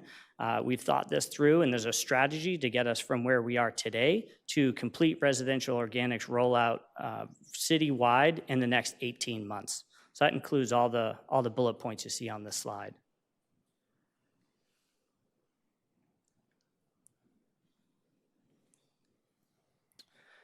And then in addition to the residential organics program, there's also some procurement requirements in the required by the law. So one of those is the procurement requirement to purchase either mulch, compost, biofuel, electricity derived from organic waste. And really the message here is that the way that this is calculated is really quite difficult for us to reach as a city. So the procurement targets are really unrealistically high. So what we're going to need to do is continue to advocate with the different groups to reduce that requirement to something that's a little bit more attainable at the city level, and then continue to work with our vendors to see what we can do to increase the use of these products in the marketplace.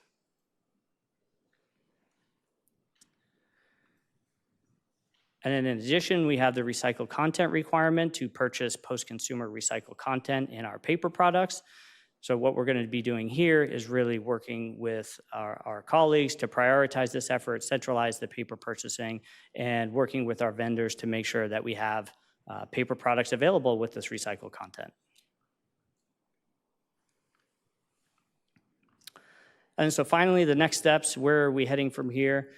First step, request an extension of the corrective action plan that Aaron had noted previously. We've made a lot of good progress. We want to continue on that progress. Rolling out the organics program over the next 18 months or so. We want to continue to train, promote our staff. We've got a lot of great opportunities upcoming. Continue to implement the regulations, the education, the outreach, and then rolling out some key performance indicators using technology and data to basically provide information back to us from what's happening out in the field so we can make our operations that much more efficient. And finally, determining the fees. What is it actually going to cost to provide this new service and this new program to our residents, and come back to you with more information on that. All right, that concludes the presentation and available for any questions. Okay, thank you very much. We'll now take it behind the rail. We'll do council discussion, then we'll do public comment and take 3 separate votes. Let's start with Councilmember Duggan.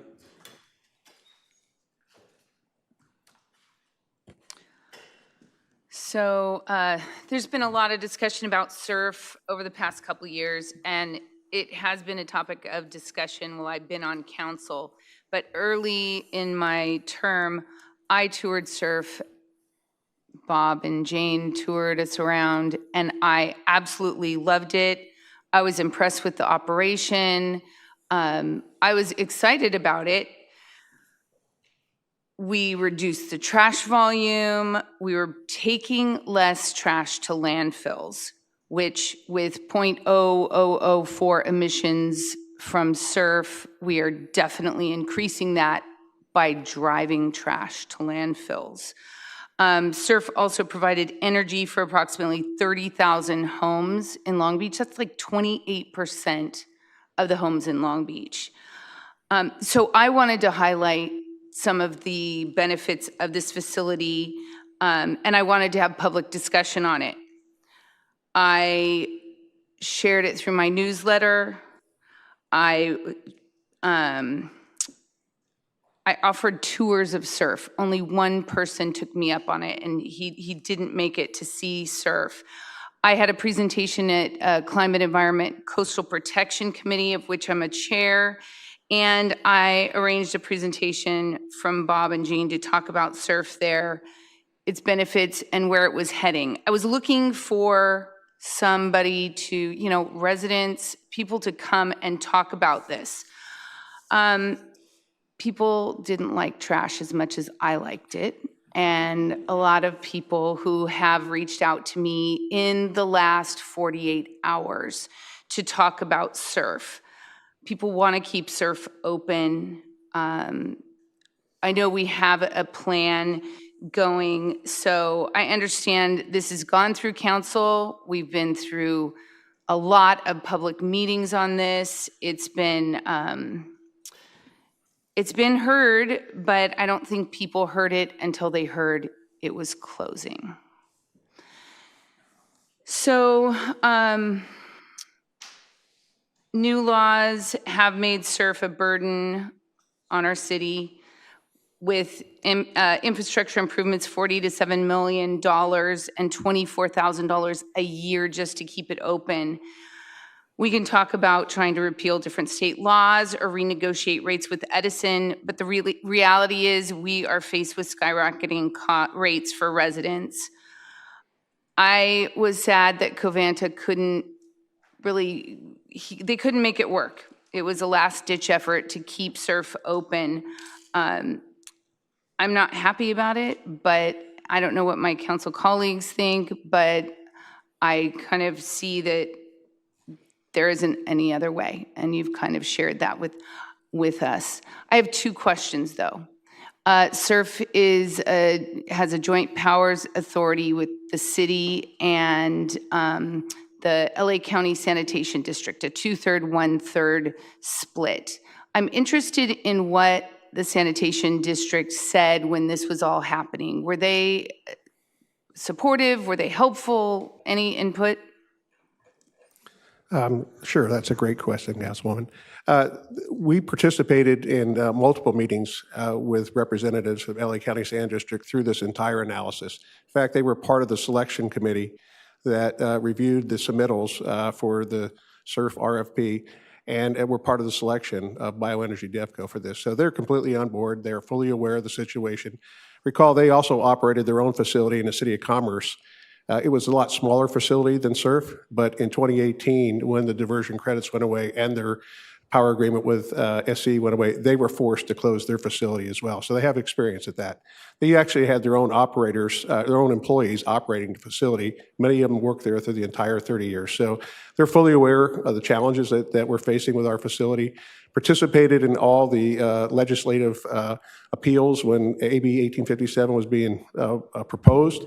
Wrote several letters of opposition, but to no avail. So yes, they have been fully integrated into this process and are fully aware of where we're going to be. We're going to have another JPA meeting, I think, in a couple weeks, and that time we'll brief all the members of the JPA on everything. The next question I have is, was there an analysis prior to, like within the last couple years, about what the economic impact will be to ratepayers here in Long Beach with the increase, with not even with organics, just with us having to take trash to the transfer stations and pay for it to go to landfills, possibly from Orange County or San Bernardino County or down to out to Arizona eventually? Yeah, I think Josh could be best able to answer that question because that's where the rates are established in ESB, and that's his specialty. Thank you. Yes, thank you for the question. As far as the rates and where they're headed, so part of what we had talked about in the presentation previously was a cost of service study. That cost of service study is underway right now, and that's going to allow us to come back to you with the information that you're asking for. Currently, right now, that is, we are projecting it's going to go up. We just don't know how much. And what we're trying to do to offset that is looking at those efficiencies that we had talked about, whether it be technology or bringing rerouting and some other avenues. Some of the questions that I got from folks who did not want SURF to close, again, this is within the last couple of days, they wanted to know if, even though it's a $2 million loss per month potentially for SURF, have we looked at the long-term effects of the cost increase? Even if we didn't have organics, was that taken into consideration? I know we have big infrastructure investments, et cetera, but was that taken into consideration? I'll try to answer that as best I can without having full understanding, but the tip fees that we charged ESB when they brought it to SURF was about 30% lower than what you're going to see with an additional item brought forward tonight. But they brought approximately $12 million tip of cost to SURF that they paid SURF.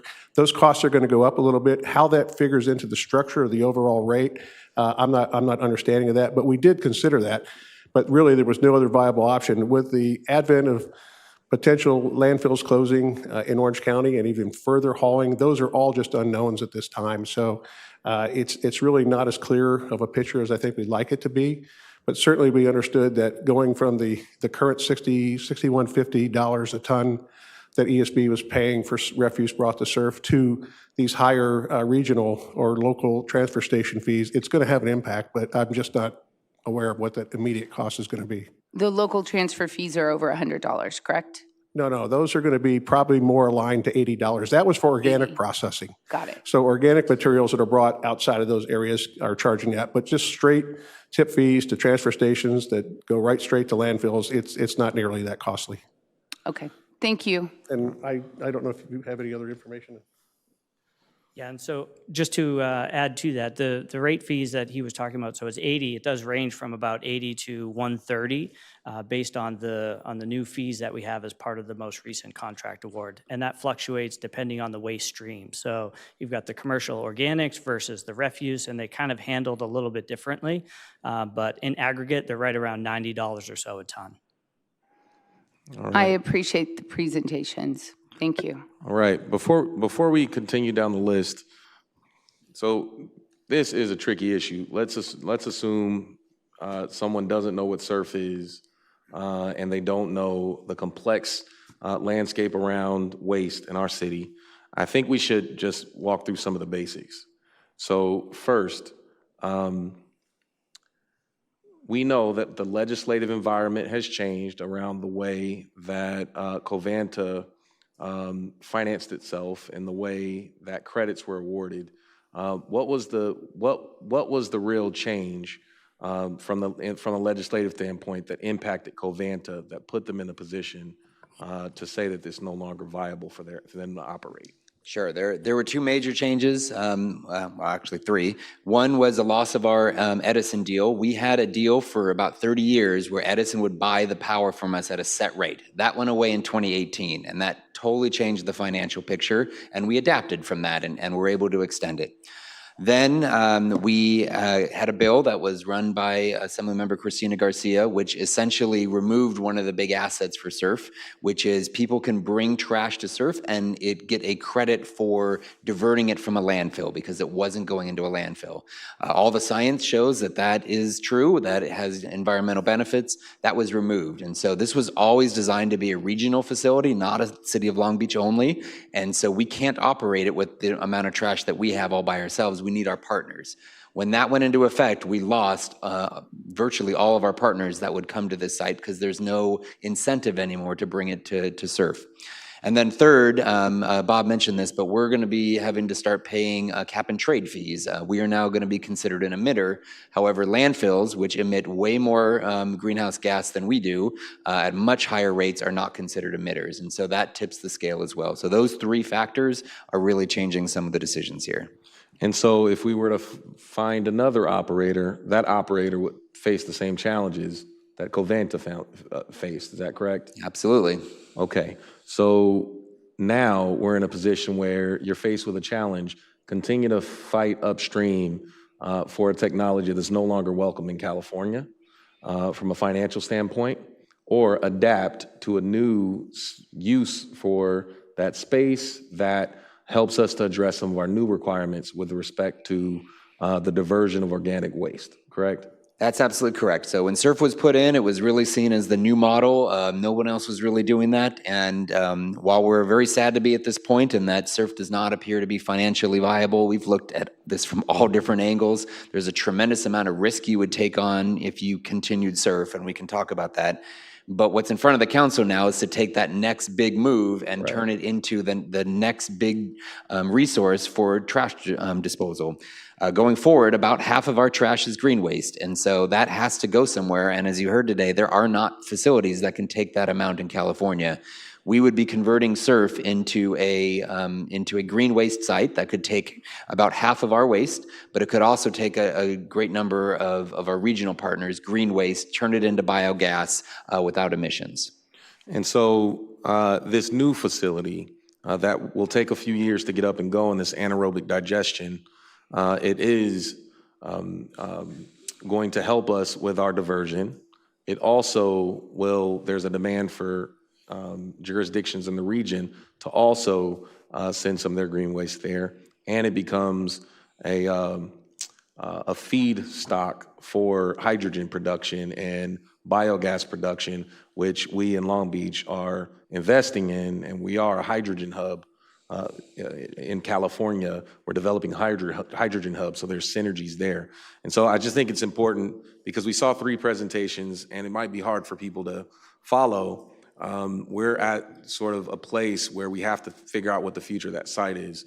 Anaerobic digestion, green waste, all of those things. We have an opportunity here to create a new facility that will have new jobs in that space with clean technology to help us meet some of our waste needs just in time for the state mandate on green waste diversion. And let's just complete the thought here. The timetable of the last presentation was really when we will begin to see that diversion, that third green bin for folks to keep their yard trimmings and their food waste. And hopefully, if this all works out, we will be able to keep that locally instead of creating more CO2 and more emissions by trucking that to a different community or to a landfill. Yes, in the interim, we have to start now. So we have that's what's in front of you tonight is to start creating those contracts of where that refuse will go, including the green waste. I think you heard in the presentation it'll take between 3 and 5 years to actually build the site because this is a big investment on that site. And so we got to figure out that interim. But in the very near future, our green waste would be able to go to this facility here locally, not have to be trucked, and then turned back into environmentally safe fuels. Thank you. So that was important just to walk through because sometimes the presentation can get a little confusing. So now we'll go back to the council. Councilmember Exodi. Thank you for that, Mayor. I think that kind of lays out the journey that we've gone on for the last couple of years with the SURF facility. And so I was just going to say kudos to staff for basically making kind of lemons or lemonade out of lemons when it came to the SURF facility. I just had a question about the procurement slide. So we need about 500 tons, or we produce about 500 tons of mulch, but they want us to purchase back somewhere around 30,000 tons of mulch. Is that what I was looking at? Yeah, that's the first time I saw that slide, but one of the products that's produced from the proposed bioenergy DevCo endeavor is they do create a digestate, which is the mulch. And so that would be available, I'm sure, when we sit down and go through the commercial structuring terms and so forth. We'll have an opportunity to procure some of that, hopefully maybe at a reduced rate to meet the city's requirements. It's quite a lot of digestion. I think it's more than what they're asking us to buy, if I remember the numbers correctly. But it is an opportunity that will be explored through the E&A with BDC. I'm sorry. And just out of curiosity, how might a municipality who buys back that, how would you use that amount of mulch? Aaron? Aaron can try that. So the calculation is based on our population. And so being Long Beach is a very large city, as you noted, the procurement requirements are massive. So smaller cities or non-coastal cities, they might actually have space to put all of that compost and mulch. We're not even sure that if we had that much mulch, we'd have somewhere to put it. So that is why I think the larger priority is to look at a legislative change and to look at, really setting an expectation that is possible for coastal cities and larger cities to reach. But I think some of the insight that Bob shared is all things that we're looking at. Understood. So apparently we're going to need the Great Wall Yes of in My Mulch. Backyard program. So we need the MIMBY, the Mulch in My Backyard program. We might need that times a few. Yes. Okay. Thank you so much. Okay. Thank you. Councilmember Sarr. Yes, so I have a question about, SURF's transition around the employees. Like, how many are currently working, and what will be happening to their transition, and how are we supporting them? That's a great question, Councilwoman Sarr. So we've gone at lengths to meet with Govanta. They currently have approximately 10 vacancies, I believe, and of the remaining employees, there will be effectively 10 layoffs of employees. The remainder will be offered the opportunity to work through the entire decommissioning period, and they are anticipated to receive some retention bonuses to do that. That's going to be our biggest challenge, is keeping qualified, knowledgeable staff through the decommissioning. But Govanta has gone to great lengths to ensure that we've enlisted the support of Pacific Gateway to go out there and to meet with those folks through Covanta's HR department. So we're looking for a transition for them. But unfortunately, because of the timing constraints, even if we are successful and have it decommissioned by the end of the year, it's probably going to be several years before the facility will be up, and whether those people would even be qualified to participate in positions with BDC, we don't know at this point in time. But there'll be a several-year time lag before that opportunity presents. So for all purposes, at the end of this year, there would no longer be any Covanta employees, but we'll do our best to involve them with Pacific Gateway and look for opportunities. We're already providing them job descriptions that may align with some vacancies that they're aware of. So we're doing everything we can on our end. So that's all we can do at this point. Yeah, I'm hoping that we can connect with other municipalities that may be able to do training to ensure that we can transition them. So thank you for that. One of the other thing is, it's really sad to have had a facility that's done so much for our city. And I think maybe Tom thought I was joking, but I think we may need to have like a farewell surf ceremony, because there are people who've dedicated their lives. At one point, it was an amazing facility, technology wise, it was innovative.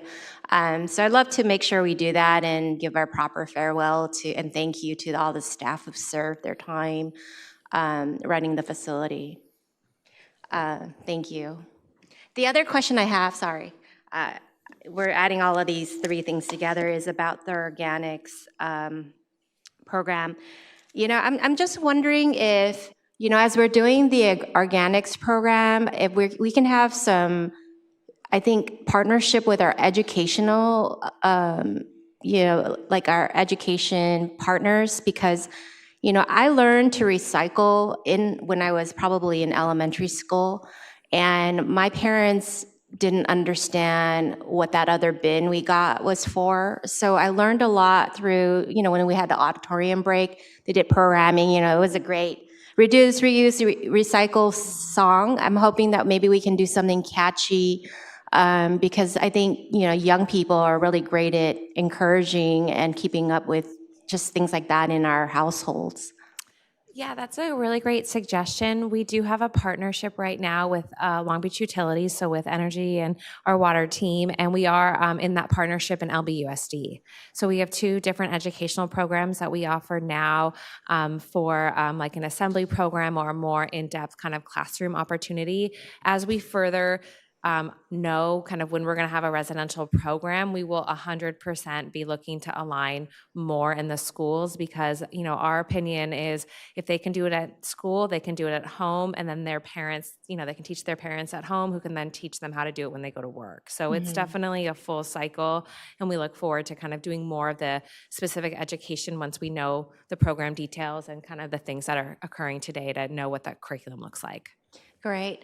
The last thing is I know that it's going to cost us a lot of money to figure out how to do this programming, but I think that incentives or rewards always is encouraging for residents to do things. So I don't really have any ideas right now. I was just thinking, well, what would get me excited would be to get like mulch actually. Yeah, I think but I know that's not really like an incentive for other people because I'm a gardener, so. Yeah, I think we'll look at neighborhood competitions or other kind of creative things that we're seeing other cities do. I think there's a lot of way to spur engagement and participation in a very fun, rewarding sense, and that's what we want this to be, a very positive interaction every time they do something correctly. Yes, that's great to hear. I hope that we will make sure it's positive because it's going to be messy for a bit. Thank you. Thank you. Councilman Austin. Thank you. This has been a great discussion, and I'm glad that we combined all 3 items into one. I'll just tell you, I've been on the council for a while, and I think I've been on the surfboard for most of it.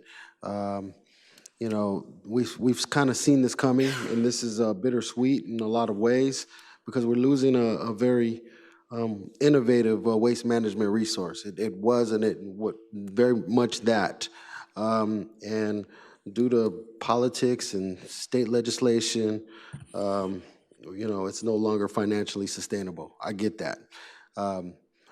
We've fought the good fight as a city in Sacramento year after year after year to extend SURF, to extol its virtues, to try to educate legislators and anybody who would listen that we had a real resource here in the city that could have, I think, gone a long way to meet many of our goals related to climate, greenhouse gas reduction, right? The logic still does not make sense to me how we are closing SURF. We're going to truck, you know, tons and tons of garbage miles and miles away to landfill, bury it, and then produce methane gas into the atmosphere, into the environment. But, you know, the trade-off is we were probably emitting a little bit of air pollutants as a result of, with scrubbers, right? High-tech scrubber system that really protected our environment in many ways. The efficiency just made sense. But, okay, so we're here. The sweet part is that there's the city and our team has come up with a way to pivot, right?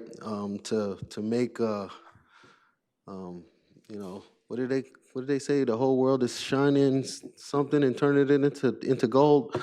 Yeah, you know that famous quote from The Wire. But anyway, we're going to turn it into gold, right? So we'll use the laws and turn it into turn it into an organic waste facility. I think what I'm really interested in, and I think the public should hear, if we haven't really gone into depth with that, is understanding what the timeline for decommissioning is and the development of this new waste management facility or organic waste management facility.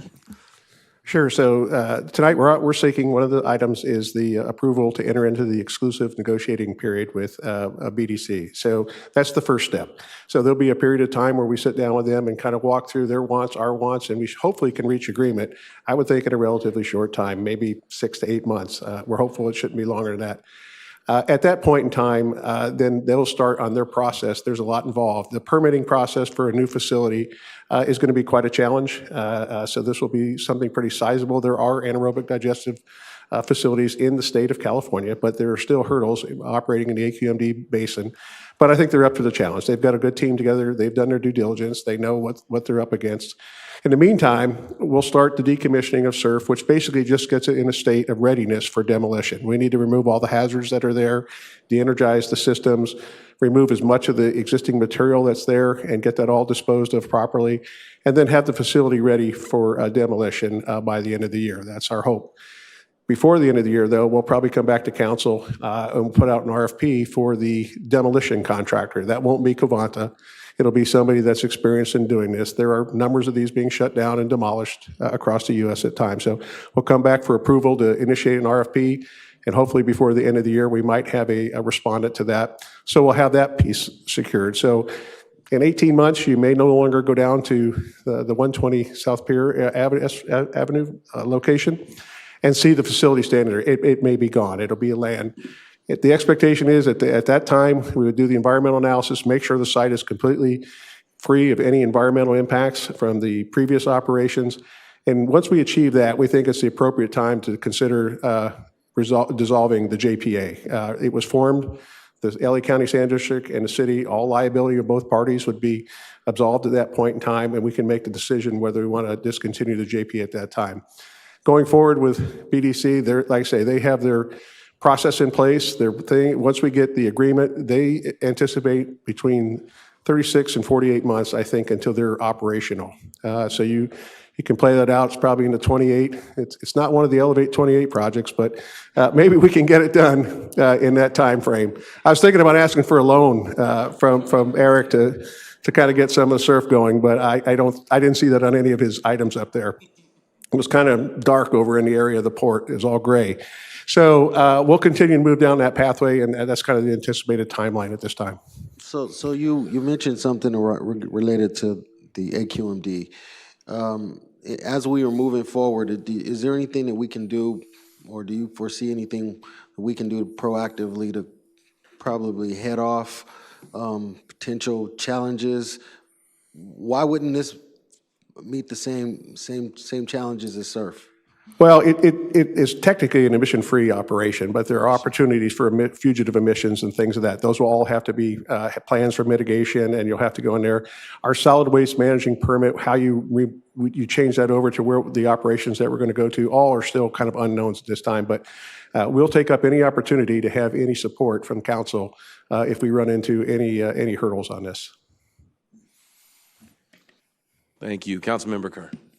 Yes, thank you to staff. I really appreciate the work that you have all done to be ready for today. And I think Councilman Austin put it perfectly in talking about the history, and this happened before I was on council, but I visited SURF as a parent and PTA member doing green team work with our schools way back in 2011 or 2012, and really getting that education on what an asset it is to the city. And so the unintended consequences of trying to do the right thing is that we're going to emit more emissions trying to get rid of our trash, from trucking it to storing it underground. And so it's a tough day.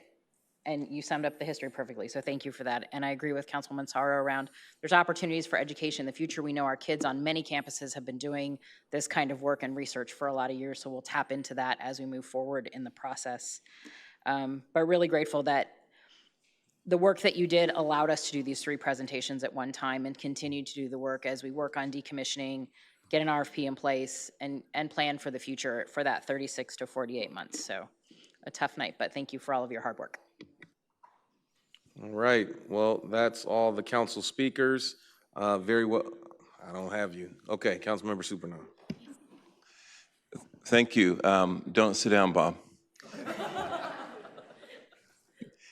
Thanks a lot. So, Councilman Austin, thanks for reminding us about the board. It feels like, I don't know why this word isn't out there, because I think I've served on the board for like 8 years. I might even be the current chair, but I'll find out in a couple of weeks when we meet. I think you are. To Councilwoman Duggan's point about not being able to get interest out there in the public, So if it's been 8 years, I can remember a member of the public attending 2 of the meetings, and it was the same guy. So we don't have a lot of public interest in it. But the idea that this was coming to an end has been around for a long time, I think as long as you've been with the city. And I do recall when, around the time you first started, that we had some major repairs to do to the facility just to keep it going. But we voted as a board to do that. So I guess my question would be, if you had a major infusion of cash or bonds or whatnot to keep this thing going, you still have major challenges in operating it as it stands now. So there would be ongoing investment in that, is my guess. Would that be accurate? That's correct. And the EPA and both EPA and AQMD are looking at further reducing the NOx emissions from the facility. It's already 60% below EPA standards, but they want to see that further. So that piece of equipment is an SCR equipment. They run for a facility that size anywhere between $40 and $60 million. So that's just an additional capital expenditure that isn't contemplated in any of the numbers and things that were brought before you this evening. So it's just getting harder and harder and harder when you have a stationary emission source to try to meet some of the requirements and challenges out there when they believe that a zero waste approach is probably the best way to go about it. But it's just it's going to be a huge hurdle for not only the state, for the nation to overcome if you really wanted to model the zero waste. And that was the premise of AB 1857, was a zero waste thing, which is not easily achievable, and it really doesn't exist today. I think some of this composting and mulching that we all want the residents to do that's in the solution for zero waste. But to think that every resident is going to do that's why organic solutions, such as the one we propose this evening, go a long ways towards meeting some of those. So Councilmember, I think you hit it right on the head, which is the unknown is the X factor is the risk. Like what we presented to you today is what we know. We know those are the costs. What we don't know are the risks. And so we have at least $60 million we'd have to invest if we want to keep this going for many years. But we don't know what new requirements are coming and new technology and other things that'll fail. So that really is the X factor. I think you mentioned that very adeptly. Okay, well, thank you. Yeah, that was exactly my point I wanted to make. So thank you for standing up again, Bob. We appreciate it. All right, let's go to public comment. We have one speaker, Sanai Kimfe.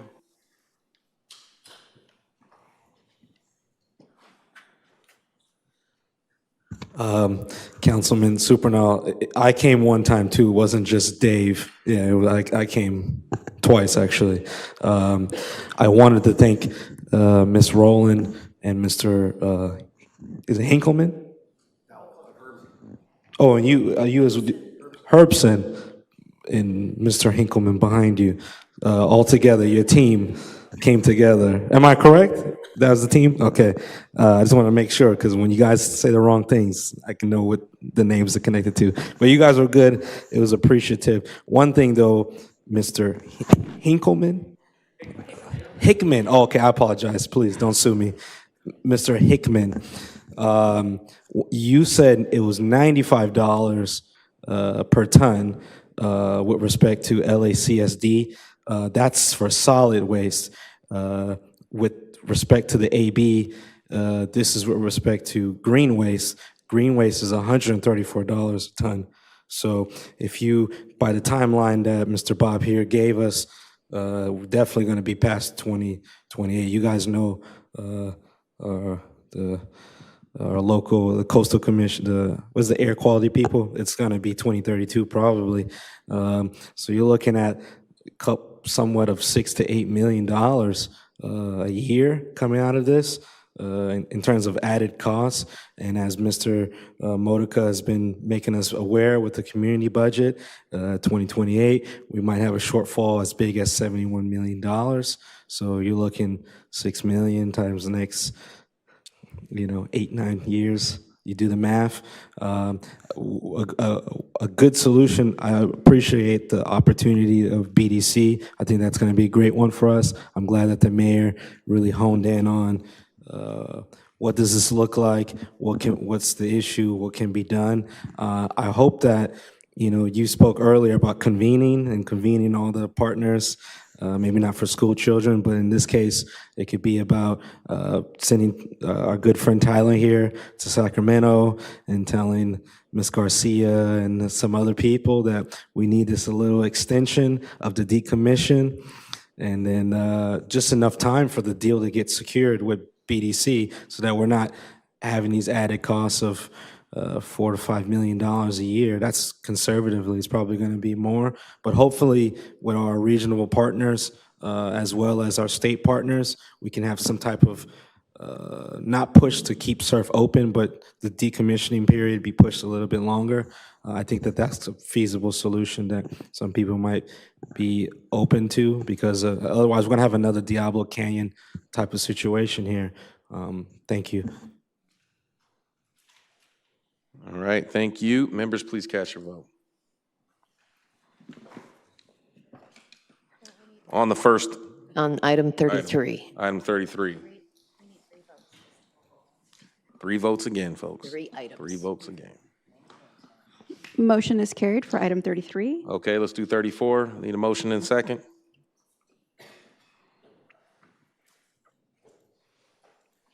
You should probably read it, actually, because I don't think we read 34 and 41. So read it, please. Item 34 is a report from Energy Resources, recommendation to adopt specifications and execute an exclusive negotiating agreement with Bioenergy DevCo for an organic waste receiving and processing facility on the SURF site located at 120 Pier S Avenue, Long Beach, California, for a period of 1 year with the option to renew for 2 additional 1-year periods at the discretion of the city manager, citywide. Thank you. It's been moved and seconded. Members, please cast your vote.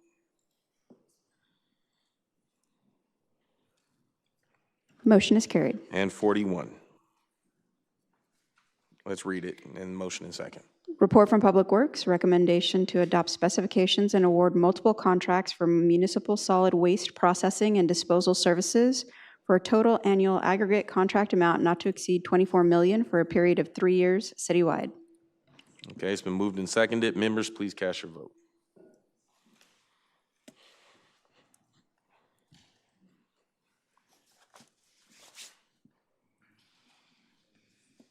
Item 34 carried, and item 41, let's see.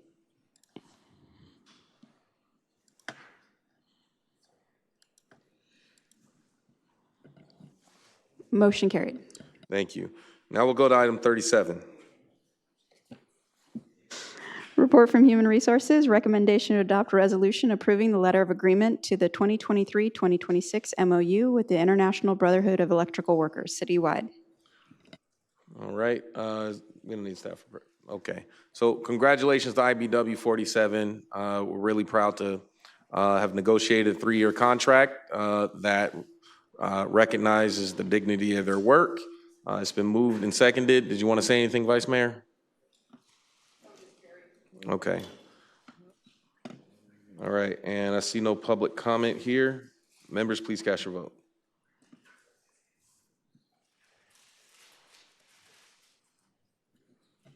Councilwoman Rixote? Motion is carried. Thank you. 38, please. Report from Human Resources, recommendation to adopt a resolution approving the 2023 to 2026 MOU with the Service Employees International Union Local 721, citywide. All right, well, we're proud to have negotiated a contract, a historic contract with our refuse workers here in Long Beach that recognizes their contributions to our city and significantly enhances their ability to make a living wage here in our city. So we're really proud of their work. Congratulations to them and to SEIU 721 and everyone, all the bargaining team members. It's been moved and seconded. I see no public comment. Members, please cast your vote. Motion is carried. 35. Report from Energy Resources, recommendation to approve and adopt the Long Beach Unit Annual Plan, July 1, 2024 to June 30, 2025, citywide. All right. We're going to take a staff report. Just so we're clear, this isn't the 5-year plan. It's the annual update of the plan we already approved a year ago. So let's have a brief staff report here. Yes, good evening. Tonight's staff report will be given by Scott Biagiotti, the Oil Operations Bureau Manager. Hello, Honorable Mayor, Vice Mayor, and council members. The item before you tonight seeks approval for adoption of the Long Beach Unit Annual Plan for the upcoming state fiscal year beginning July 1st, 2024 through June 30th, 2025. Approval of the plan is in accordance with Section 5, Chapter 138 of the Statutes of 1964, First Extraordinary Session, and by law must be submitted to the State Lands Commission at least 100 days before the beginning of the state's fiscal year 25, which begins on July 1st, 2024, making the deadline March 23rd, 2024. This year's plan was developed to ensure its alignment with the current fiscal year 24 to 28 program plan that was extensively reviewed and adopted by both Council and the State Lands Commission last year.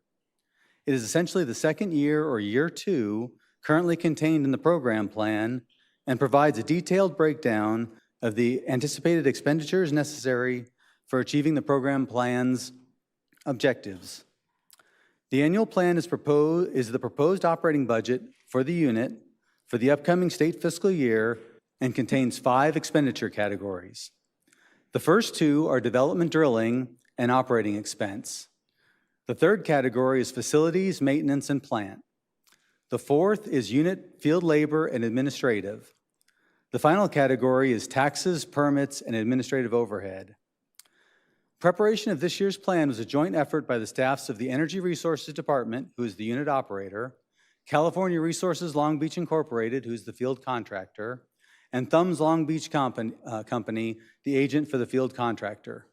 The State Lands Commission has already conducted a preliminary review of the fiscal year 25 annual plan presented this evening and found it to be in alignment with the current program plan. It should be noted that the total budget expenditures of $303.8 million in the plan is 3.9% lower than the fiscal year 25 budget of $316 million set forth in the program plan. This is primarily due to reduced operating expenses.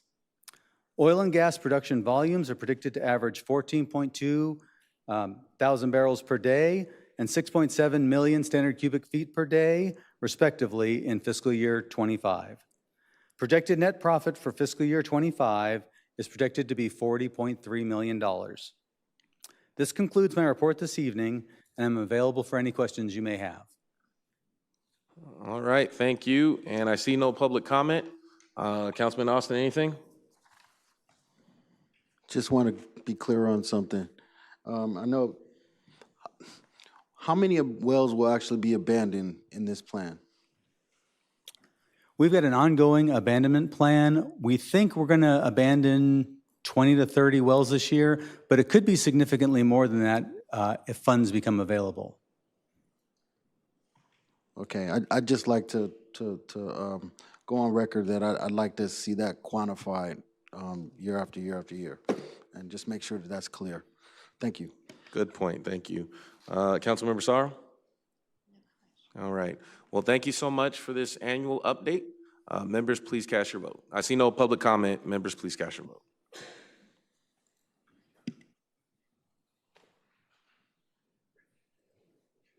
Motion is carried. Thank you. Now 36.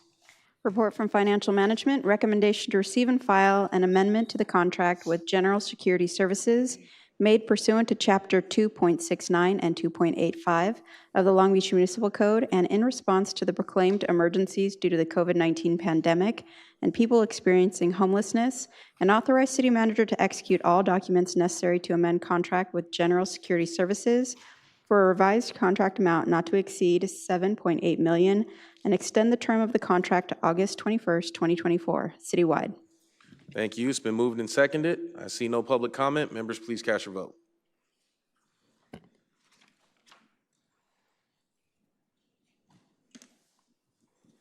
Councilwoman Sorrow? Motion is carried. Next is item 40, please. Report from Public Works, recommendation to adopt specifications and award contracts to multiple companies for as-needed architectural, landscape, architecture, and urban design consulting services in a total amount not to exceed $60 million for a period of 3 years, and authorize city manager to execute all documents necessary to enter into the contracts citywide. All right, well, we need these consultants to do a lot of that good infrastructure work we talked about earlier. I see no public comment. Members, please, wait, it's been moved. Let's see, yep, moved and seconded. No public comment. Members, please cast your vote.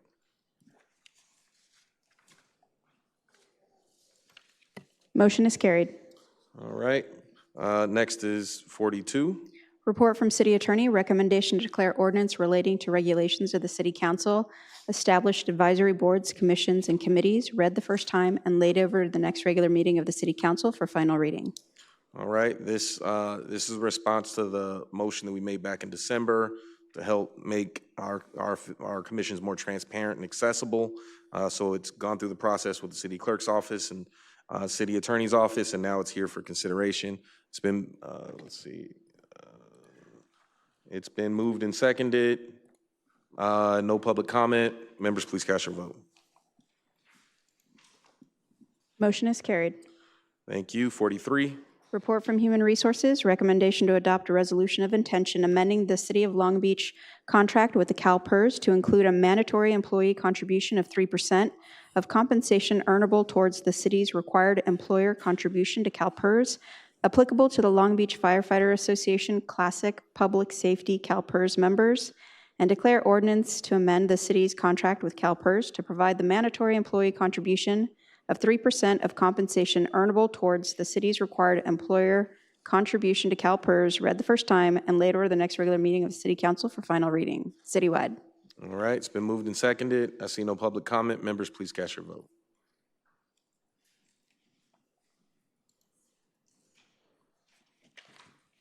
Motion is carried. 44.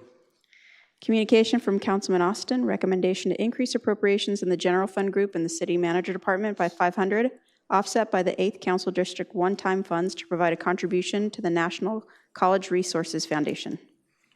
Thank you. It's been moved and seconded. I see no public comment. Members, please cast your vote.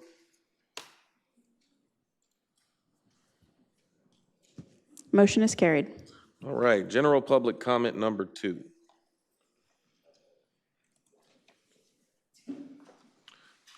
All right, I see one member of the public signed up, but I do not see him here, so I'll call the name, Ray Lawson. All right, we'll now move to announcements and adjournment. We have a couple adjournments here. So first is a memory of Cletus Anderson. We're gonna go to Councilman Austin.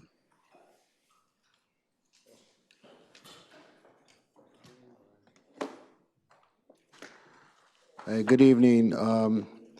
In honor of Black History Month, I think it's important that we recognize, those trailblazers who are no longer with us. And tonight we honor and close in the honor of Cletus Anderson, who was the founder of VIP Records.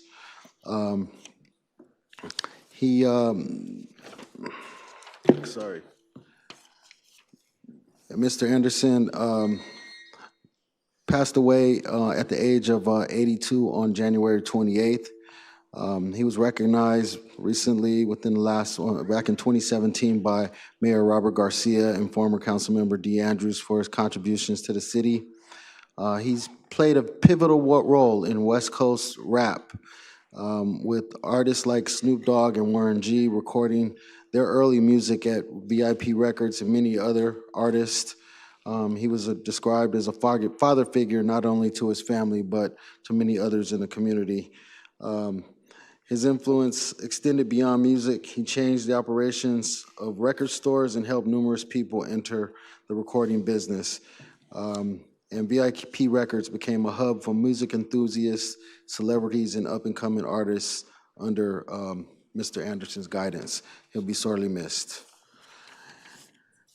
Thank you. I'll just add my condolences as well to the family. Mr. Anderson is recognized as putting Long Beach on the map, and many people may not know he's credited for producing the first ever rap record recorded on the West Coast, recording Ice-T's first single. And we all know about his work in launching the careers of Snoop Dogg and Nate Dogg and Warren G. So he will certainly be missed, and we acknowledge his contributions. Next, I want to turn it over to Councilmember Sorrow for recognition of Carl Weathers. Yeah, I too would like to add my condolence to the Anderson family. And I would also like to adjourn in memory of Carl Weathers. Carl Weathers was born on January 14, 1948 and passed on February 1st. He was a former NFL Raider linebacker, an Emmy-nominated actor, and an alumni of Long Beach Poly as well as Long Beach City College. You know, it's truly inspiring to see a former District 6 Poly graduate and Long Beach City College student athlete to be such an exceptional and inspiring human being who lived an extraordinary life. You know, I grew up watching him as Apollo Creed in Rocky, one of my favorite movies, and earned an Emmy nomination for his role as Greef Karga in The Mandalorian. Sorry, I butchered it. Through his contribution to film, television, and sports, he has left an indelible mark, and his legacy will continue to inspire future generation in the 6th District and beyond. And my deepest condolence goes out to the entire Withers family in this difficult time. All right, thank you. And I'll also just extend my condolences to the loved ones of Carl Weathers. Great career. He's definitely shows what a kid from Long Beach can do when they reach their full potential. Thank you. Next is Councilmember Rick Sodi. I also want to thank my council colleagues for those adjournments and also want to share my condolences with those families. I just have a few announcements to make. First, I'd like to invite everybody out to the Star King Neighborhood Association meeting. That is tomorrow, Wednesday, February 7th, from 7 to 8 p.m. It will be held at 200 East 68th Street. I'd also like to invite the community out to the NAM Neighborhood Association meeting. That will be on Thursday, February 8th, from 7 to 8 p.m., and they will be meeting at 4230 Artesia Boulevard. And I am very happy to announce that this Saturday, I will be hosting my first State of the District on February 10th. It will be at the Doris Topsy Elverd Community Center at 6301 Myrtle Avenue from 10 to 12 p.m. We will be talking about some really fantastic things that are be coming to the 9th District, so please join us. If you have any questions, you can email my office at district9@longbeach.gov. Thank you. Councilmember Kerr. Yes, and after you're finished with Councilman Rick Sodi's State of the District, I'd love to invite you to continue celebrating Black History Month this Saturday, February 10th, here at Long Beach City College for their free event, Public History, Private Memory, The Legacy of Ellen and William Craft, a discussion of history through the collaborative viewpoint of author and historian, as well as descendants of the family. Parking admission are both free, and the event begins at 2 p.m. If you're looking to get out once the weather clears up, I invite you to shop small and support local vendors this weekend at one of 3 pop-up markets in 3D5 this Saturday the 10th from 10 to 2, the first ever Norse Village Market at 4145 Norse Way. From 11 to 3, there's Parkview Village's second Saturday block party at 5423 East Village Road. And from 12 to 5, there's a Valentine's Makers Market at the Long Beach Exchange. So come on out and get your Valentine's shopping done here in District 5. All right, well, thank you so much. That concludes our agenda. This meeting is now adjourned. Thanks for joining us. Have a good night.